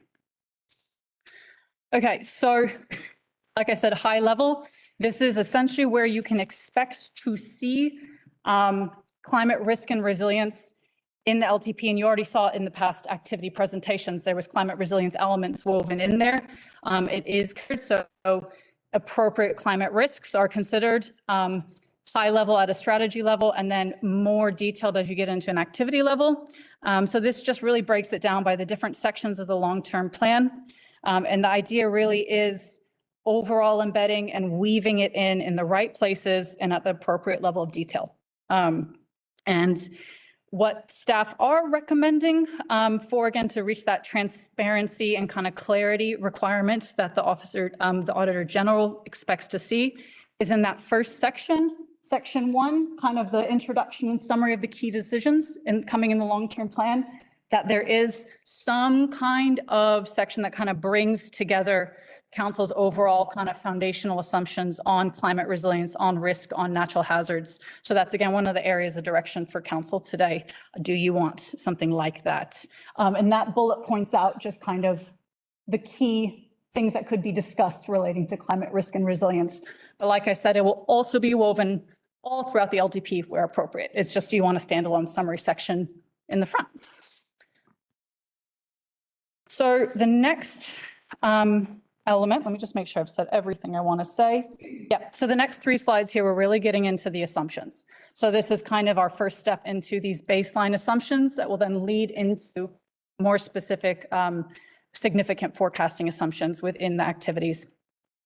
So this first one here are our natural hazards assumptions. And again, the aim of these natural hazards assumptions are to underpin our climate risk and resilience work. These are in a lot more detail as well, including how identified and defined. That's an attachment. It's part 2 of attachment A of the briefing report. So these essentially come from the sources that you see on the slide. These are our reference points. On the site, environmental scan also dives a lot deeper into these, and per its kind of purpose, it's the reference point for staff and activity planning. That is attachment B on the report, is the climate change excerpt from the environmental scan. So you also have that as well. So this is one of the other areas of direction from council. Does council want further information around these natural hazards assumptions? I'm not going to go through these line by line, but essentially you're looking at landslips and landslides, storms and cyclones, river flooding and ponding, essentially that's fluvial flooding, coastal flooding and erosion, drought, wildfire, heat waves, and extreme heat. Councillor Vincent. Thank you, Mr. Mayor. I just want to that's just about a complete set, except we don't have tsunami and we don't have earthquakes listed there. So this is the reason for that. Yeah, so through the mayor, this is climate related risks, climate change related risks. Tsunami and earthquake are natural hazards risks, that's true, but they're not a climatic kind of, event-based risk in that way. So yes, they are hazards, absolutely natural hazards, but not a climate change related. Yeah. When did climate change start? Can you clarify your question, please? When did climate change start? I mean, I know of those things happening through millennia. You're saying that they're related to climate change. I'm, with all due respect, that's totally outside the scope of this briefing. This is about the significant forecasting assumptions and the steps leading towards that. I'm happy to answer that through the chief executive in a different way, but that is not the point of not the direction we're asking today for the briefing. So I apologize, but that's outside the scope. Can I just ask you, the NIWA projections still using RCP 8.5? The 2020 KDC NIWA projections or the 2016 NRC NIWA projections, or? What are all of them using at this point? So the NIWA projections, trying to from memory here, the NIWA projections do apply in certain elements, RCP 8.5. And that's the environmental scan also gets into that in more detail, the RCP 8.5, and also their equivalents to the SSPs, the socioeconomic social pathway scenarios, so many words. So that is in the environmental scan that council was briefed on earlier this year. That's based on the fact that we produce all our energy on the planet using coal. Can I ask you, Mr. Manderson, if you want to? Thank you. Through you, Mr. Mayor. Can I ask just for a little bit of context in this? How long is this a period of climate change predicted to last? Because I understand that we are in an interglacial period. We've come from a freezing period and we are very soon going to get into, well, I don't know if it's very soon, but we will get into another freezing situation soon. As a child, I was educated to prepare ourselves for a climate change of it getting too bloody cold. There are parts of the country that will benefit from the so-called adverse climate change, and there are other parts that will suffer. So can I just sort of seek some sort of context of how long this period is expected to last? I can answer that. Okay, thank you. So through the chair, neither Katie nor I are climate scientists. Sorry? Neither Katie nor I are climate scientists. So we... But hold on, you are, as I understand it, leading the climate mitigation effects. Are you telling me that you are leading it with no understanding of it? Those are your words. So neither Katie nor I are climate scientists, but what the climate scientists do say, and the national experts say, that there is a climate lag, and so there is a level of sea level rise already locked into the system anyway, which we'll see until the end of the century anyway. But to answer your question, councillor, who knows? Just hundreds of years, possibly. Just through the chair to add to that, we're here as technical advisory staff to advise council on the legislative requirements and the Office of the Auditor General requirements around how we identify and give due consideration to climate risk and resilience. So that's what we're providing technical advice to you on resilience as council, as a whole government entity. Okay, well, what I'm getting at is if this was a period of only 5 or 10 years, why would we make the change? If it was a period of 50 years, it's probably quite appropriate to make some change. So what's the best advice you have on how long we face this period of climate warming? Okay, so under the New Zealand Coastal Policy Statement, we look out 100 years in the coastal environment. Under the under the rest of the different central mint guidance, I won't go through each one as a whole. You look out at least 50 years, but really the planning horizon in the coastal environment is 100 years. So we should be looking out 100 years in the coastal environment, which is a large portion of our district, as we know. And do you think this 100 years is just part of a period of adverse climate change or the entire period? I'm sorry, I don't quite follow your question here. Okay, this period in which you are about to predict a change and adjustment, you've indicated 100 years, and I'm asking, is that the total period or part of an undefined future period? So to the chair, what we're looking to do here around the table is to increase the resilience of our communities, both now and in the future. So if you go back to the purpose of local government, to promote the social, economic, environmental and cultural well-being of your communities in the now and in the future. So you are the custodians of the future. So the decisions that you make now are important. They play a part of the future. We're giving you information, you have to then make decisions. Okay, Councillor Lambeth. It's on sheet 7 of ours, but sheet 68. Down the side, the NRC Natural Hazard Modelling and Hazards Portal that you've got your information from.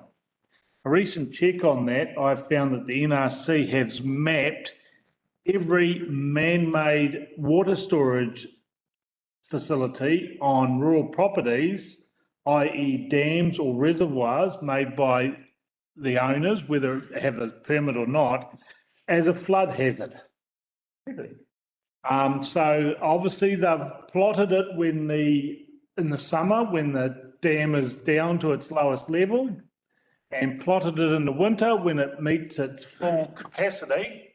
These dams are designed to flood, of course, but however, now that, how shall I put it? It taints every lot that is there because it is now in a flood zone.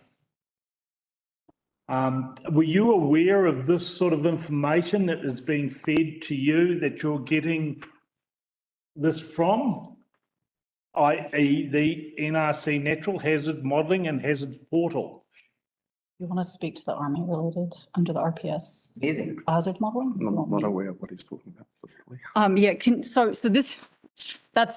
Thank you for that. I appreciate the kind of specific areas around this, but this is really looking at a high level, Council's natural hazards assumptions at a high level for the LTP.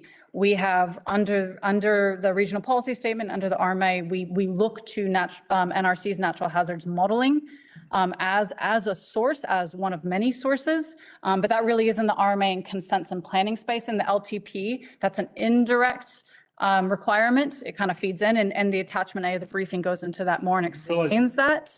But at a high level right now, where we're seeking direction, that's completely different. There's a huge effect on those owners of that land, on the insurance policies, on future developments. As advised, that's in the district planning space, not in what she's trying to get direction on today. So whilst you've got a great point there, So we need to stay on track. the chair, Staff, please. through the chair, councillor Lambeth, would you like us to invite NRC officers to a future briefing, explain their natural hazard mapping? I think it's something that you should be aware of if you're taking that advice and then putting it into natural hazards assumptions on resilience. I'm sorry, I'll leave it there. Yeah, I think that's a good suggestion, Michael. I would like to hear from them and present to the council. Noted, thank you. Yeah, assumptions based on, particularly on RPC 8.5. My point is, if it's that flawed there, how else is it flawed? Yeah, that's where I'm coming from. Councillor, sorry, Councillor Larson. Oh, thank you, Your Worship.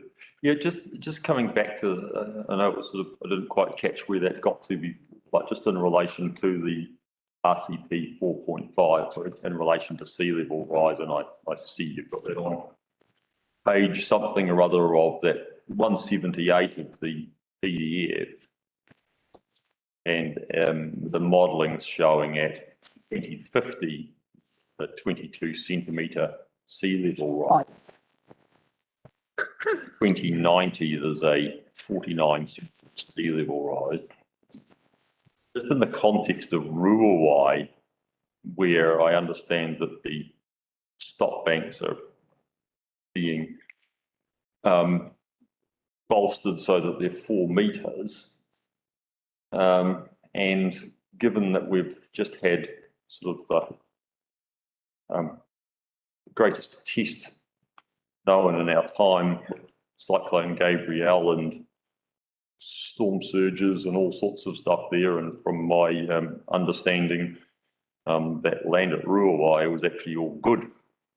And in fact, we drove through in the eye of the storm coming to Dargaville. It was the area that wasn't flooded, and that Raupo's scheme was working beautifully there in those conditions.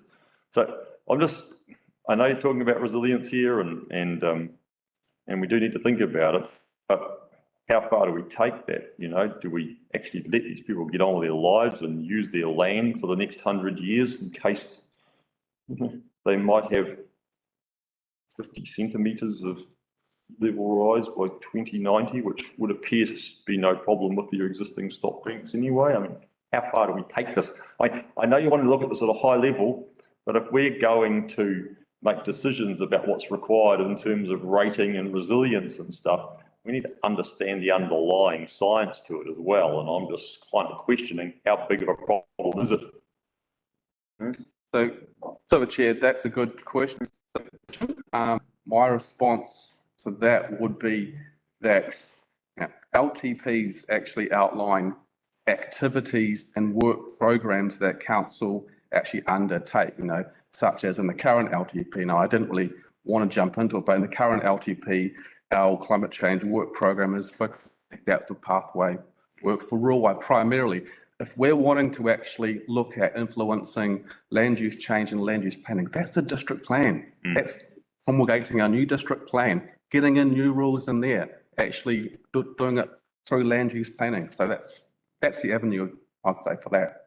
Except they are interrelated, because if we've got Absolutely. and stuff Absolutely. into our long-term plan budgets and infrastructure and development contributions relating to this mitigation program, we can't deal with the isolation. And so, through the Chair, we will come back at next month's briefing to talk about the potential climate change work program next month as well. Okay, I just think it's really important that if we've got current programs of work going on, that we may or may not want to link into them and continue to expand them, and we need to understand the underlying assumptions relating to that work. And that's why I'm trying to look at the data here and go, well, how big's the problem?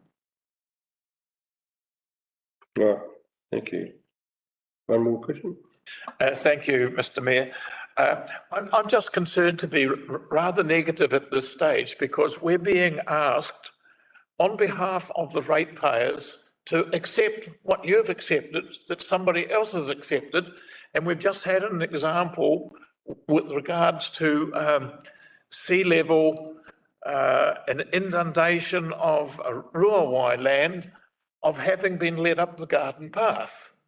So I think we will be fairly difficult at this stage, deliberately and responsibly so, as I see it, because this is a major consideration for the ratepayers. So expect a hard time. Can I just leap in here for a sec, councillor? Thank you. Can I just say a couple of things? Yes. So I'm going to reiterate exactly what Michael has said to you before. There are other elements at play that we are not responsible for that we need to take into account. And that's the job of my team to do that and present that information to you. That's what they're doing. When you say hard time, can I caution you here to treat my staff with respect in the way that they're doing their job to you, okay? Their job is to bring you the advice based on the tools we have and the information we have and are required to use. So, just bear that in mind and put that lens across things. I'd appreciate it. All right. Thank you. See you, Maris. Councillor Vincent. Thank you, Mr. Mayor. I've got 3 comments. Number one is, I think that slide number 7 on the screen there is actually identifies possible hazards. Where progression projects and so on. Number 2 is, I think we have an appreciation that, generally speaking, needs to improve the resilience of our infrastructure. The third thing is, we do have underway the adaptive pathways project going as part of the project, the benefit of the whole of it. But it should help to efforts in terms of need to be looking at for other communities as well. So that's my comments with on the job. Councillor Erin Wilson-Collins. Thank you very much. Yeah, so my feedback, I really appreciate that, Councillor Vincent. See, look, there goes that brain tumour again. Kind of along the same lines of what I was thinking. Look, climate change or not, we're dealing with most of these in our district already. So we had droughts for, I think it was 3 years in a row. We've got issues with coastal erosion already. We've had the storms, we've had the cyclones. As has been pointed out, our infrastructure does fail in those situations. So whilst I personally appreciate this work and want to move past this slide to get through the presentation because I need to be somewhere else after this meeting. I think that if we take the words climate change out of it and take that equation out of it, these are all things we need to be mindful of anyway. So let's carry on.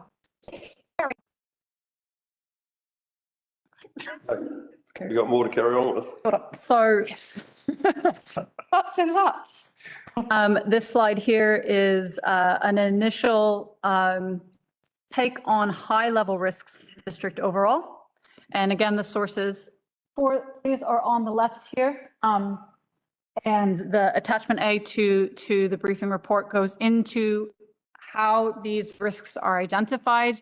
Again, these are draft, these are high level. There is central government guidance on local government risk assessments. So it does meet central government guidance and how this was done.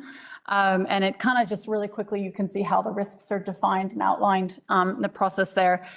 This is, like I said, an initial kind of list of kind of key risks across the Kaipara district at high level. This is step 1 towards the more specific significant forecasting assumptions. And this could potentially be what's in the introductory kind of summary section. When we say here, we recognize that there are key risks to the district.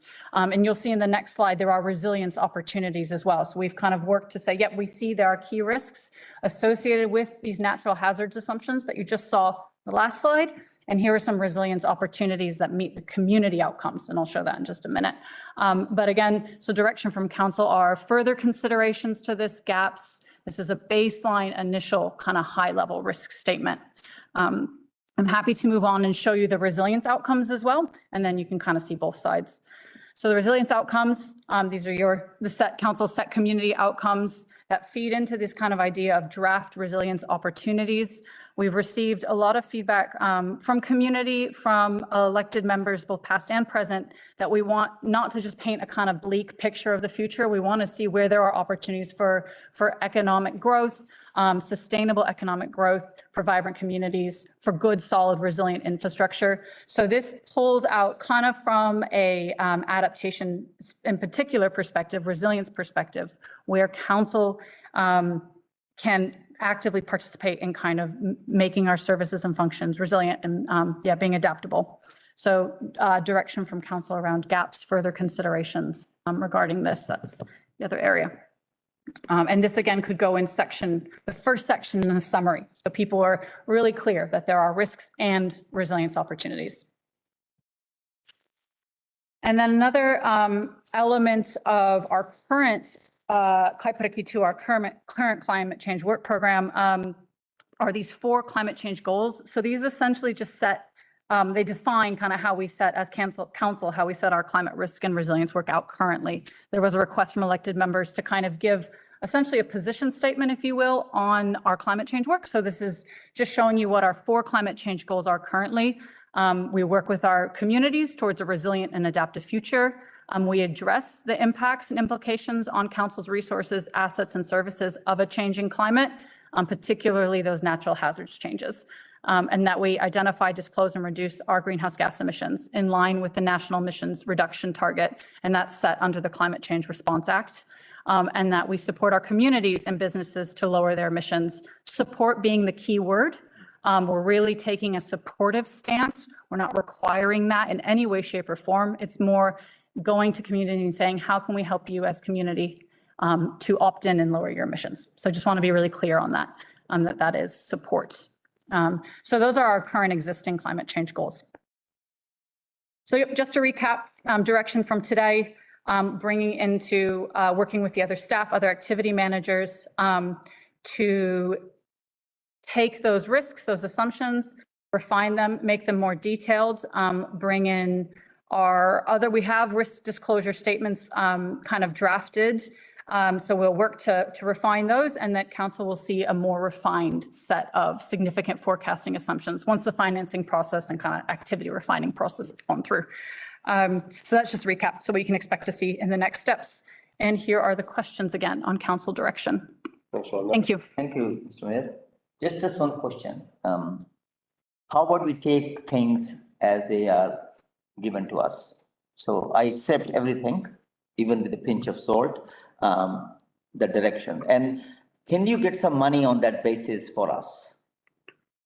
That we need an adaptive plan for Dargaville, for Koto, or can you get some money? Can you go with infrastructure and get some money for us? So through the chair, that will come, that's part of the activity planning side of things. That will come at the August briefing. This is really high level throughout. I'm giving you high level, very high level. I accept on face value whatever is being said, and I will look forward to money coming on these grounds to this district. Thank you. Through you, Mr. Mayor, can I just clarify, Councillor Nair, are you talking about external funding? I'm talking about climate funding. So external adaptive plan. External. Yeah, external, central government. Yeah, because it's a good opportunity. We are in good hands for whatever time we are, and we said we honor it as a council. I mean, I'm speaking for everyone, and we are not negating any possibility, and give us the money to handle it. Noted. Thank you. Further questions, Councillor Erin Wilson, comments? I don't have a question, but I'll answer yours. So no, I don't have anything to add for question 1. I appreciate everything that's there. I think you've got that covered well. I think a standalone summary section on natural hazards, risks and resilience would be good. I think that would make things very clear for our communities, especially those in our community who are wanting us to deliver in this space, as you know, as we know from our pre-engagement as well. And I think, yeah, if you do have any further information available on the natural hazards assumptions, then I think that would be useful for us as well, or for me at least. Thank you. Councillor Vincent. Thank you, Mr Mayor. I'm just relating to a question two there on the question of risk. As you, Katie, will be aware, like the traditional approach to measuring risk is a quadrant relating to probability and consequences. So low probability, low consequences, low risk, high probability, high consequences, high risk. But the Adaptive Pathways program is being undertaken for Ruawai has further subtlety to it, in that it also looks to assess the, I guess, affected communities' appetite for risk, etc. And that's another aspect to it. So it may be possible to include in there a bit of dialogue along those lines, just to say what we mean when we're talking about risk, perhaps. I found it really interesting, actually, as a observer. Well done, Councillor Manderson, followed by Councillor Larson. Thank you, Mr Mayor. Can I ask through you, are there any costing exercises to date on the cost of this prevention versus the expected benefits? So there's no costing on development of overall risk statements. It's the staff time is the cost and my expertise. So I appreciate the consideration you're giving to this, and I'm not prejudging very much the outcome, but I would like to see some indication of the likely cost of it. There will be legislative changes, there will be employment changes, there will be impositions on the ratepayers, etc. And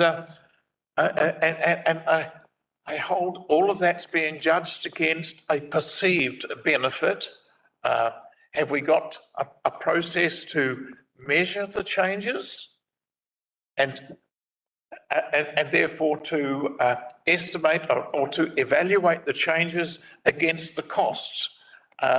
It's fine to come off a concept that's been imposed by Wellington, imposed by somebody else, and we're just about to experience the benefits of the globalization trend that so many countries have bought into, and the adjustment that's going to hit virtually all of us in the pocket.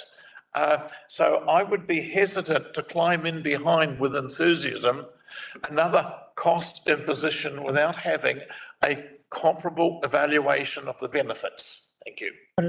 Thank you. Councillor Paniora. Thank you. Oops, sorry. I am sorry, it's a long day. Just really quickly, so for me, it is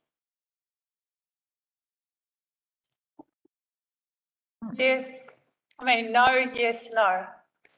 No, yes, no. No, yes, no. And then just looking at the document, so page 9 of 12, the format's really confusing because we've got draft risks and then we've got draft opportunities in the page 10. None of it relates to one another, but there are overlaps. For example, community health and wellbeing comes up, the risks and the risk opportunities are completely different. Is there a way to streamline the document so that we have risks, but what we're doing with the risks? So for example, so that people aren't like, oh, look at this, and then there's nothing to show that we are actually doing really cool things like, with the Ropor Drainage District. And then the opportunities alongside like what we're doing well, what we're working on and towards, and then, because I think everyone in the community is really quite afraid, well, before we even had the cyclone events, are very much afraid of the rising water levels. We're seeing it before our eyes before the cyclones. This document isn't clear as to, what we're doing. Understandable, yep. Thank you. Okay, Councillor Larson. Oh, thank you, Your Worship. I won't be, unfortunately, as concise and definitive as Councillor Paniora is able to be. And in fact, I may end up being sent to remedial class or even detention. Nevertheless, yeah, it's all right. So what I need to understand before I can give you more definitive feedback is what the problem is and what the cause is. I still don't really understand that. And I go to slide 10 of the presentation where you're talking about council identifies, discloses and reduces its own greenhouse gas emissions in line with the national emissions reduction target. Then I go to the agenda, and on page 166 of the PDF, which is the best reference that I could find a cursory way, is Climate Change Response Act 2002, section 5ZW. Is that where that requirement is coming from? At council, I don't. So this is our existing climate change goals under Kaipara Kitua. Yes, you're correct. We have as a reporting entity under the Climate Change Response Act, does have a line in it basically saying that councils as reporting entities can be called on to, essentially they have to report on their work towards climate resilience. So how we're addressing risk and resilience. I'm paraphrasing that just so you know. That's right. Yeah. So greenhouse gas emissions are being defined kind of as a risk, essentially, because we are contributing to increasing effects, right, to the greenhouse gas. Okay. Yeah, so that's in that way, yes. But the Kaipara Kitua is, that's our current framework approach to kind of address a broad sweep of legislative requirements. Well, as you know, because you were there. So that's kind of how we're choosing to address, but this is not just, that's not just for the LTP. This is for bigger for all of council work. Yes. So I guess my feedback is I can't give you definitive feedback. I'll have to take this offline because it's the end of the day, but I'll have to come to you and try and better understand why we're doing it and how, what the legislative baseline is, what's the minimum that we need to do to meet legislation, and I'll probably have to go to other clause other than the one that's in here. So I'm able to take that offline and source out another. right, I would just invite you to, through the chair, sorry, I would invite you to look at, for the LTP in particular, attachment A outlines and cites specific and gives an entire table with the breakdowns. So that does provide the kind of basis for the LTP, for the climate risk and resilience and addressing in the Office of Auditor General requirements. So for this briefing, that's attachment A. Yeah, I think that's right. Yeah, that table. Anything that said we had to keep track of our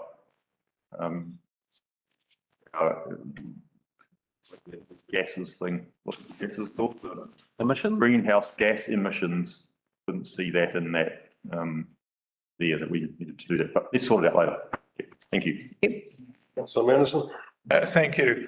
I have a concern that before we sort of inherit a responsibility on behalf of our ratepayers, New Zealand is a very small country in terms of its emission.